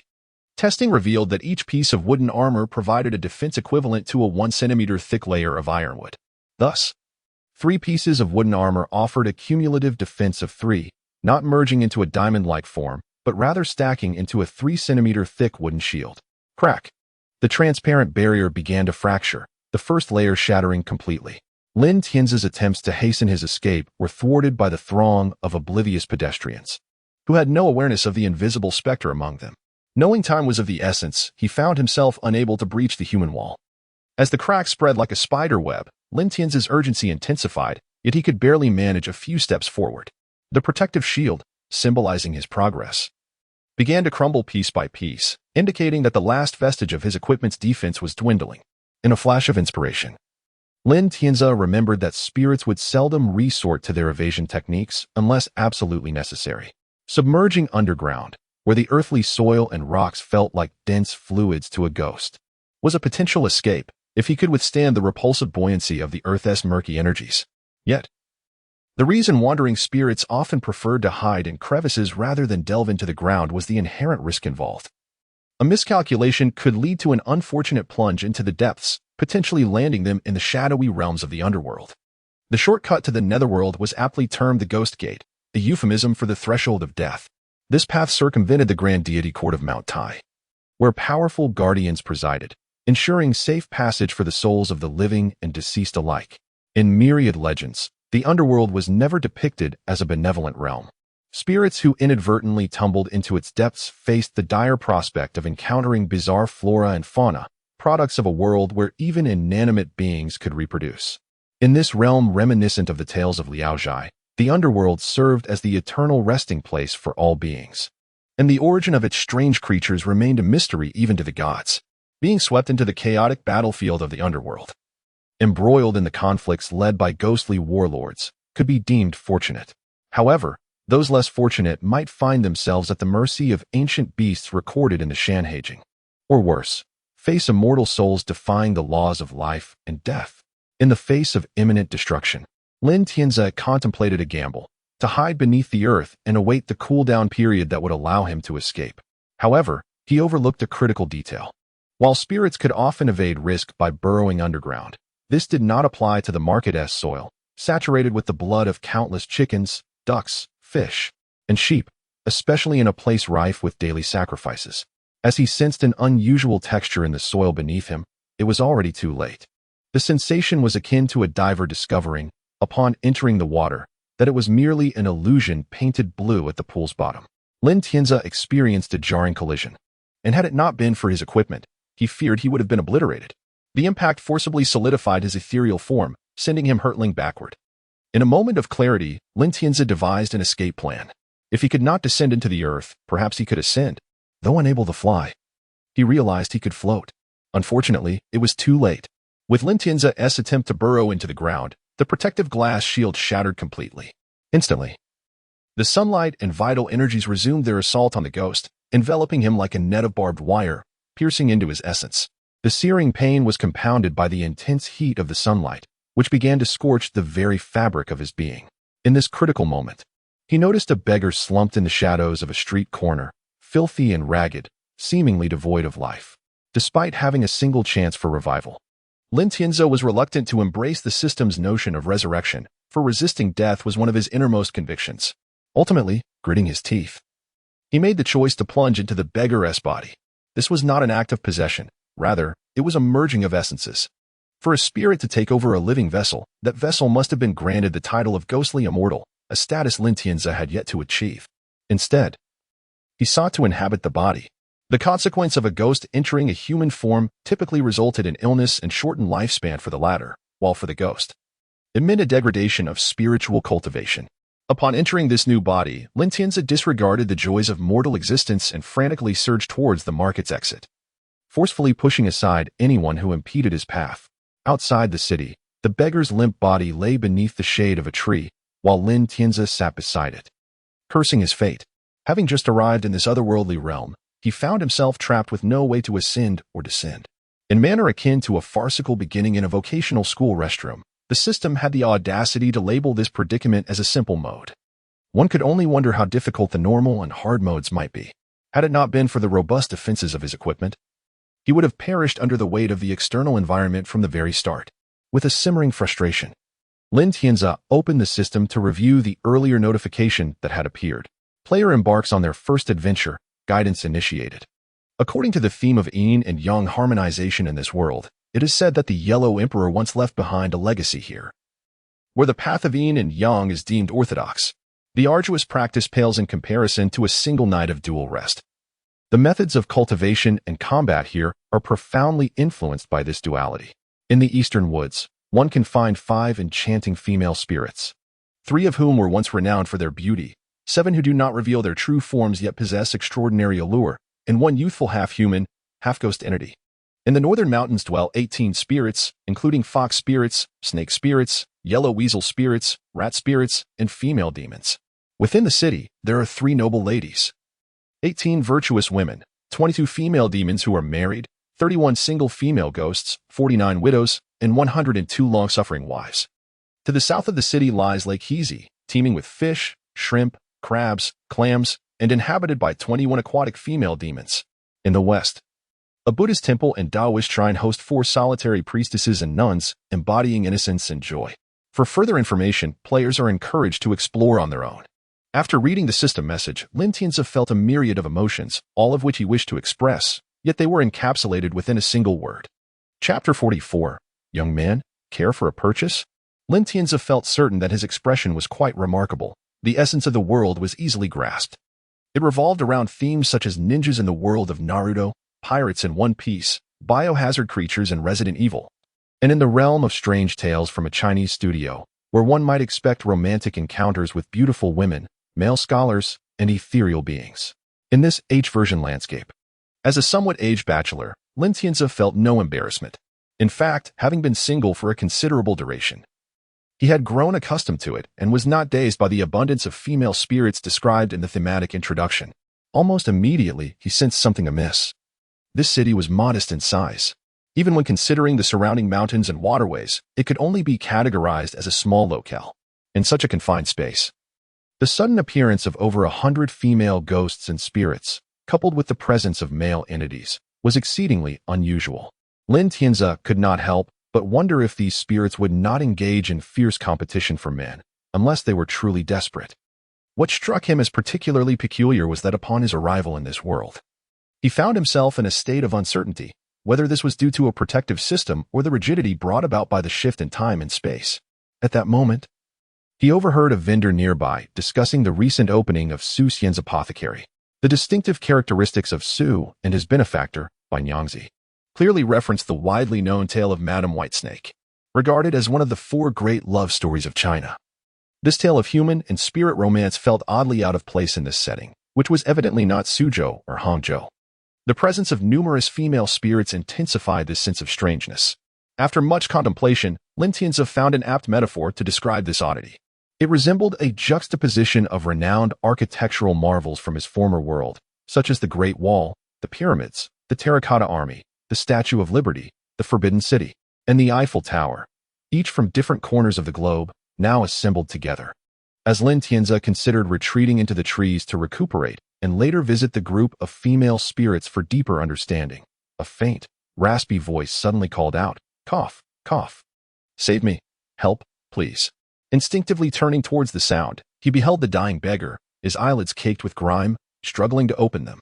One hand reached out weakly, fingers splayed as if yearning for something, or perhaps attempting to grasp a fleeting hope. From Lin Tianzi's perspective, the beggar radiated an aura of despair, his body riddled with ailments, gasping for breath as he awaited the final release of life. In a crowd of otherwise healthy individuals, the beggar's condition was starkly apparent, which was why Lin Tianzi had noticed him immediately. With a sigh of resignation at the beggar's futile struggles, Lin Tianzi mused that if the situation were truly hopeless, he would not intervene. Yet, he had just unlocked the synthesis of a glass vial. As long as he had access to a water source, he could concoct a restorative potion, but he had failed to find a suitable water source in the city. The well in Bai Lao's backyard was far too perilous for a spirit. The deep well water was saturated with negative energy, making it chillingly cold even in the height of summer. For a ghost, natural well water was akin to glue once submerged. Escape would be improbable for at least a year and a half. Thus, without a fitting water source, Lin Tianzi regrettably found himself unable to create the restorative potion, despite having unlocked it. "Brother, you must be aware of your own condition. You're on the brink of death. Had I not possessed your body and awakened your latent vitality, you would have succumbed to oblivion." Lin Tianzi understood that the beggar could hear his spectral voice, much like how a newborn might perceive the unseen. Those nearing death often glimpsed apparitions of relatives or deceased acquaintances, and sometimes, these visions were not mere hallucinations. The once listless beggar, as if seizing upon a glimmer of hope, rallied his faltering spirit. In a frenzied motion, he knelt before Lin Tianzi, banging his head against the ground in desperation. "I don't want to become a ghost. Oh, great Reaper, I don't wish to die. Please, I'm still young. Spare me. Spare me." Lin Tianzi found the beggar's fervor puzzling. He wondered what thoughts had crossed the man's mind. If there were a means to save him, he would certainly do so. Yet, the inevitability of life and death is a natural law of existence, something that cannot simply be wished away. Shifting his position to avoid the beggar's fervent bowing, Lin Tianzi leaned against a tree and sat down. "It's too late for salvation. You should take this moment to write a few words on the ground. Leave behind a farewell note." However, the beggar appeared oblivious to Lin Tianzi's suggestion, consumed by a paralyzing fear of death and a profound sense of hopelessness. "If you spare me, I, Sun Gue, swear that if I live, I shall build a temple in your honor. My descendants will worship you, and whatever you desire, I will fulfill. Please, let me live. I truly do not wish to die." Lin Tianzi, ready to voice his skepticism about the beggar's dire circumstances, was interrupted by a sudden notification. Module, Human Spirit Pact, Life and Death, a contract between human and ghost. Unlocking new synthesis item, Yin-Yang Pact. Materials, agreement and promise from a living person to a ghost. 1. Connection. 1. Blood of a living person. 1. Date of birth. 1. Yellow paper money, 10 sheets. Ghost name or alias. 1. Proof of ghost belongings. 1. Fulfillment of the request. 1. Effect. A pact between human and ghost. Witnessed by the heavens, protected by the rules of the realms, the promised offerings shall be repaid through generations. Lin Tian's eyes sparkled with intrigue as he turned to Sun Gui, grinning. Young man, your verbal password has been accepted, and your boon is granted. Since your fate has been marred for half a year, allow me to compensate you fully. I wager that you shall provide me with ample metal and wood, and in return, you shall wager your own potential to reach the water's edge. With that, Lin Tianzi wasted no time. He plunged into the beggar's body, armed and equipped. With a forceful strike against the earth, a resounding thud echoed as the ground yielded to create a crater the size of a car. In the ensuing recoil, Sun Gui's body was propelled into the air, his gaze sweeping through the towering trees until he spotted a glimmering surface of water in the distance. Chapter 45. The Debt of Shadows. To comprehend Lin Tianzi's urgency, one must recognize the serendipitous alignment of circumstances that led to the unlocking of the invaluable module item known as the Yin-Yang contract. Lin Tianzi immediately discerned the true essence of this contract. It was none other than the notorious Yin debt. Yin debt manifests in three forms. The first, rooted in Taoist philosophy, is commonly referred to as the debt of rebirth. This form of debt signifies the obligation incurred by a soul upon reincarnation, necessitating a loan from the underworld's officials. A person's life is ordained by the heavens, while their corporeal existence belongs to the earth. Thus, when a soul reincarnates in the underworld, it must borrow from the netherworld's emissaries. This loan is not merely composed of paper offerings, which are commonplace tokens of faith, but rather consists of the more exalted essence of fate itself. The purpose of this debt is twofold. Firstly, it serves to facilitate the acquisition of a human form in the next life, be it beautiful, unattractive, disabled, or endowed with divine strength. Thus, it is also referred to as the human skin debt. Secondly, it covers the expenses required for the journey of reincarnation and guarantees the wealth one is destined to possess in their next life. While incense offerings may hold considerable value for ordinary spirits, the true denizens of the underworld regard such offerings as trifles, tainted by their pedestrian nature. Why then do disparities in wealth exist among firstborns? According to Taoist belief, this is attributable to individuals who, after incurring Yin debt, fail to repay it across lifetimes, resulting in an escalating cycle of indebtedness. Unpaid Yin debt is balanced by the forfeit of earthly fortune. Thus, some individuals find themselves perpetually impoverished and beset by misfortune. If the Yin debt of the afterlife is akin to an official loan, the second variety is far less formal. This debt, though also borrowed from divine entities, is incurred from malevolent spirits rather than benevolent deities. Malevolent deities come in various forms, often masquerading under the guise of divinity, yet are predominantly comprised of mischievous entities, fox spirits, and other supernatural beings. They have cultivated their powers and are worshipped in temples, receiving offerings of incense. Among them, the Wudong gods, or five manifest gods, are particularly renowned. These deities embody both righteousness and malevolence. While they may bestow calamities upon mortals, sincere devotion can also yield blessings, often proving more efficacious than standard deities. In the Jiangnan region, it is rumored that worshipping the Wudong gods can lead to overnight wealth, prompting many to honor them as deities of fortune by erecting temples in their honor. However, such wealth, procured through the Wudong gods, is ultimately ephemeral, a fleeting illusion, for it comes at a price. Borrowed riches and sought-after fortune are never truly one's own. Debts incurred to the spirit world must eventually be repaid, sometimes with one's very life or the fate of one's descendants. The practice of venerating malevolent deities in hopes of attaining wealth persists even in modern times. In the entertainment industry, the notorious practice of summoning spirits, such as the ancient Tai Kumanthong, exemplifies the borrowing of a second form of Yin debt. The final type of Yin debt, which serves as the prototype for the Yin-Yang contract, is aptly termed ghost debt. As the name suggests, this refers to debts owed to spirits from the underworld. It is often said, the king of hell is easy to appease, yet the minor spirits are troublesome. Repaying a debt to the netherworld's officials is a straightforward affair, as is settling accounts with malevolent deities, provided one remembers to offer incense and tribute annually. Such deities, while not overtly cruel, do expect their due. However, when it comes to ghost debt, the repayment may demand one's very life. This form of indebtedness is governed by a sinister magic. To borrow ghost debt, one must wait for the 7th lunar month, a time when the barriers between the living and the dead are thinned.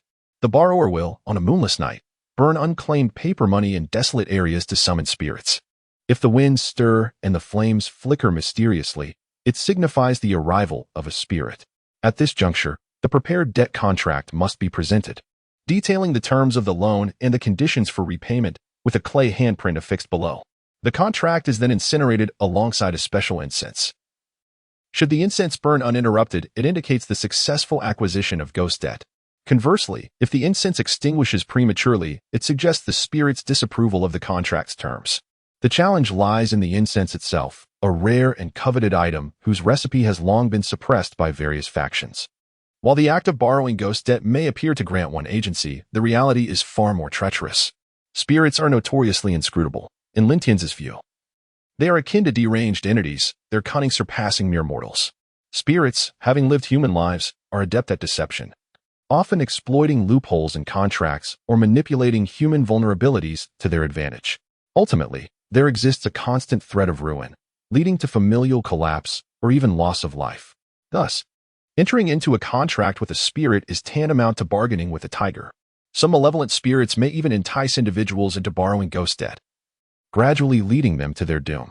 A notable Hong Kong film depicted a protagonist who, in a fit of gambling, borrowed from a ghost, agreeing that half of everything would belong to the spirit. Consequently, the spirit took half of his son, his wife, and even sought to claim half of the gambler's life.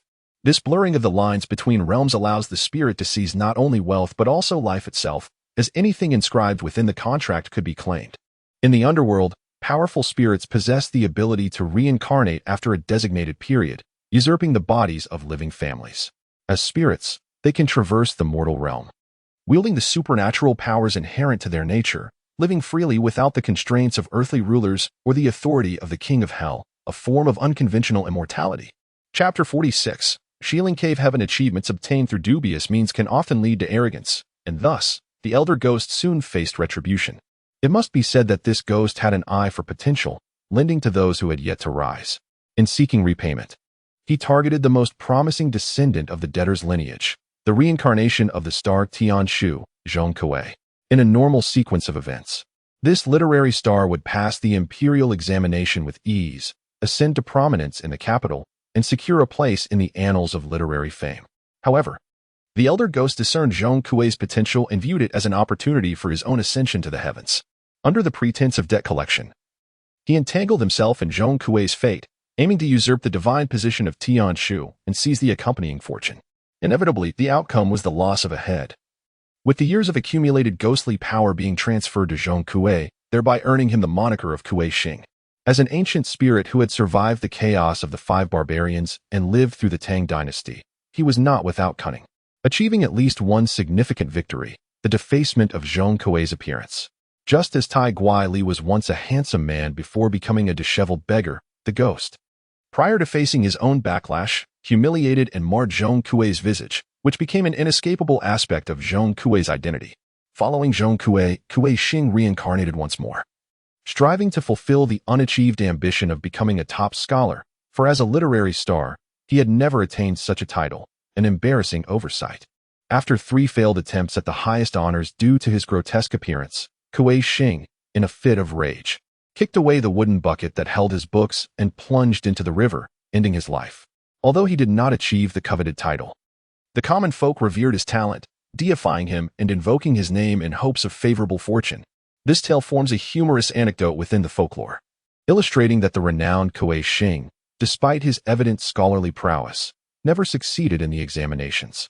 The lingering debts associated with the elder ghost, having fallen victim to Zhongkue, became a classic narrative passed down through generations. Subsequent spirits learned from the mistakes of their predecessors, opting to ensure a more cautious approach when engaging with the living to avoid divine retribution. Typically, these spirits would first secure a foothold, offering a taste of sweetness.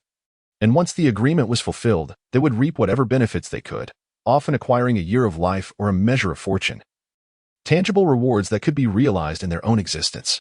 The consequences of lending to ghosts became well known among the living, stemming from a desire to protect future generations from misfortune. Consequently, the core practices of borrowing incense were deliberately obscured. During his journey, Lin Tianzi took it upon himself to act decisively, running while extracting vital blood from Lu Gue.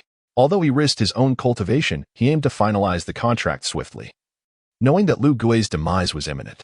Unable to derive substantial benefits from the living through Lu Gue, He sought to secure his own minimum gains. Vital blood. Originating from one's innate essence and flesh, cultivated from acquired sustenance, reveal the interconnectedness of existence. Whether it was the ghostly essence extending life or Lu Gui's unwavering will to survive, Lin Tianzi found himself humbled by Lu Gui's vibrant life force. This distinction between mortals and mythical beings was evident, as Lin Tianzi's own corpse had been treated as mere resources for sustenance within the game. As the lake drew near, Lu Gui's spirit trembled, almost casting Lin Tianzi aside. Lin Tianzi sensed Lu Gui's resistance, the act of inflicting wounds while running only heightening Lu Gui's unease. The rapid approach to the lake made Lu Gui feel as though he were being coerced into a suicidal plunge.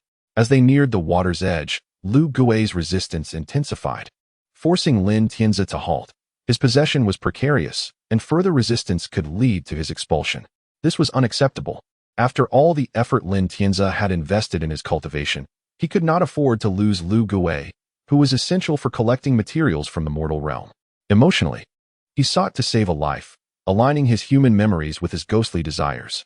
Thus, Lin Tianzi reached out to the spirit suppressed within his mind, offering soothing words. Lu Gui, you harbor no grudge against me, so why would I wish you harm? If I intended to take your life, I could easily have done so. Why would I risk my own powers to compel you to the lake? Think carefully. Your existence allows me to burn paper offerings for you. What benefit do I gain from your death? As for my intentions at the lake, I possess a technique that extracts vitality from water, capable of distilling the essence of the deceased. Lu Gui, having absorbed Lin Tianzi's words, pondered over them, finding no evident flaws. Yet, doubts lingered in Lu Gui's heart, prompting a transmission of his concerns. Why have you inflicted so many wounds upon yourself, and why go to such lengths to save me? Recognizing the gravity of the situation, Lin Tianzi understood he needed to maintain control. He refrained from revealing his true thoughts, opting instead for a narrative that would ensure Lu Gui's compliance. You are barely clinging to life, do you not realize? Without my intervention, you would struggle to even rise. These wounds are superficial, mere scratches compared to the falls a child might endure. He linked Lu Gui's survival to the pain he had inflicted, and as for his own desires, he was forthright. I was a solitary man in life, and in death, I have found a connection with a woman in the underworld. The family of the betrothed has insisted that I prepare a grand residence, furnish it with a complete set of furniture, and acquire gold and silver jewelry before they would consent to our union. Otherwise, they would prefer to marry her off to a wealthy spirit as a concubine. Lin Tianzi's words, rooted in his past life experiences, carried a certain heartfelt sincerity. A single coin can thwart even the mightiest of heroes. Thus, Lu Gui, I beseech you once more, will you join me in taking a gamble? I shall invoke my skills to save your life and ensure your future riches and multiple wives. I wager that you shall remember my kindness and furnish me with ample timber, gold, silver, copper, and iron. Upon hearing the ghost's impassioned plea, Lu Gui felt a fire ignite within his heart. Not only was there hope for survival, but also the prospect of great wealth. Just as the enigmatic spirit proclaimed, what did a dying man have to lose? Previously, in his ghostly state, he had acted rather erratically, revealing both pertinent and irrelevant information. Now, he sought to mend the gaps in his narrative, hoping it was not too late. Arriving at the water's edge, Lin Tianzi swiftly accessed the synthesis panel, searching for concoctions related to potions among the increasing array of materials. Suddenly, a nearly 10-meter chasm appeared in the lake, exposing the muddy riverbed. From his backpack emerged a glass vial filled with a cerulean liquid. Item: water bottle. Type: potion. Recovery. Usage: drink. Effect: instantly restores 10 health. Rarity: purple. Sale price: 5 copper coins. The tumultuous waters surged forth to fill the void left in the lake. Without hesitation, Lin Tianzi retrieved the potion from his backpack and drank deeply. A warm energy coursed through his limbs, a tingling sensation enveloping his entire being. Subsequently, a notification appeared. System notification: adventure duration has reached 1 hour. This adventure has concluded. Players wishing to extend their adventure time must enhance their homestead's prosperity. Every 500 points of prosperity grants an additional hour of adventure time. Shall we proceed with the settlement of this adventure? Lin Tianzi rubbed his throbbing head, uncertain whether his condition was favorable or dire. The depletion of his essence in the scorching sunlight had rendered him exceedingly weak. In the realm of spirits, cultivation occurs every day of the year, with each day contributing to one's vitality through the activation of the body's numerous points. Upon perfecting all 365 points, one could cultivate for an entire year. Should all points be fully developed, Any subsequent loss of power would genuinely deplete one's vitality. Thus, it could only be said that his previous efforts had been futile. Yet, having absorbed either vitality, lifespan, or humanity from Lu Hui, he noted that all negative buffs had vanished from his status bar, freed from the interference of various malevolent energies. His mind regained the clarity he had possessed upon first traversing into this new existence. Settlement. This adventure's microcosm. Shieling Cave Heaven. Adventure rewards. None. Shieling? That name sounds familiar. Lin Tianzi quickly recalled where he had encountered it. In the realm of the Yellow Emperor's dual cultivation teachings, coupled with the familiar Shieling, the wife of the Yellow Emperor. Shieling Clan. Chapter 48. The emergence of chaos. To my astonishment, I found myself wandering through the territory of Lady Leizu. Lin Tianzi was taken aback. She was somewhat obscure, yet her lineage was undeniably exalted. Indeed, apart from the records of the Grand Historian and Shanhai Jing, there were scarcely any classic texts that mentioned this cultural progenitor. As a struggling writer, Lin Tianzi had lost count of the books he had perused and the obscure knowledge he had acquired. Otherwise, he would not have been able to connect the dots and recognize her significance. Lady Leizu was not merely the daughter of the Xianxia clan. She was the chieftain of the Shieling tribe. Emperor Xianyuan grew up in a place called Xianyuan Hill, where he encountered Lady Leizu, who subsequently became the foremost of his four consorts. Beyond her role as the emperor's wife, she was credited with the introduction of sericulture to humanity, earning her the title of the Silkworm Goddess. She led the women of her tribe in logistical production, presided over sacrificial rites, and bore two sons, Xianxia and Chang'e. Chang'e married a woman from the Shushan clan and became the father of Gaoang, who was one of the 5 emperors known as xianxia. It is somewhat embarrassing to admit that all descendants of Yin and Huang in later generations are, in fact, the progeny of Lady Leizu. Yet, had it not been for my perusal of novels that explored the relationships among the 3 sovereigns and 5 emperors, I would have remained blissfully unaware of her obscure existence. It is akin to the universal recognition of Qin Shi Huang, yet few can name his empress. Thus, as Lin Tianzi contemplated the identity of the Shieling clan, an intuitive realization arose within him. He recalled an important fact concerning this progenitor from a certain novel set in the primordial era. 2 days later, as he retrieved paper money from his backpack to transform into steamed buns, Lin Tianzi's actions faltered. Had he, in his ruminations over the past 2 days, inadvertently forgotten about the elderly Taoist he had invited? Without a moment's hesitation, he dashed outside, imploring, "Old Taoist, please hold on. As a cultivator, you must be able to endure without food or drink for 2 days, right? Don't bring shame to the path of cultivation." Upon stepping outside, Lin Tianzi was met with the sight of a familiar white specter weeping softly at the gate. The spectral figure also recognized him. I. The white-clad spirit stammered, "I was careless. I should have perished, right?" Lin Tianzi couldn't help but shake his head. Indeed, he had not expected much from this spirit, who was a mere shadow of intellect, and any inquiries made would likely yield no fruitful answers. A flicker of pity crossed his gaze, reminiscent of a student disinterested in learning despite their teacher's earnest attempts to emphasize its importance. The education they received was a clear path towards enlightenment. Yet they squandered their time in ignorance, allowing knowledge to slip away unheeded. Not dead, Lin Tianzi mused as he circumvented the spirit and approached the confinement of the White Lotus sect's priest. To his astonishment, the priest was still alive, and even appeared to have regained a modicum of vitality, despite the absence of his essence. Ignoring the priest's pleas and struggles, Lin Tianzi began to provide him with water and offered him some provisions he had scavenged. Once he had sufficiently filled the priest's mouth, the latter's tongue spasmed in protest. After attending to this, Lin Tianzi passed by where the ghost had been squatting. The ghost spoke. "Master, I have something to discuss with you." "What is it?" Lin Tianzi halted, intrigued. "Last night, a drowned ghost approached me, inquiring about the Zhang family next door. I seized the opportunity to gather information and learn something I wish to convey to you," the ghost replied, sobbing. Lin Tianzi's interest peaked as he pressed. "What news?" "There is an outsider, a medium, accompanied by a frog spirit, who intends to establish himself as the river deity of the Jinhua River outside Jinhua City. They claim that by venerating the river deity, they will ensure favorable weather. They are soliciting donations from wealthy families in the city to construct a temple for the river god, with the medium seeking to profit from this endeavor. Consequently, the Zhang family's elder, under the watchful eyes of many, offered several copper coins, inciting resentment from others. That individual plans to use the Zhang family as an example, spreading esoteric knowledge to bewilder the masses." Lin Tianzi pondered deeply, piecing together the narrative. with the dragon in this region deceased. A power vacuum had emerged in the realms of water deities. Naturally, ambitious creatures would seek to fill the void, striving to manifest divine efficacy and garner the faith of the populace. Such occurrences were likely not isolated to this state. Many creatures would reveal themselves amidst the turmoil of drought and flood, creating chaos within this realm known as Xian. What a time of tribulation! Regardless, whether the spirits sought to erect temples or the human race aimed to quell the disturbances, there would undoubtedly be adept individuals among humankind to deal with them. It was of no concern to us. The white specter hesitantly added, "The river god's temple has just been established, and there is a shortage of hands.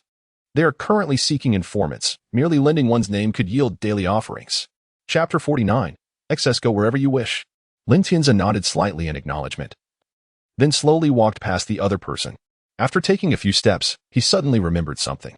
He had also recruited several weaklings like the white-clothed ghost outside, using them as scouts to investigate which families in the vicinity were holding funerals, where misfortune had struck, and which families possessed extraordinary skills or remedies. With the ability to take risks, he could develop on his own without needing that makeshift troop. Stopping in his tracks, he turned and instructed, "Since that false deity requires ghosts as subordinates, you may take Shaolin and the others along with you. I have matters to attend to and do not require their information." The river god had successfully ascended, establishing a temple. If you all could become ghostly generals, be prepared for the possibility of failure and be ready to handle minor tasks like gathering information. For any tasks that might endanger you or showcase your abilities, delay as much as possible, and if it cannot be postponed, leave immediately. The white-clothed ghost asked, somewhat skeptically, "Is it feasible to reap benefits without doing any work?" "Why not? You are merely temporary workers. You have not sold your lives to him. I have my own affairs to attend to, so ponder whether this is reasonable." After conveying his philosophy of resisting exploitation, Lin Tianzi ambled towards the exit, preparing to seek out knowledgeable ghosts to inquire about the legendary figures of Xianyuan Huangdi and Lei Zhu in this world, hoping to glean insights that might illuminate his own understanding. In a world governed by idealism, Lin Tianzi naturally trusted his intuitive senses. Under the cover of night, he circumnavigated from the city to the countryside, visiting the mouse spirit in the official granary and then moving on to a ghost formed from the remnants of a wandering Taoist. From this ghost, he learned of the mythological origins of Lei Zhu, particularly her role in uniting Xianyuan Huangdi with memo. At last, Lin Tianzi seized upon that fleeting spark of enlightenment, recalling a reference he encountered in the tale of the four ugly women of China. The four historically unattractive women included Imomu, Meng Guang, Zhang Lichun, and Wan Shi. Huangdi's secondary consort, Imomu, though unsightly, was virtuous, earning Huangdi's trust and the responsibility of managing the harem. During Huangdi's travels, when his primary consort Lei Zhu passed away, he entrusted Imomu with overseeing the funeral rites. This account chiefly illustrates how Imomu's appearance could intimidate spirits and drive away evil. The backdrop of Lei Zhu's death during Huangdi's travels was something Lin Tianzi deemed of great significance. With the West Ridge clan deceased, it was likely that the West Ridge cave heaven harbored no formidable individuals, thus correlating with the system's delineation of a simpler world. Lost in thoughts of the Black Emperor Zhuanqiu and Huangdi Xianyuan, Lin Tianzi inadvertently overlooked the mention of Imomu in the background. Consequently, his keyword search yielded no results. Upon returning to the West Ridge cave heaven, Lin Tianzi used his contractual connection to locate Lu Gui, instructing him to shatter a glass bottle with a stone, extract a small shard, and polish it into a gem.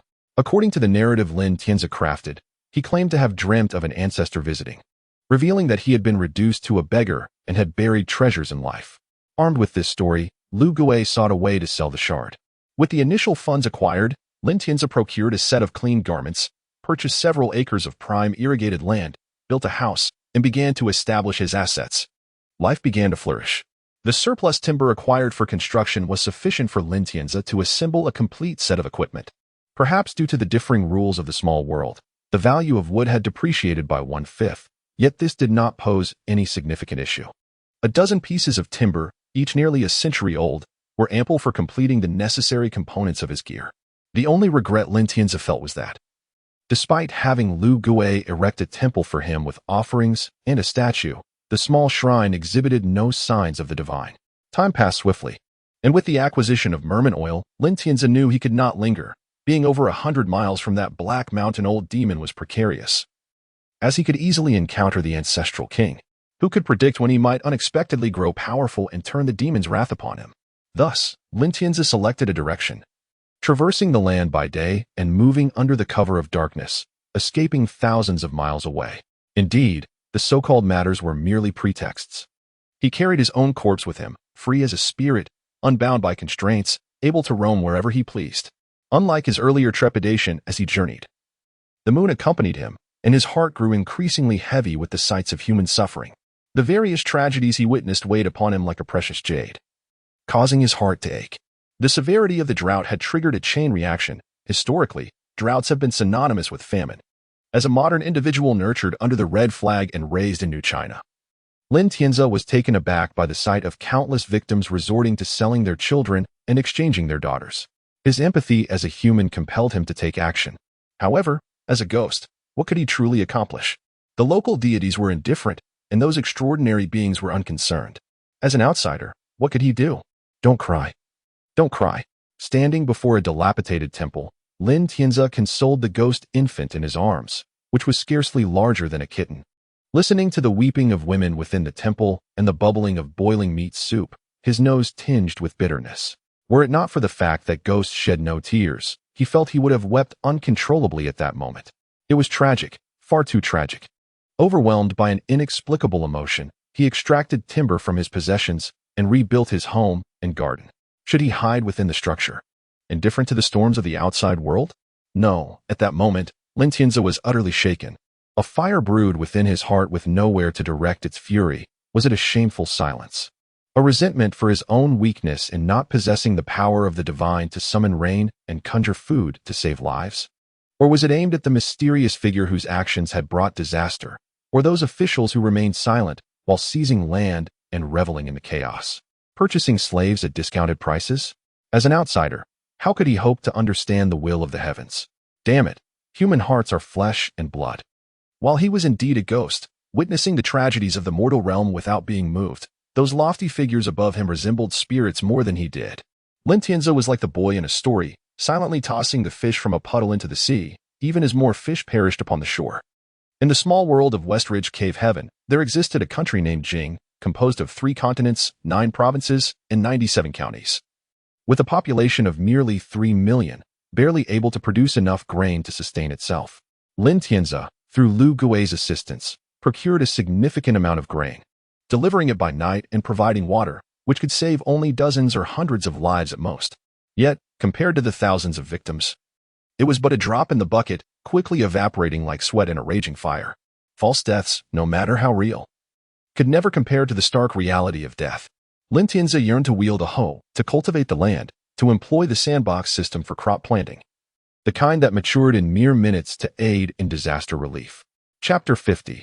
Resurrection. The excruciating pain that seared through him under the relentless sunlight was beyond description. Unlike the terror of sudden death, this experience resembled willingly submerging oneself in a cauldron of sulfuric acid, allowing oneself to be eroded completely. Lin Tianzi struggled against his instincts to flee, forcing himself to remain still. After several faltering attempts, he finally subdued his urge to escape, though exhaustion played a crucial role. He succumbed to the sun's wrath before he could evade it.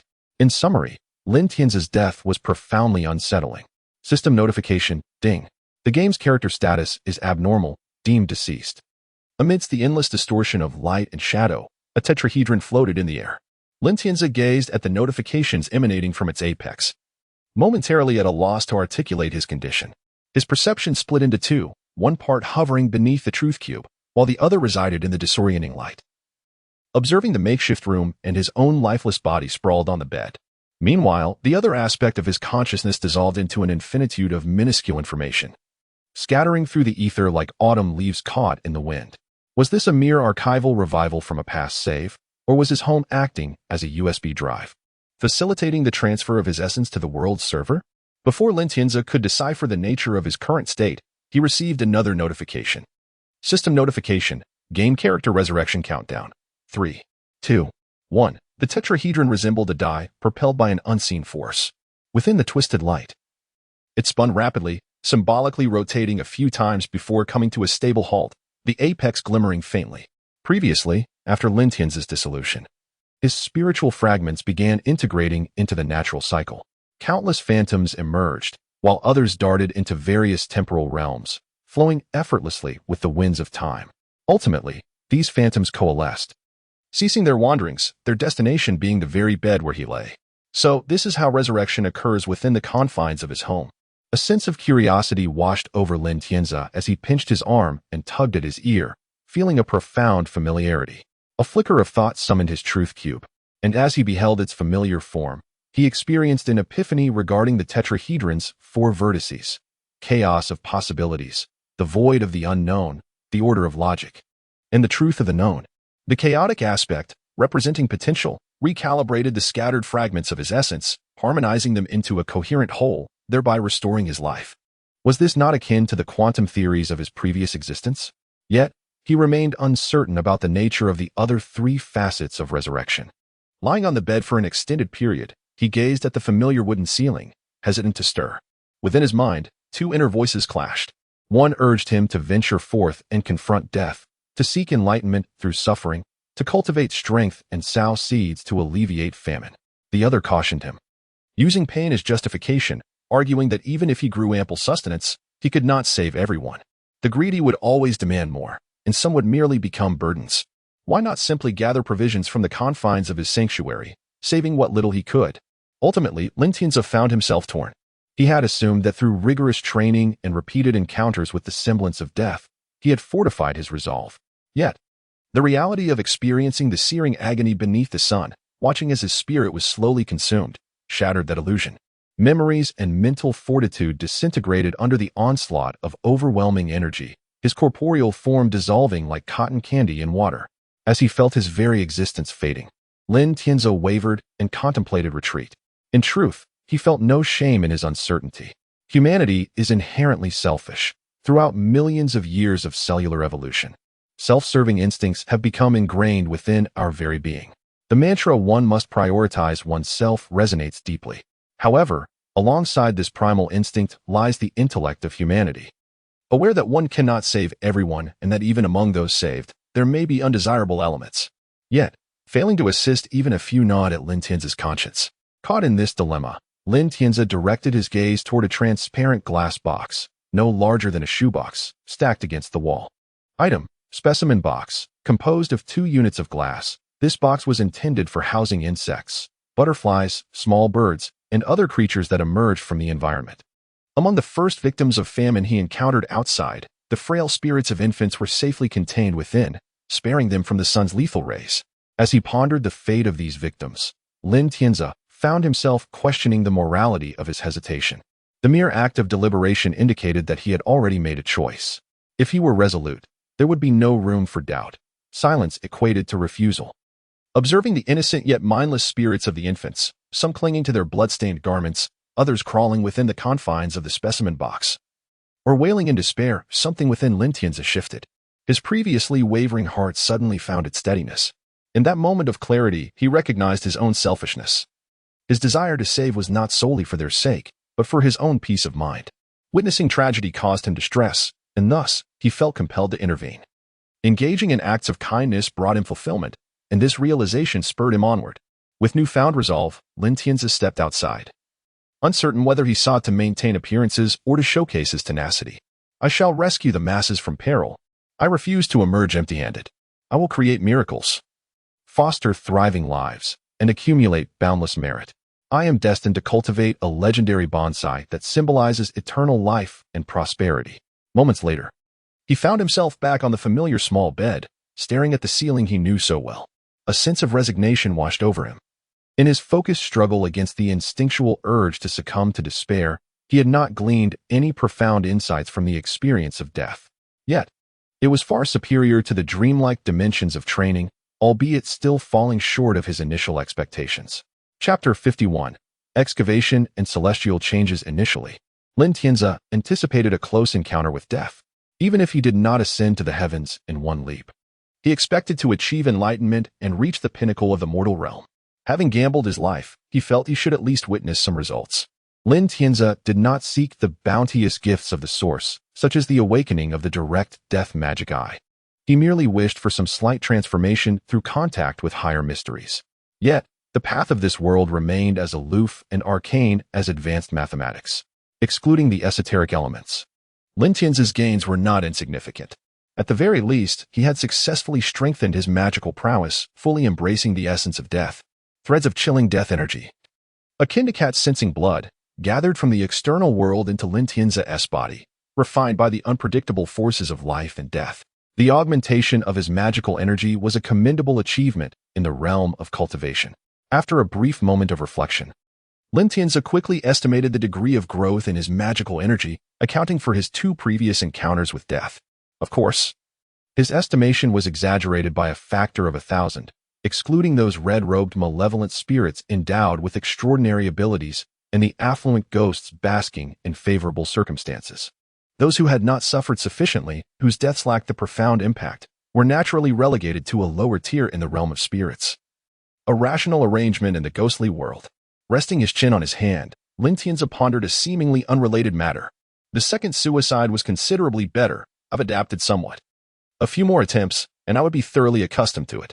In my past life, I could have checked into the Qingshan mental institution and acquired a legitimate license for killing. In an instant, he dismissed this trivial thought. As a spirit, his psychological burdens had almost reached their limit, qualifying him for institutionalization, and indeed, with full marks. Revival point unlocked. Revival point unlocked. Binding revival point. Revival point bound. 50 of items and money will be randomly dropped upon revival. After a moment of relaxation, Lin Tianzi steeled himself once more. Rising, he rummaged through the clutter, tossing common refuse into his backpack. The revival mechanism would cause the loss of half his possessions and wealth. An alternative revival fee? Well, Lin Tianzi was indifferent to it. Players exploiting system bugs referred to as the rational utilization of game mechanics. If it remained unchanged, he would continue to utilize it until the end of time. Should it undergo revision, compensation for updates would inevitably follow.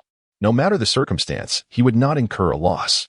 Preparing himself, he took a deep breath and plunged into the searing blaze of sunlight. The sooner one dies, the sooner one finds liberation. Who could tell if the intense haunting of spirits might suddenly erupt, delivering a backstab just as he focused on survival. Revive, bind, store materials in the backpack, and perish.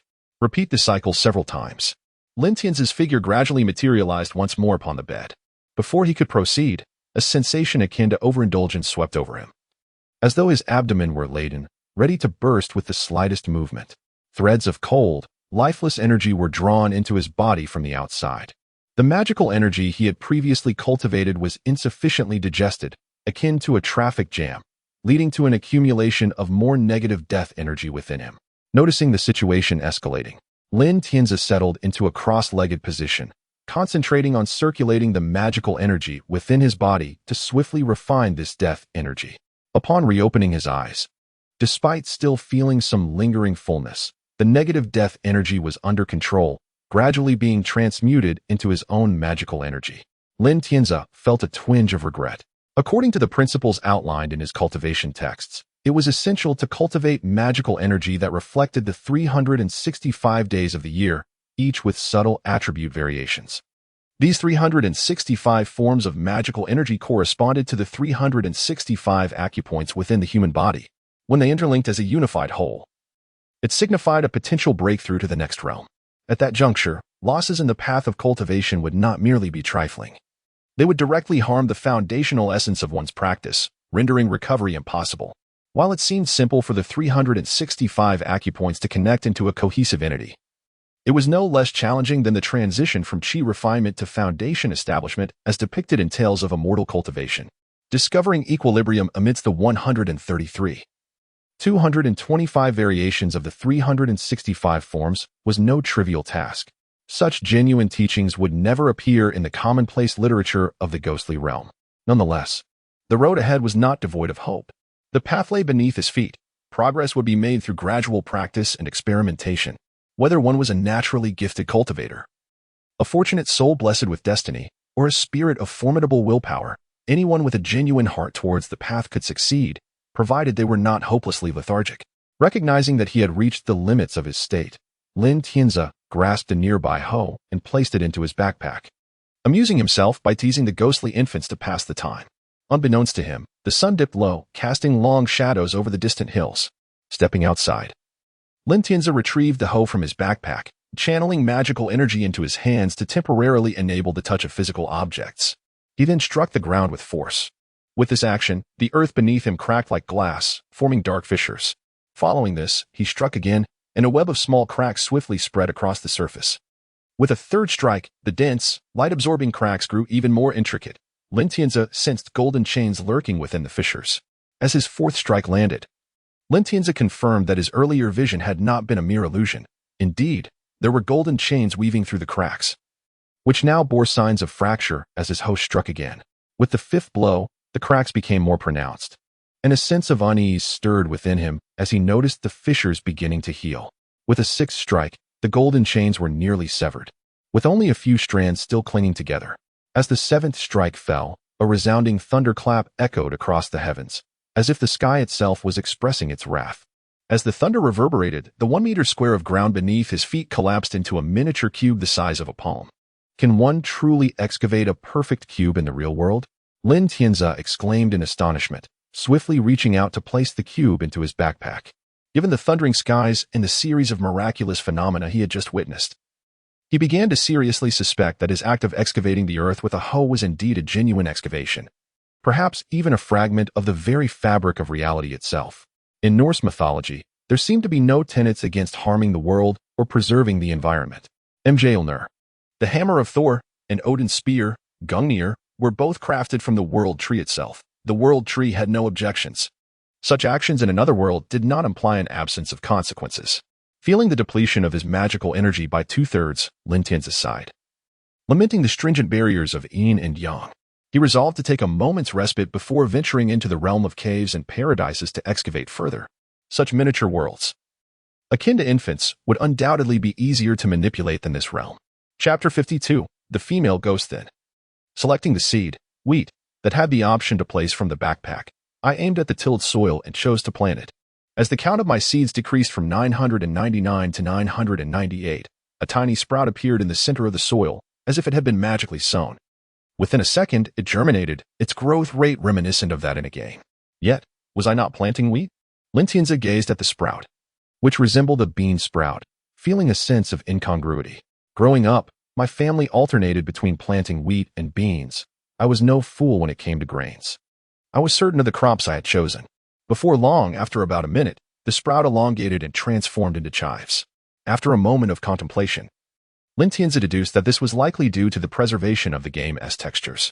A minute later, the chives developed verdant spikes, which, while still somewhat mismatched, finally bore a resemblance to wheat. This time, the duration was slightly longer. After approximately 2 minutes, the green plant turned golden, ultimately becoming a delightful stalk of golden wheat. Lin Tianzi waited a bit longer, confirming that the wheat remained unchanged. He was relieved that this wheat would not undergo some bizarre evolution into a colossal tree brimming with wheat or transform into something akin to corn. With a gleam of joy in his eyes, he concluded that this was sufficient, so a single grain in spring, reap a myriad in autumn. The efficiency of planting wheat was rather low. Instead, planting trees or high-yield crops was the most cost-effective approach. He decided to plant some chestnut trees first to observe their maturation speed. By the way, as Lin Tianzi accumulated more materials, the prosperity of his humble abode surpassed 500, nearing the second tier of 1,000 prosperity. Of course, this was an exceedingly inefficient method, considering the limited space of the room. A flash of white light enveloped him, and the world around Lin Tianzi abruptly transformed into a splendid brick temple, with the incense burner at the front still emitting wisps of fragrant smoke. This small realm belonged to a subordinate category of the cave heavens, where the rules were not entirely established, thus thwarting Lin Tianzi's plans for a job change. Casually placing his clay statue into his backpack, Lin Tianzi reclined on the stool before the altar, mentally reaching out through the invisible thread of contract. Luckier. Come to me. Soon, out of sheer boredom, he opened the synthesis menu, examining which items could be of assistance to him. He did not have to wait long. With hurried footsteps, Luckier, transformed from his previously dusty and unkempt appearance, rushed in, panting. His face, once obscured by grime, was now clean and fair. His messy hair neatly arranged, and his tattered beggar-esque garb had transformed into a long garment embroidered with golden edges. Due to their contract, upon entering the room, Luckier immediately noticed Lin Tianzi seated on the main seat of the altar, understanding the reason for his summons. He promptly bowed and said, Greetings, Ghost Lord. May I inquire what matters you wish to discuss? If it pertains to grain, Lu Gui's expression faltered. The amount of grain you require is rather substantial. I am currently in contact with the merchant to purchase it. The latest batch needs to be transported from the nearby prefecture, which will take some time. It has not yet arrived. Lin Tianzi nodded slightly, indicating his understanding. His initial plan to procure grain was based on proximity. As long as it was edible, he would have Lu Gui spend a considerable sum to acquire a large quantity. Fearing a local famine and aware of his limited nightly mobility as a solitary ghost, Lin Tianzi opted to prioritize easily perishable items like fruits, vegetables, eggs, and meat to alleviate the disaster. Meanwhile, he planned to stockpile grains, waiting until a significant quantity was amassed to rely on reputable officials or capable, conscientious wealthy families to continue the relief efforts. Understanding the complexities of human nature, Lin Tianzi expressed his concerns. Be sure to expedite the process. You are unfamiliar with the grain merchant. When the grain arrives, be diligent in inspecting each bag to avoid deceit. Also, remember to handle matters delicately to prevent false accusations of rebellion from reaching the county office. Do not hesitate to spend money. Lu Gui replied, I understand. In my youth, I had dealings with my family's elders in business, and I have encountered various tricks at the marketplace during my misfortunes. That is good to know. I require some seeds from the mortal realm, whether corn or various fruits and vegetables, as well as chestnut and wild fruit seeds from the mountains. Gather them all for me. I wish to test which seeds can be cultivated in the netherworld. Lin Tianzi recognized that to motivate human initiative, it was best to offer a tempting incentive. He happened to possess something of no value to himself, but of immeasurable worth to others, perfect for dangling before Lu Gui as a proverbial carrot. If you perform well in gathering the grain, I shall reward you with a vial of spiritual water. You have experienced its power, bringing the dead back to life. Lin Tianzi fabricated. The base material for the luminous display must be as large as a fist, crafted from flawless natural crystal. If the spiritual water is refined from imperfect glass, it will lose its essence, rendering it merely a mundane gem. Thank you, my Lord Ghost, Lu Gui replied, his eyes gleaming with barely concealed joy. He immediately bowed in gratitude. Rest assured, I shall handle this matter splendidly. By the way, have there been any intriguing events in the mortal realm recently? When we last met, I heard that the Bala Hall was opening. How's business there now? Lin Tianzi casually inquired about his interests. Despite the multitude of spirits and demons, he could only spend an hour each day here and had intentionally avoided contact with the local supernatural realm. He was somewhat aware of the fame of the most renowned mountain in this country, xianxia, akin to the mythical Kunlun mountain of his past life. Tales of the heavenly courts circulated, featuring well-known deities such as the iron-faced judge, the one-lamp monk, the elder moon, and the golden-robed general, along with a host of others he had never heard of. Additionally, the legendary figures resembling the tale of Madame White Snake were not the authentic versions. In the main world of his own, the story of Madame White Snake had long since spread. In this subordinate cave world, could the so-called White Snake rival the ascent of a true celestial being? Furthermore, Lin Tianzi encountered fellow spirits seeking him out for grievances. Discovering that the local blue and white snakes were using humans to cultivate inner alchemy, clearly straying from the proper path. Is that so? Lin Tianzi raised an eyebrow, contemplating. With so many female demons and spirits, was it normal for there to be no noteworthy events? Well then, if there is nothing further, you may take your leave to rest. I shall depart shortly. Lu Gui bowed once more and turned to leave, but as he reached for the door, he paused. As if struck by a thought, he turned back and said, My lord, I suddenly recalled something. I overheard some workers mention that there is a female ghost haunting the abandoned ancient mansion at the East Street corner. If you have the time, it may be worthwhile to pay her a visit. She might possess a wealth of interesting stories. Lin Tianzi's expression momentarily froze. Feeling as though he had received a quest from an NPC, a sense of narrative unfolding. No, it was that after adventuring in this dual cultivation-centric world for so long, he finally encountered a side quest. Excitement bubbled within him as he considered visiting this female neighbor. No, this female ghost, curious about her appearance and whether she was single. Lu Gui was right. As neighbors, it was only natural to pay a visit in the enchanting night. With a mischievous grin, he rose and stealthily made his way toward the ancient mansion. Chapter 53, Fragments of the Celestial Book, Part 1. Following the trail of malevolent energy, Lin Tianzi effortlessly located the haunted residence mentioned by Su Gui. The ominous aura enveloping the house formed an umbrella-like shape, with the earth's energy serving as its pillar. the ghostly energy resembling the ribs of the umbrella, and the feng shui energy of the house acting as its canopy, intertwining in a harmonious balance. It was no wonder that in this inhabited alley, despite the presence of a haunted house, no one had summoned a master to address the disturbances. It was merely a bound spirit. Such distinctive ghostly energy, coupled with Lin Tianzi's prior encounters, left no room for misidentification. The term bound spirit frequently appeared in the anime and novels of Lin Tianzi's past life. However, due to differing worldviews, although they shared the same name, their meanings diverged. In the realm of novels and anime, a bound spirit was a soul tethered to a place of death due to unfulfilled desires.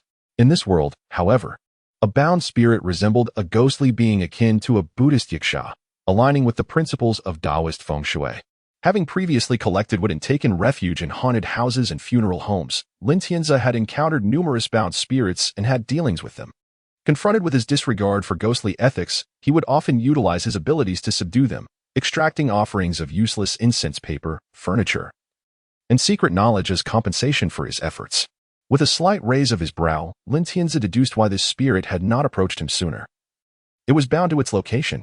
The bound spirit bore similarities to a water monkey, exhibiting immense strength in water but reduced to insignificance on land.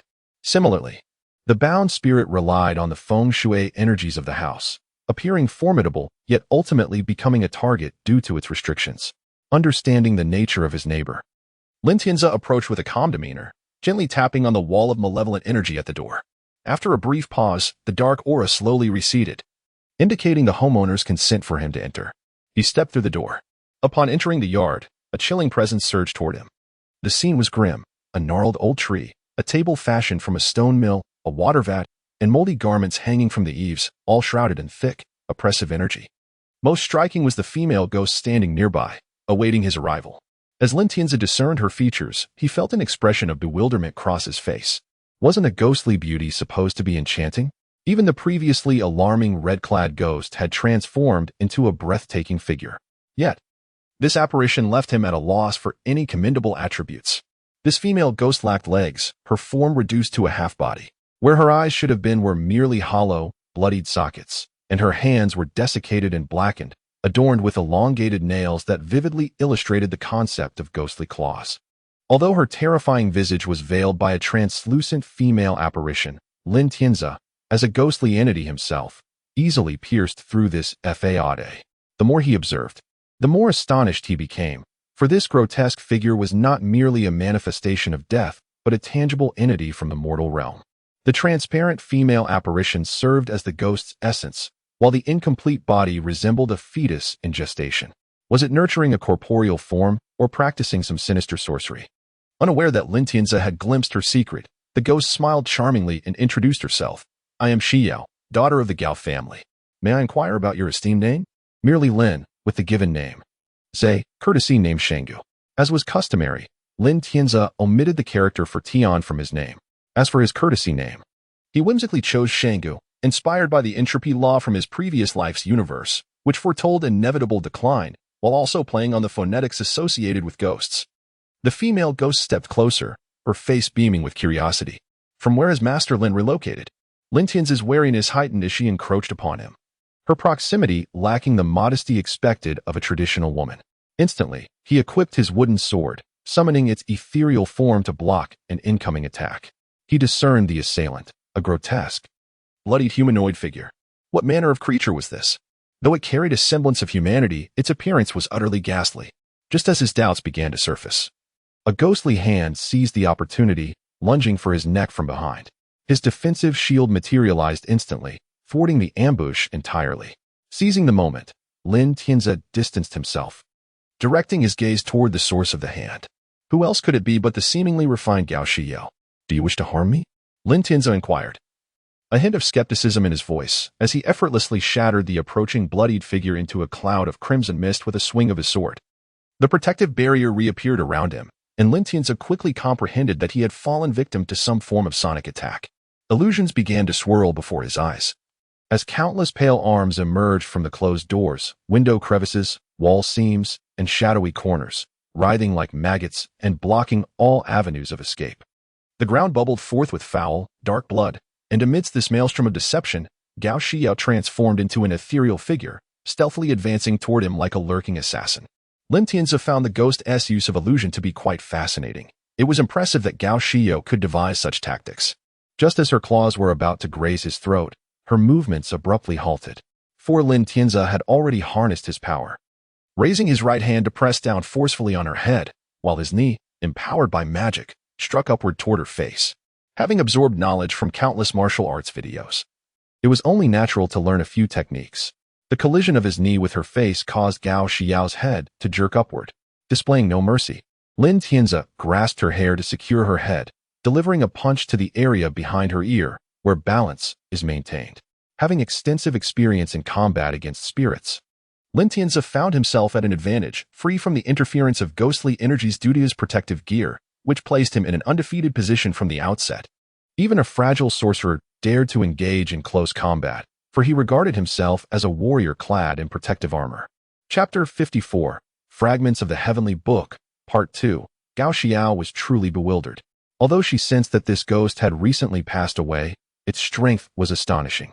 The peculiar defense had thwarted her ambush, and the overwhelming power it possessed signified that its spiritual energy surpassed her own significantly. Gao Xiao could not fathom why she, who had accumulated her cultivation over time, was outmatched by a ghost that had only just succumbed to death. Boom. Under Lin Tianzi's relentless exertion of power, the clash of hand against face produced a sound akin to a hammer striking a wall. Lin Tianzi fixed his gaze upon the ghostly figure, coldly inquiring, "Why do you wish to kill me without any grievance or enmity? Why the pretense of kindness to deceive me and launch a surprise attack?"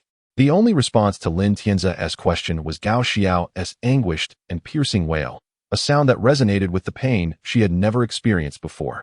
As a ghost unaccustomed to suffering, she did not comprehend Lin Tianzi's inquiry amidst the cacophony of her distress. The noise irritated Lin Tianzi, distracting him from pursuing the source of the conflict. Die. With one hand gripping the ghost, he wielded the ethereal wooden sword with the other, ruthlessly aiming for her head. In an instant, Gao Xiao was sent flying like a baseball.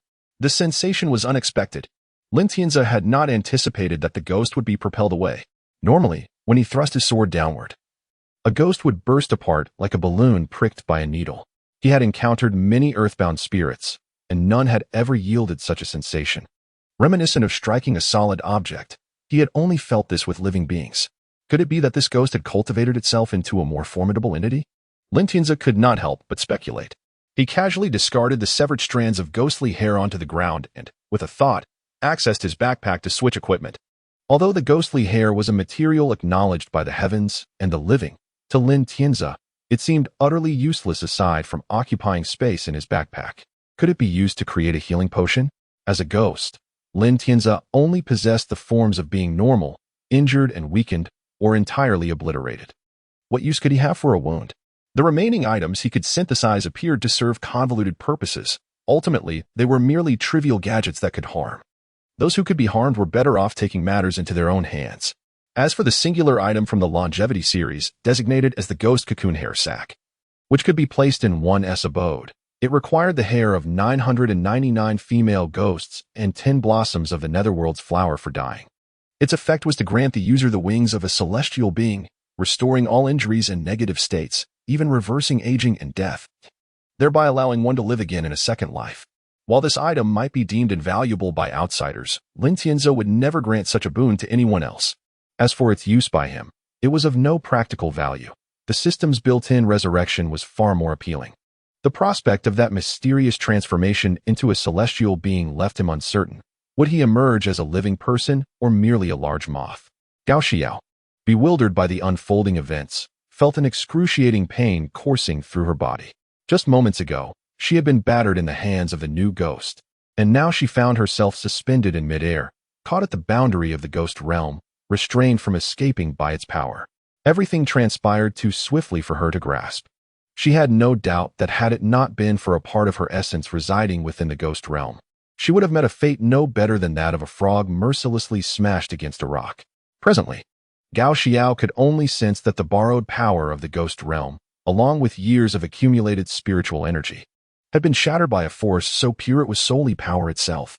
In an instant, a shadow struck at an incredible speed, propelling Gao Xiao once more toward the domain's edge. Whoosh! The sound of air being sliced through finally reached Gao Xiao's ears. Below, Lin Tianzi switched to his ranged equipment, drawing his wooden bow to take aim at the suspended Gao Xiao, whose formidable defenses were seemingly bolstered by the rules of the yin-yang separation. Lin Tianzi's eyes widened in astonishment. The inherent attack power of the wooden bow, combined with the single-use wooden arrows, was concentrated to a degree that its destructive capability far exceeded that of missiles from his previous life. Yet, the ghost endured the assault. Was this a result of the protective rules, or was it a testament to the ghost's own prowess? What was happening? It felt as though he was playing a game with a cheat, only to encounter another cheat. His attack power was multiplied tenfold or even 100-fold. Yet the ghost appeared to possess an immunity to physical attacks. Given the opposing nature of yin and yang in this world, it was akin to being an incorporeal specter in the digital realm, only to be crushed by a living entity outside of it. For the first time, Lin Tianzi found the rigid nature of the yin-yang rules to be exceedingly frustrating. This ghost, having cultivated a semblance of humanity, was still a half-finished product to the eye. It appeared more terrifying than any ghost. Any rational mind would recognize that it was not human, yet the rules acknowledged its existence, whether through heavenly edicts or earthly laws. Why could the architects not patch this anomaly? In the sky, having realized the disparity in strength, Gao Xiao regained some semblance of reason and pleaded, "Young Master Lin, spare my life." Lin Tianzi raised an eyebrow. He had intended to eradicate the ghost's corporeal form through lethal means. Yet it seemed this spirit was not entirely devoid of rationality, as it had the presence of mind to plead for mercy. Chapter 55, Fragments of the Celestial Book, Part 2. From a young age, I comprehended a simple truth while watching animated series in elementary school. In this world, one must either win or lose. There is no such thing as surrendering and only losing half. To lose only half implies that the adversary is not as formidable as one might believe. Even in your surrender, they cannot achieve complete victory. Lin Tianzi was fully prepared. What hidden cards could Gao Xiao possibly have to launch another surprise attack against him? To his astonishment, Gao Xiao truly exhibited a naive demeanor. With a commendable attitude of conceding defeat, she readily divulged her situation, sharing all the information she could muster along with the bargaining chips at her disposal. It was as if her prior instigation of conflict and sneak attack were mere child's play, and by pouring out her grievances, she could simply put the past behind her. With a sardonic smile curling at the corners of his lips, Lin Tianzi retorted, "So, this was all a misunderstanding? You are willing to share the treasures of the shared gate and the secret techniques of your sect with me? My lord, every word I speak is the truth." "It is indeed a misunderstanding. I believed you to be an enemy of my sect, pursuing me to kill, which is why I acted out of caution," Gao Xiao responded. In Lin Tianzi's view, her reasoning was utterly untenable. Testing the waters, whatever that meant, should have waited until he had finished speaking, rather than luring him in only to launch a surprise attack. Thus, he was naturally disinclined to believe in any notion of testing or misunderstanding. To him, it resembled a desperate act to eliminate witnesses, and a voice within him cautioned that, once a misunderstanding had been established, mending the broken mirror would be impossible. To avert any potential trouble from Gao Xiao, he resolved to eradicate the roots of the issue. Having witnessed the destruction of her sect, Gao Xiao had fled and transformed into a ghost. Sparing her life could yield greater benefits for him, presenting a dilemma. A dark aura surged in Lin Tianzi's eyes as he sighed, "Alas. You might consider it a misunderstanding, but this misunderstanding has truly put me in a quandary." Hearing the latent threat in his tone, Gao Xiao bit her silver teeth and added more to her offer. "After my sect was obliterated, I escaped with nothing but exhaustion. I had no choice but to turn to the path of the undead. Yet, fortunate enough, I managed to bring with me a page of the celestial tome passed down by our ancestors. If my lord does not disdain my humble self, I am willing to share the celestial techniques with you." Observing Gao Xiao's earnest demeanor, she appeared ready to gamble and accept defeat, willing to serve as a maid or a bed warmer simply to preserve her life. Lin Tianzi pondered briefly before responding, "I am willing to grant you a chance, provided I can implant a soul lock needle within you, thus ensuring your sincerity." With a delicate smile, she replied, "You may proceed, my lord. I have no objections. But I ask for your kindness in the future." Lin Tianzi's eyelid twitched. The juxtaposition of her beautiful visage and the grim figure of a corpse was stark. "Rest assured, Miss Gao, it will be over swiftly," he reassured her gently, while offering words of comfort. Lin Tianzi retrieved a poisonous needle from his backpack and decisively pierced it into the center of her brow. The divine power, derived from a decayed rule of another realm, served as the most lethal toxin, effortlessly breaching the protective barriers of this world's yin and yang. In the blink of an eye, Gao Xiao's expression, which had just begun to relax and display a hint of appeasement, was erased, and her corporeal form, along with her soul, was instantly reduced to ashes. If this needle cannot breach the boundary of the yin and yang realm and kill you, then you shall live. The umbrella-like qi of feng shui surrounding the dilapidated mansion began to dissolve like cotton candy dropped into water. As the ancient mansion transformed into ash, Lin Tianzi murmured to himself, Gao Xiao, I can also execute a surprise attack, and I am far more adept at it. However, I felt a sense of ease. Perhaps because I was not in the primary world and thought you might not strike. For a ghost like you, wishing for my demise. My mercy is in ensuring your end. As for benefits? Who cares about such trivialities? Even a mere visit demands a reminder that this world is fraught with peril. How utterly vexing. Do you not understand that as a spirit, I cannot endure such provocations? Is peaceful coexistence not preferable? I too wish to enjoy tranquil moments under the moonlight, yet you insist on courting death. Detecting that the player's adventure time has expired. Exiting soon. Lin Tianzi, dismissing any sorrow, collected the yellowed silk scroll that had fallen after Gao Xiao's vanishing act into his backpack. Teleportation initiated. Detecting the presence of an unknown module plugin in the backpack. Parsing.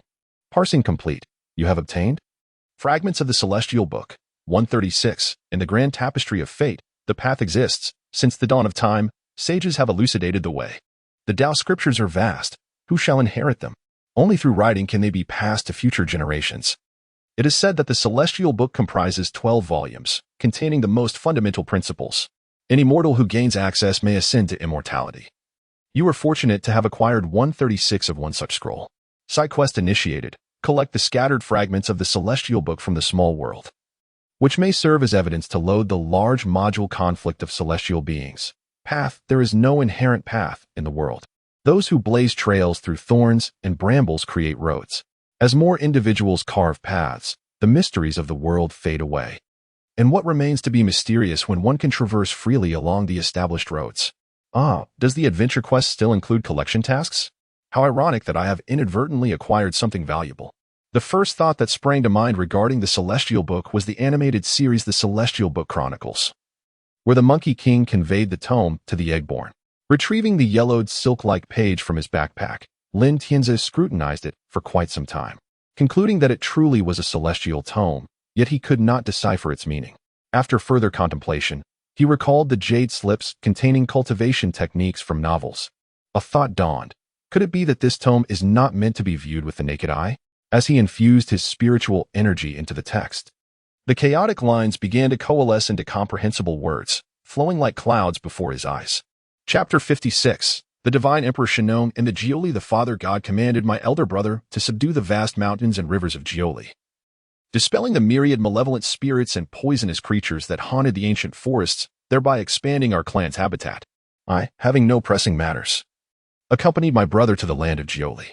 My brother pondered for many days and nights, struggling to devise a strategy to conquer this immense territory, until one day he witnessed the sprouting of seeds, which sparked a moment of enlightenment.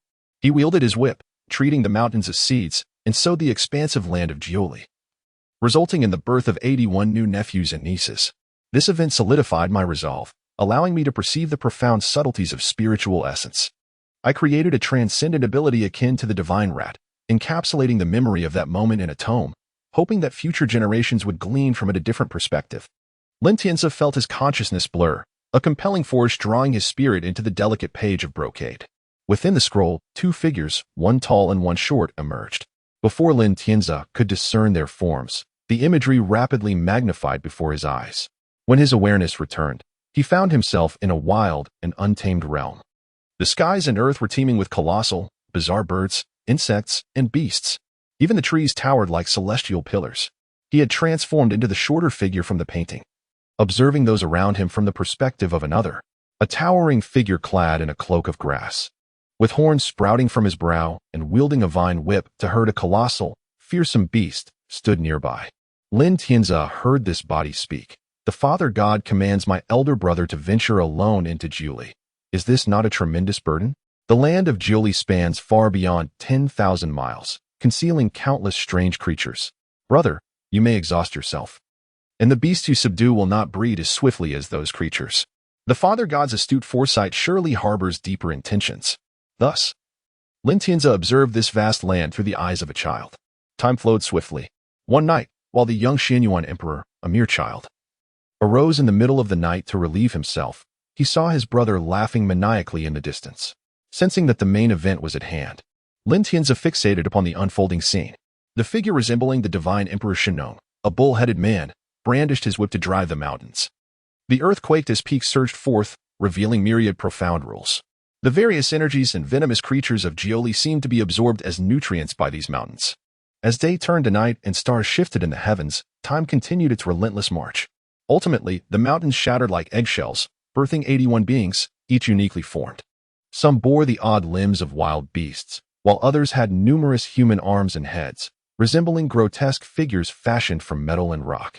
Indeed, these beings, birthed from the mountains as seeds, were not flesh and blood but rather metallic entities with copper heads and iron foreheads. Intriguingly, they consumed only bronze, sand, and stones. Echoing grains. Lin Tianzi swiftly deduced their identities. They were the brothers of Qiyu from folklore, precisely 81 in number. He perceived that these brothers, compared to flesh and blood beings, resembled silicon-based life forms akin to transformers. Yet, considering they were cultivated by Shennong using mountains as seeds, this was entirely reasonable.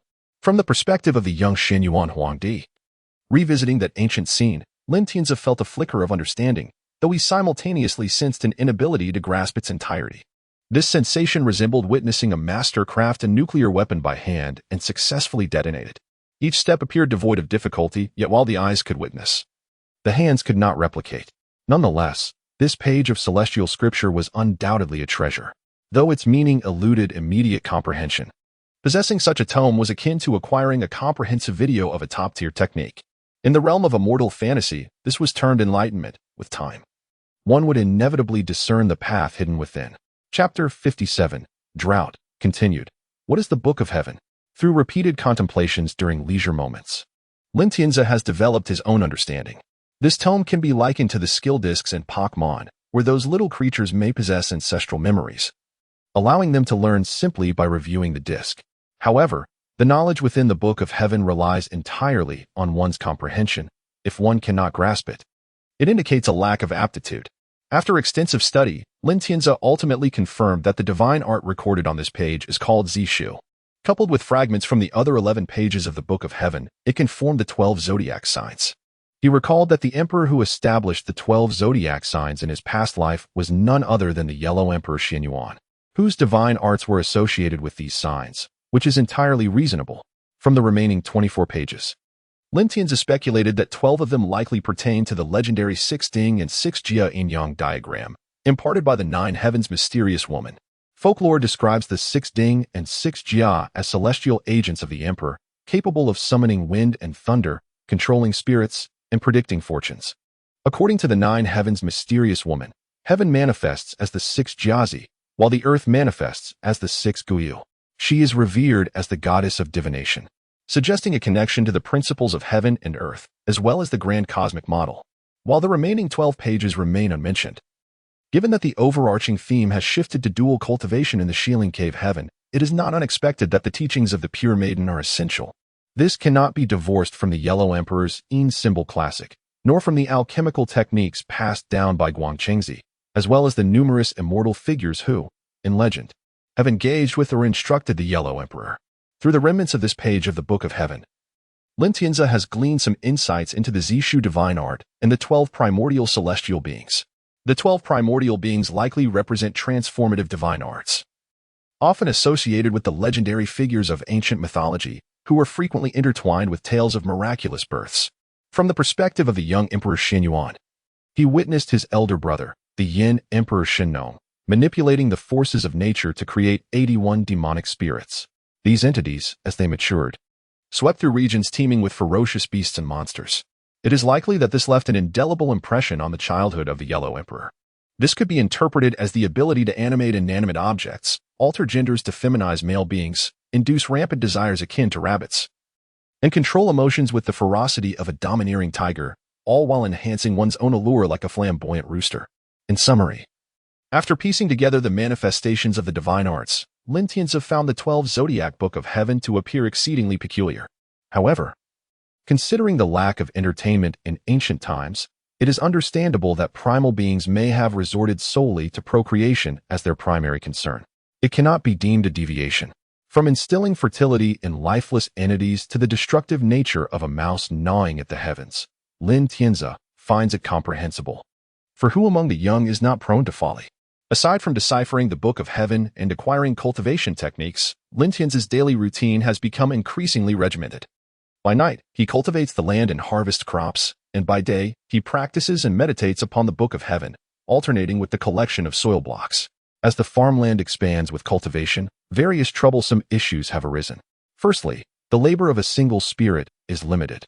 So Lin Tianzi entrusted the management of the farm to Lu Gui. Even with the assistance of indentured servants, the yield remains finite. 1 square meter of soil can only support a single plant, and the growth cycle, along with sowing, harvesting, and transporting, consumes time. Although the hoe has severed flesh from the world, adhering to the rules of the land, it still does not function as a perpetual motion machine. In reality, random events may occur during planting, such as the emergence of weeds, seed failure to germinate, or crops wilting. The daily production maxes out at around 900 to 100 units of grain, with 1 unit equating to approximately 100 pounds in the previous life. With a population of 10,000 consuming about 15,000 pounds of grain daily, it becomes evident that 150 units of grain are required for survival. Is this endeavor truly meaningful? Lin Tianzi stood atop the roof of what had become a circular earthen building, introspectively questioning himself. Before he activated the sandbox function, less than 100 units of grain had saved nearly 20,000 lives. When the grain base stabilized, less than 1,000 units had rescued over 100,000 individuals. As production reached 1,000 units, this grain found its way into the mouths of over 90,000 people, then 80,000, and now down to 70,000. Guided by an innate sense of the divine, Lin Tianzi trusted the intuitive outcomes he perceived. He longed to save others, desiring to prove his humanity. Yet why was he only filled with pleasure upon witnessing the darkness of human nature and the greed within hearts? Lin Tianzi extended his hand, reaching toward the departing procession burdened with grain, yearning to grasp something, yet uncertain of what that something was. Among the departing crowd were officials, esteemed gentry, village leaders from dozens of hamlets, and, prior to this, various lesser beings and chaotic spirits. Aside from the myriad of peculiar entities in the spiritual realm and the creatures of land and sky, who among them does not require sustenance? In times of calamity, they inevitably turn to him for grain. As the number of those seeking sustenance increased, the amount of grain he distributed grew only incrementally, while the recipients dwindled. This can only indicate that they no longer sought mere survival, but rather the indulgence of their appetites. Hoarding and trading grain became rampant. And Lin Tianzi let out a low chuckle. In hunger, one desires food. Once satiated, they yearn for clothing. With clothing comes the desire for shelter. With shelter, they seek beauty. And once beauty is attained, wealth beckons. With wealth, the ambition to govern arises. And upon becoming a ruler, the longing for immortality ensues. The innate desires of humanity, etched into their very bones by their ancestors, persist. Lin Tianzi felt he had exerted every effort within his means to sustain the distribution of grain from this establishment. Having fought against various underworld officials who sought to ensnare him, patrolled day and night, and dealt with both Taoist exorcists and buried monks, he had endured numerous trials against powerful spirits and the relentless locust god. Relying on his almost numbed ability to revive, he had exhausted the strategy of the locust tide. For the sake of his past humanity and awakening, he had shed blood and sacrificed his life. In terms of grain, he had done everything possible to ensure its continuity. He was not a saint, but merely a foreigner following the call of his heart. Akin to a strange being attempting to rescue one's soul by picking fish from the shore, believing in the survival of those on the brink of starvation. Yet, he found himself robbed of his grain by the very officials and clan leaders who represented the people. The food had been brought to their lips, only to be snatched away, leaving Lin Tianzi at a loss. Should anyone accuse him of wrongdoing, he would likely acquiesce to the alien call within his heart. Abruptly cutting off the grain supply, relishing in the despair and struggle of those deprived, and witnessing the repercussions faced by those who had benefited. Ultimately, as a mere specter, he felt powerless against the myriad issues arising from the calamity. After all, he owed nothing to them. Rather, It was the inhabitants within this land, spanning thousands of miles, along with the demons who owed him a debt of karma. Chapter 58, Collection. Stepping into the room, Xianxia made his way through the rear door to the vast backyard constructed from wooden blocks. Rather than a mere yard, this space resembled a storeroom for miscellaneous items. Built with wooden bricks produced by a sandbox system, standing 5 meters high, 10 meters wide, and 30 meters long. Its impressive size was not due to Xianxia's abundance of materials, but rather the peculiar items he had collected. Upon entering the backyard, Xianxia was greeted by a blood-curdling roar. Before him stood a zombie, sealed in with stone bricks, leaving only its arms and head exposed. With a whistle, Xianxia playfully provoked this ancient, decaying creature, eliciting a series of instinctual roars and struggles from it. To call this zombie merely decayed would be an understatement. It appeared half-charred and half-soft, resembling a burnt sweet potato, with long white hair sprouting from it, amidst which wriggled maggots. As he leisurely navigated around this grotesque ornament, Xianxia reflected on the value of the several thousand kilograms of grain he had spent to acquire such a rare collectible from a den of graveyard fox spirits. Regrettably, he had only one of these peculiar items, unable to create a matching pair for display at the entrance. Circumventing the zombie, he was then enveloped by the sound of muffled sobbing, which echoed unsettlingly in the spacious storage area, illuminated by torchlight. The source of the weeping became apparent, a 20-meter-long, 2-meter-high crystal wall. Upon closer inspection, this crystal wall was composed of numerous glass cages, each the size of a shoebox, containing wisps of fog that occasionally revealed human-like faces. This calamity had claimed countless lives, and the soul-collecting spirits were overwhelmed, leaving many ghosts lingering in the mortal realm. The materials required for the life and death module were intimately connected with these spirits in Xianxia's eyes. They were akin to dairy cows, yielding a steady supply of resources. Thus, he cordially invited some of his kind to stay for a few days. Otherwise, the soul-reaping specters and the officials of the underworld would not simply appear at his doorstep to distribute food for disaster relief. The Ghost King was willing to trade the foundation of an evil deity for a simple meal and the opportunity for sanitation. Following the sound, Xianxia's gaze fell upon a series of neatly arranged cells, revealing an aesthetic charm. Within these nearly 100 cells were men, women, the elderly, and children, dressed in various attires. Among them were seemingly normal individuals like Taoists, monks, chivalrous heroes, and scholars, alongside beings with foxtails, cuckoos hatching eggs, entwined serpents, blossoming plants, and trembling mice, all of which clearly did not belong to the human realm. The inhabitants of these NPC suites came from diverse backgrounds: troublesome bandits, charlatans misusing Xianxia's name, gallant protectors drawn by his good reputation, and self-recommending fox women. Most hailed from the Shieling Cave heaven. As for why they resided in these small quarters, Xianxia was acutely aware of his own state, as a spirit transformed from a terrifying upright ape of another world. His mental condition oscillated between sanity and madness. Out of concern for their lives, he could only ask them to temporarily reside in the NPC suites, while those without conflicts had mostly departed. The remaining few, like the fox woman and cuckoo, would be released upon greeting Xianxia. Only those who posed genuine conflicts remained imprisoned, such as the peculiar, emaciated old man now speaking. He hailed from Shieling Cave heaven and had exploited Xianxia's benevolence to further his own ends, masquerading as Xianxia to deceive ignorant villagers into blood sacrifices. When Xianxia confronted him, the old man was preparing a wedding, nearly entangling Xianxia in a quantum uncertainty of infidelity. Tell me about that scoundrel's true nature. I am curious how he claims to be the five-peak god and what relation he has to the esteemed five-serpent god. The old man grinned, revealing a few remaining yellowed teeth. Naturally, there is no connection, much like how you impersonate the great king. Those 5 fairies in the wilds practiced a malevolent art, consuming each other as sustenance, intertwining to become a singular monstrosity. You are lying. No, you have only told half the truth.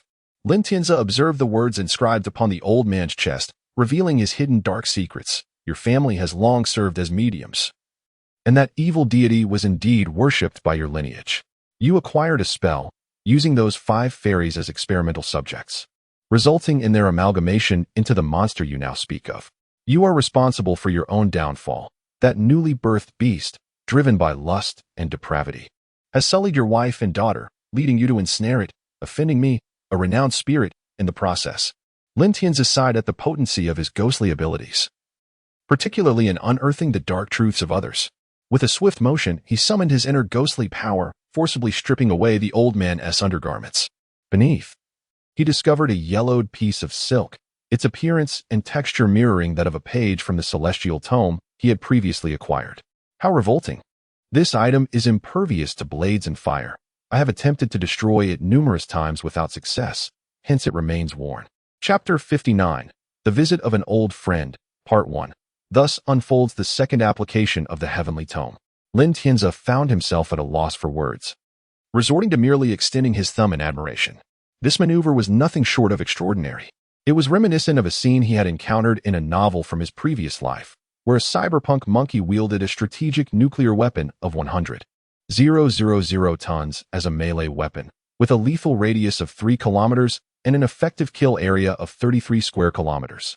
Upon seeing Lin Tianzi, a stream of water began to cleanse an ancestral silk scroll, and the old man, grinning broadly, approached Lin Tianzi with a proposal. My lord, the king of ghosts, feel free to take this dark art, but if it pleases you, may I request an extra chicken leg for my meal? Thank you, my lord. The old man's face, lined with wrinkles, bore no hint of discontent regarding his status as a prisoner or the unveiling of his secrets. After all, his life was firmly in the hands of another.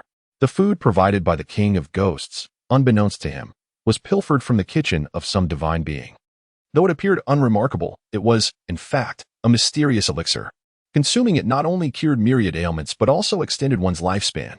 If one possessed a specialized cultivation method, akin to that of a certain Taoist, it could further enhance one's abilities. Setting aside the old man's ulterior motives, Lin Tianzi meticulously examined this unexpected find. Upon delving into its essence, he realized he had misjudged its origin. This was not the heavenly tome left behind by the Yellow Emperor Xianxia, but rather an inheritance of ancient shamanistic practices from an even more archaic era. The old man's claim that it was dark sorcery was indeed not without merit. As time progresses, the evolution of practices is evident. Not only have the ancient shamans undergone extensive transformation, but even the most common pursuit of immortality has traversed through various stages, from the Warring States period's elixirs, to the Preqin's qi refinement, to the Han dynasty's external pills, and finally to the internal alchemy of the Sui and Tang dynasties. In this age of enlightenment, the shamanistic heritage from a primitive and savage past naturally embodies all manner of malevolent connotations. Lin Tianzi perused the scroll, which detailed an exceedingly archaic and primitive concept of divine totems. This silk scroll was divided into 2 sections, the first, invoking the deity, and the second, rituals for the deity. The former could be interpreted as a compendium of 100 methods for primitive savages to self-sustain using ancient ferocious beasts. The logic was refreshingly straightforward. Satiate the tiger to diminish its lethality, serve the tiger to thrive under its protection, and transform oneself into a semblance of a ghostly entity to gain extraordinary powers. The tribe sought out formidable or potentially powerful ancient beasts from the wild. They established tenuous bonds by feeding them with hunted prey and the elderly of their clan. The latter section, rituals for the deity, described the totemic sacrifices, wherein, through prolonged offerings, a symbiotic relationship was forged between the tribe and the ancient beasts. The tribe aided the beasts in their growth, finding sustenance and healing their wounds, while the beasts, in turn, assisted the human tribe in combating external threats and expanding their territory, ultimately leading to a mutualistic cycle of prosperity.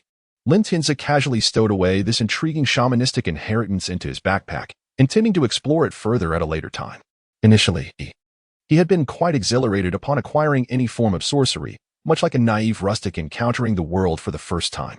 Yet, no matter how wondrous these spells might be, they did not adhere to the righteous path. Indeed, Lin Tianzi lacked a master to guide him, but the principles were apparent, akin to the absurdity depicted in the smiling, proud wanderer. The conflict over the swordplay at Mount Huashan, instigated by the 7 true sons of the Xianxia sect, was a case in point. As a legitimate branch of Taoism, it was lamentable that they did not aspire to the pursuit of immortality. Instead, they engaged in senseless infighting over trivial matters such as qi refinement and sword cultivation, leading to mutual destruction and leaving only a few embers in their wake. If only they could emulate the teachings of other sects, focusing on self-cultivation and guiding others towards virtue, rather than devolving into a quest for monetary gain, they would retain their dignity. At the very least, the latter sought clarity in their aspirations, striving for a better life. The power of the scroll was directed to a distant desk, as Lin Tianzi approached the doorway of the Taoist priest and the monk's quarters. Which of you, esteemed masters, would be willing to chant sutras for me, dispelling the ghostly and vengeful energies that cling to me? In return, I offer a drop of the true water of Tai, for you both to deliberate amongst yourselves. Chapter 60. The Visit of an Old Friend, Part 2. The so-called true water of Tai refers to the synthetic substance provided by the sandbox system, categorized among potions as the water contained within bottles. In this world, among the many celestial realms, there exists one that is set during the spring and autumn and warring states periods, established by a deity known as Tai. This name resonates profoundly with Lin Tianzi, a writer and reader of novels who possesses ample knowledge of it. Within the tales of the primordial era, Tai is the protagonist of the calamity, the emperor of the demon clan. In the myths of the 9 songs, he is the supreme celestial emperor who created the world, and in a certain game, he is celebrated as the foremost warrior of the 3 realms, with the Eastern Emperor Bel ranked as the pinnacle among the 10 divine artifacts. As a counterpart from another world, the Tai of this realm is undoubtedly a top-tier existence, with a partner named Yun Zhongjuan, also known as the Huanglong clan, one of the 9 dragons. Simultaneously, he is revered as the Emperor of Heaven. The true water of Tai flows from him. Water supports Tai, thus creating the heavens. The heavens counterbalance Tai, thus forming the earth. Heaven and earth mutually support each other, leading to the emergence of the divine beings. The primordial water at the inception of the celestial realm, now residual, is referred to by knowledgeable cultivators in this world as the true water of Tai. Perhaps by chance, the true water of Tai remarkably aligns with the water produced by the sandbox system, at least for this assembly of capable Taoists and monks. It is unmistakably the true water of Tai. Lin Tianzi refrains from offering any commentary. After establishing the terms, he sits cross-legged in the space before the two, revealing his ghostly visage. Thanks to his abundant spiritual power, his spectral form towers 5 zhang in height, resembling a grand idol within a temple. Lin Tianzi relinquishes the choice, inciting the two to compete against each other, thereby maximizing his own benefits. The white-browed monk, engrossed in his recitation, gazes at the imposing apparition, his eyelids twitching.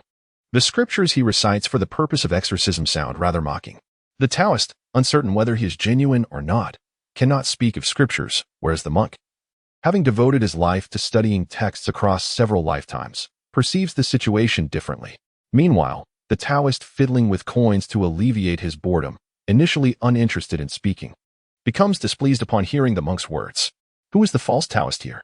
Originally intending to recruit this peculiar ghost as a guardian for his sect, he finds himself outmatched and captured. Fortuitously, he escapes with his life, foreseeing an imminent chance for liberation and awaits the opportune moment in silent meditation. However, the monk's boasting and denigrating remarks strike him as particularly grating, prompting him to voice his discontent. Bah, fellow cultivator, do not heed this baldy's nonsense.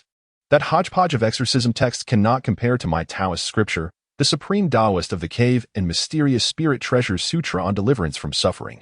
Amitabha, esteemed friend, your words are misguided. The spirit treasure sovereign has long ascended to the heavens, and countless dynasties have passed since. The Golden Flower sect has established its foundation upon the 5 renowned immortals. This unrecognized text bears little remaining profundity. Even if the supreme Taoist of the cave and mysterious spirit treasures sutra contains but a fragment of its divine essence, it surpasses your exorcism text by 100-fold. It is often said that colleagues are rivals. The discord between these two arises chiefly from their conflicting interests. One seeks to recruit Lin Tianzi as a soldier for his sect, while the other aims to enlist him as a protector for his temple. Unable to reach an agreement, they engage in a verbal clash. Ultimately, Lin Tianzi, with a smile, finds himself in possession of 2 weakened old men, using potions to extract them from the brink of death.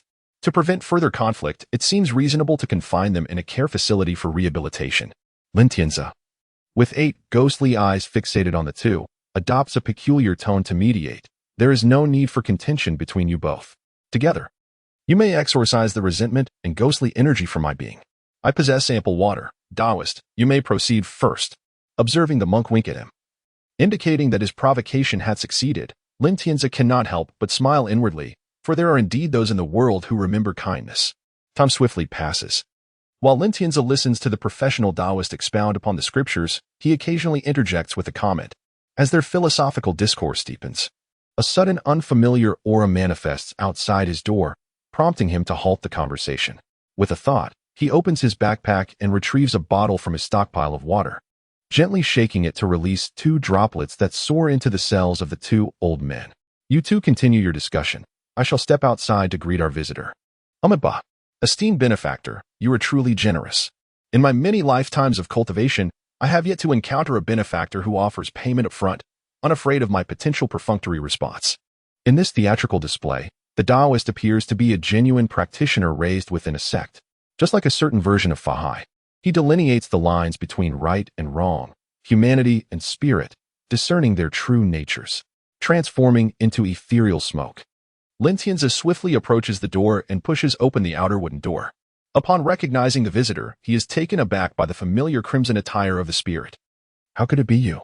Instinctively, Xianxia equips himself, but this time, the weapon in his hand is not a wooden sword, but an iron sword forged from thousands of pounds of ore. This is utterly absurd. He had traveled thousands of miles, yet here stands a familiar face from the mass grave. Long time no see, young Master Lin. You remain unchanged. Brandishing your weapon at me upon our meeting. I have come to deliver an invitation. My mother wishes for you to join us for a feast. Chapter 61, The Banquet. Sending an invitation? Mother? Xianxia pondered the subtle hints concealed within Mu Erji's words, feeling a tinge of surprise. Today, delivering an invitation had led him to his own doorstep. It was truly remarkable, a testament to the peculiarities of the world of celestial beings. It seemed almost supernatural that, having wandered thousands of miles from where he had first traversed into this realm, he would still encounter familiar spirits. Adjusting the angle of his sword slightly, he contemplated that given the strangeness of the situation, it might be prudent to continue with unfinished business. To slay her, observing Xianxia's impassive countenance, Mu Erji sensed the tension in the air, feeling the need to affirm the truth of her words. She produced a fragrant, golden invitation from her bosom. Xianxia furrowed his brow. His murderous intent softened as he cast a glance at the invitation, but refrained from reaching for it. Instead, he inquired, "Might I ask what esteemed entity your mother represents, daring to visit me at this juncture? Does she not fear the overwhelming consequences of my actions?" Xianxia spoke earnestly. The weight of his karmic entanglements was far from trivial. He single-handedly sustained the lives of over 100,000 souls, allowing countless wretches to escape their fates. The ensuing chain reaction was a virus to the ledger of life and the heavenly system of destiny. One could describe it as an act against the heavens. Having already altered the course of fate, the records of the underworld and the celestial stars would inevitably recalculate the outcomes. He felt akin to a giant, bracing against falling boulders to protect the lives of countless individuals below from being crushed to oblivion. Should outsiders disrupt this balance and allow the boulder to roll, the ensuing deaths would rest squarely upon their shoulders. As the perpetrator of such devastation, divine retribution would undoubtedly ensure they learned their lesson. Thus, Xianxia was genuinely curious about who possessed the audacity to approach him, a figurative ticking time bomb. Young Master Lin, you must have heard of my mother's illustrious name. She is revered in the ghost realm as the Saint Lotus Bodhisattva. Xianxia seized the invitation from Mu Erji's grasp and opened it. It clearly detailed the name and time of the proposed visit. Adorned with the image of a white lotus, petals on the verge of falling away to reveal the seed pod within. So, Mu Erji acknowledged her as mother, indeed. A remarkable twist of fate. Xianxia promptly stowed away his weapon, deciding to spare Mu Erji's life. As she had mentioned, he had indeed heard of the esteemed Saint Lotus Bodhisattva, the white-clad ghost mother. She who guides wandering souls, had achieved a level of merit that transcended human comprehension. Having become an immortal through her boundless compassion, yet she had not ascended due to her grand aspirations. Initially, she referred to herself as the withered lotus. The withered lotus, a symbol of fertility, suggested that the seed pods, though appearing desolate, held the promise of new life. This was a virtuous being, her deeds immeasurable. Anyone with a modicum of morality would harbor no ill will towards such a paragon of virtue. Her benevolent acts could be likened to adopting abandoned infants and nurturing them to adulthood, a selfless endeavor she had pursued for millennia.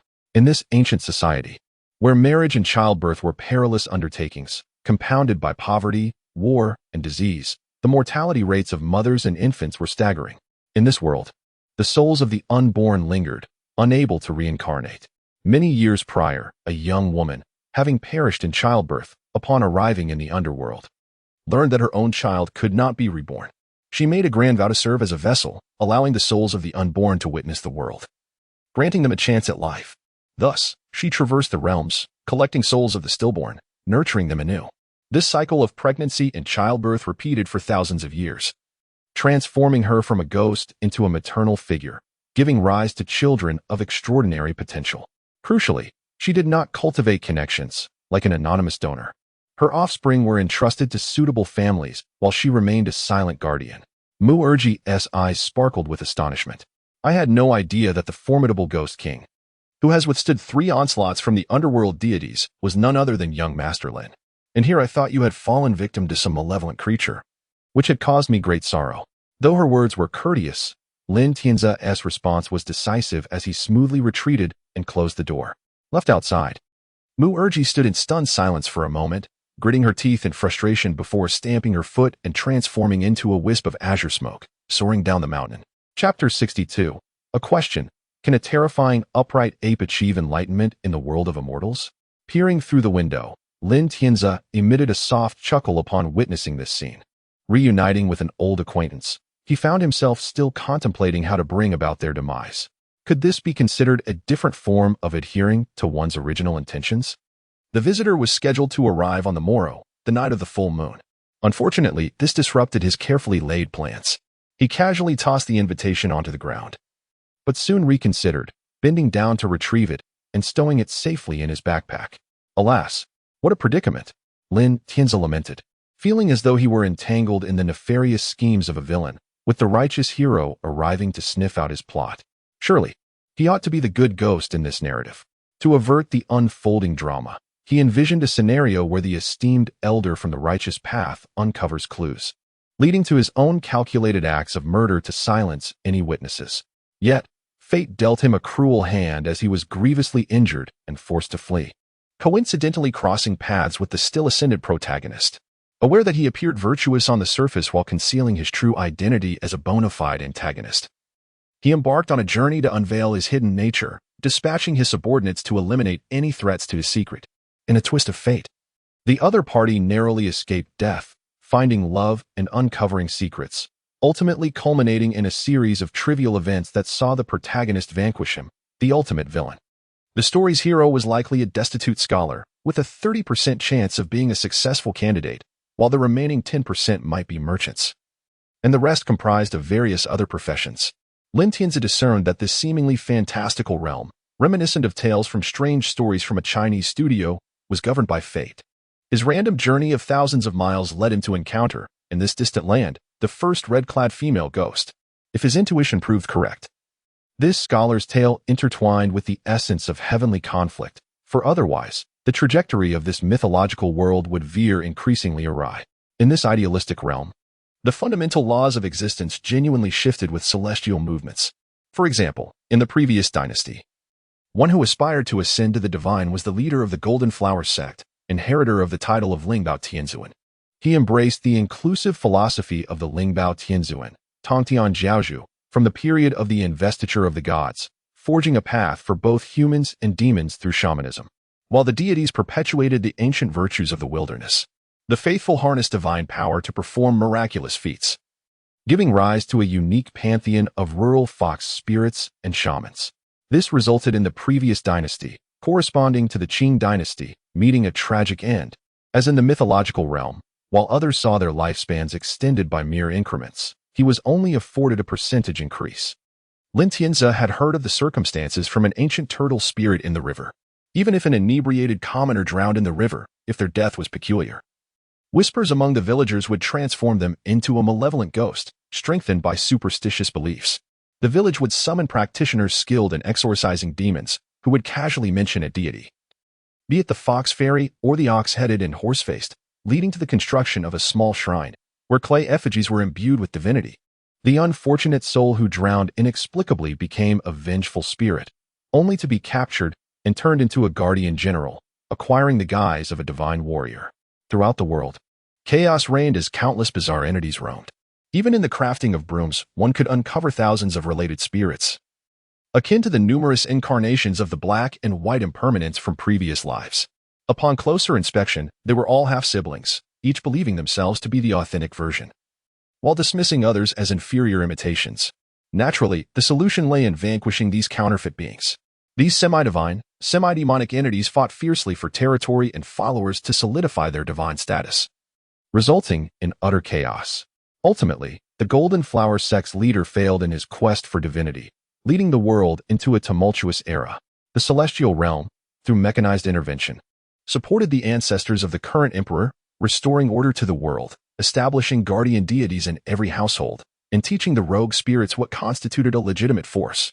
Lin Tianzi was astounded by the vividness of these accounts, confirming that the heavenly court had not sought external assistance, creating a multitude of worldly wanderers and bone-eating entities.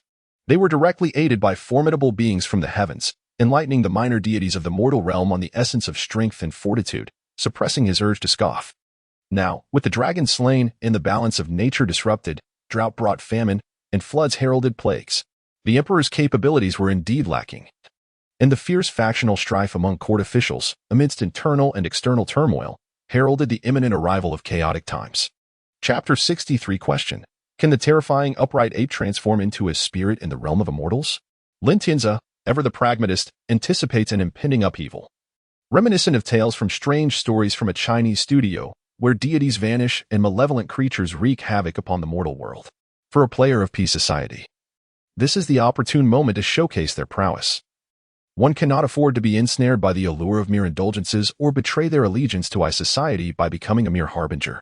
The leader of the Golden Flower sect, unsatisfied with a mere ascension to the celestial realm, aspires to establish his own path akin to the great sages like the Buddha and Confucius, and yearns to ascend to the heavens with his devoted followers. Yet, all these ambitions ultimately lead to futility.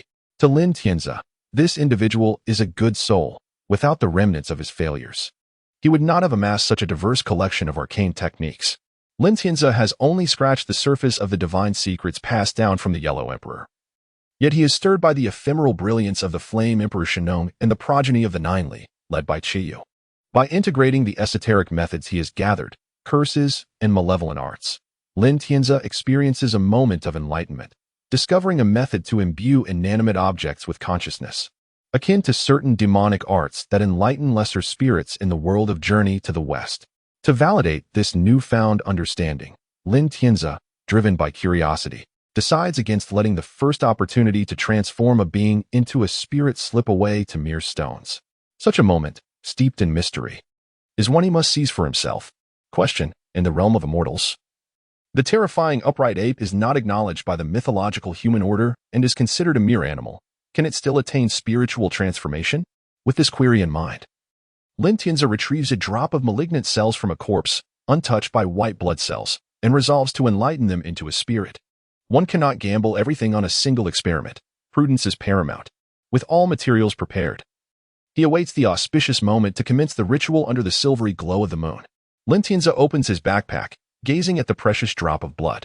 After careful contemplation, he decides to endow the cancerous cells with intelligence through a blood ritual and employs a technique akin to insect manipulation, allowing the cells to undergo self-consumption and evolution.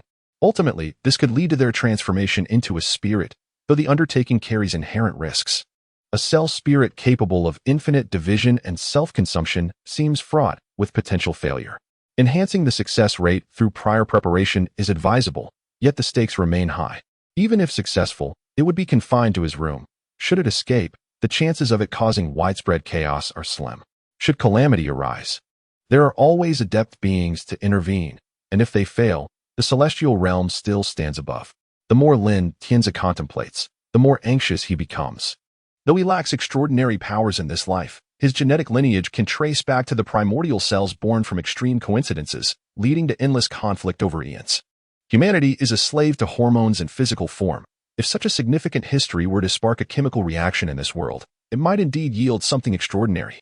The recent arrival of the ghostly mother could very well be a warning. Lin Tianzi does not wish to provoke an apocalyptic crisis. Thus he resolves to eliminate any incriminating evidence. He strides to the corner where the wall meets the bed and, wielding a hoe, digs out a wooden brick. After a brief pause, the seemingly normal stone floor beneath his feet shifts, revealing a 1-meter-long, bottomless dark passage. Lin Tianzi steels himself for the descent, transforming into wisps of smoke as he floats downwards. In matters of risk, it is better to be overly cautious than to regret. After a prolonged search within the body, he has finally located the untouched malignant cells. Such a rare specimen should be preserved for future study. Once he possesses the capability, he may unravel its secrets. However, he acknowledges his limitations. 9,992 divided by 2, plus 1 resurrection without cost, totals 11 lives, 1 less than the 12 trials. Should he encounter a curse akin to the 7 arrows of the nailhead, his accumulated strength may falter. Moreover, should he inadvertently destroy his own dwelling, the absence of a resurrection point would leave him vulnerable. As he descends, the opening above shrinks to a mere pinprick, and Lin Tianzi finds himself in a natural cavern formed within the mountain, with a pool of water at its edge. Upon leveling the ground, the most striking feature is a row of large cabbages growing on the floor. A closer inspection reveals they are, in fact, human heads. These flesh-eating creatures serve as one of the materials required for the ritual. Chapter 64, Notification of Publication. The new book has, through a series of trials and tribulations, finally met the criteria for release, scheduled for next week, although I am uncertain of the exact day. I would like to extend my heartfelt gratitude to all the readers who have supported this work. Even amidst its glaring imperfections, there are still those willing to engage with it and offer invaluable feedback. There are numerous typographical errors. The punctuation is rather chaotic, and at times, words are omitted entirely. I have long forgotten the initial motivation behind my foray into novel writing. All that remains is a fond recollection of the fervor that once fueled me. I recall the joy sparked by a single comment accompanied by a vote, which could brighten my spirits for days. Writing has since transformed into a leisurely pursuit, a mere pastime to indulge in during my free moments. In those earlier days, amidst a grueling 16-hour work schedule, I managed to maintain a daily output of 4,000 words, often finding time to add chapters. I would take a break for lunch and rest for an hour and a half, and during the late hours, I would produce content, though I have forgotten how I managed such feats. It was only when my heart began to signal distress that I realized the vigor of youth is not an excuse to overlook the objective realities of life. The enthusiasm for writing has dimmed into a more subdued passion, relegating the act of typing to a mere hobby. At one point, I felt overwhelmed and contemplated abandoning the manuscript altogether, but the editor advised me against it, noting that my performance as a newcomer was promising and encouraged me to persevere. Thus, I continued my efforts, and to my surprise, I have reached the point of publication. Over the course of 2 months, I have earned a meager 15 yuan in royalties for 56 yuan in October and 10.05 yuan in November, with an upward trend. I anticipate enjoying additional benefits upon release, optimistically aiming for at least 20 yuan. As for how I shall spend these earnings, it will naturally go towards subscribing to other novels. Otherwise, how could I afford to cast votes for my own work? Once again, I extend my sincere thanks to the readers who have engaged with and supported this book. If possible, I would greatly appreciate your subscription upon its release, regardless of whether it occurs on the first day. I am a self-aware author who does not chase after such accolades. Perhaps one day, when I am capable of daily updates of 8,000 words, I shall aspire to achieve the honor of a first-day subscription. Chapter 65, Cleansing, 4K. In the parlance of this world, they are referred to as Shao. Human Shao. Depraved in morality, devoid of humanity, they are known as Shao. In the tales of strange occurrences. Chapter 66, Getting Back on Track. Stop. Lin Tianzi issued the next command with utmost swiftness, transmitting it to the burgeoning mass of flesh. In an instant, it felt as though the scene had been paused.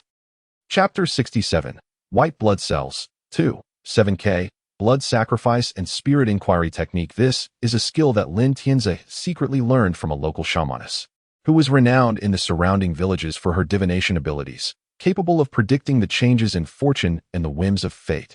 Chapter 68, The Banquet of 8 Directions. The seemingly motionless black-scaled serpent, upon hearing these words, raised its head in astonishment, and, with a tone of incredulity, articulated in human speech, "My lord, are you certain that?" Chapter 69. What? The divine positions left vacant in this continent have not been filled with the decree of the appointed deities. Are you certain, benefactor, that the celestial realm has not appointed even a single rightful deity? Chapter 70. Inquiring at that moment, Lin Tianzi began to doubt whether he had become a hand fetishist yearning for a tranquil life, embodying a solitary middle-aged office worker, or if his penchant for the supernatural had taken an unexpected turn. It was evident that he was. Chapter 71. Casual Conversation. Master Lin Have you ever sensed that your magical prowess differs somewhat from mine? The crimson-clad female specter, who had been attentively eavesdropping from below, mimicked Lin Tianzi's demeanor. Chapter 72. News. Lin Tianzi is confident that foreign Buddhism can thrive on this land without arousing the vigilance and rejection of the local celestial beings and indigenous deities. Perhaps there are numerous intriguing tales behind this phenomenon. Chapter 73. Lin Tianzi grinned widely, raising his thumb in self-praise, proclaiming, "People burn paper to beseech the gods, seeking nothing more than words. The talismans I have painstakingly crafted perfectly align with the desires of all beings." Chapter 74. The world of Jianghu and the enchanted realm of knowledgeable best friends. Ultimately, Lin Tianzi, with immense determination, though truly, he merely contemplated briefly, decided against the impulse to involve himself in this boss battle. Now, all of Lin Tianzi's remaining energy was devoted to the intricate refinement of the ancient techniques of the suspended coffin's transformation and the method of corpse dissolution for transcending to immortality. The technique of corpse dissolution. Chapter 76. Familiar? You are unaware? Chapter 77. Alone in a foreign land. Do you long for home? A coarse exclamation lodged in Lin Tianzi's throat. Goodness! Is this not Madame Hua from the renowned tale of Tangbohu's pursuit of autumn fragrance? Chapter 78. Guiding you towards greatness. Part 1. Taking medicine for a cold serves the purpose of healing. However, consuming medicine as if it were a meal is not healing, but rather a path to demise.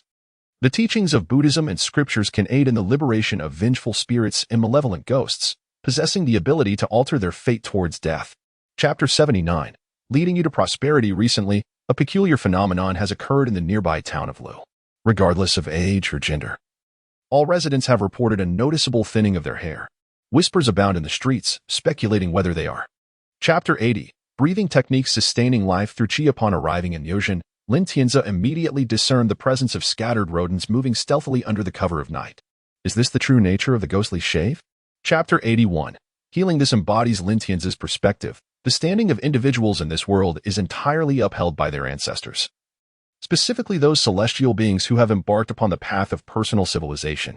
According to Having Not Perished, a complimentary half-sheet. Awakening to nurture what lies ahead, planting seeds that take root and flourish into timber. This profound principle of existence is so fundamentally simple that it seems self-evident. However, Shannon has elevated this wisdom to an entirely different realm. The interplay of yin and yang, the purity and impurity of the cosmos, serves as the fertile ground. As articulated in the Tao Te Ching, the Tao begets one, one begets two, two begets three. The creation through the interplay of yin and yang crystallizes into the seeds of the Tao, by sowing seeds and resonating with the universe. The offspring of the Jioli clan manifest as the 72 demonic deities. After a moment of contemplation, Lin Tianzi's thoughts expanded further. He surmised the origins of figures like Kwafu and Hui, ancient celestial beings who were indistinguishable from mortals in their pursuit of the stars and the moon. It must be a similar application of the divine powers exemplified by Shinnon. The truth lies concealed within myth. Such divine abilities could be termed as the resonance between heaven and humanity, transforming the reproductive methods of races, directly engaging with the cosmos to birth information and rule-bound life forms. Strong from their inception, indeed a most fitting description. Only in an idealistic world could such avant-garde techniques be conceived so effortlessly. Observing that the nutrients below had been depleted by the plants, Lin Tianzi reached into his system's backpack to retrieve various meats, such as pork, duck, sheep, and chicken, to nourish the second daughter, who resembled a willow tree, as the abundant flesh was greedily consumed by the plants. What emerged before Lin Tianzi was a tree that appeared akin to a willow, its drooping branches replaced by countless luminous points resembling stars, forming the celestial tree. A jade-green tree adorned in splendor, with myriad strands of green cascading down.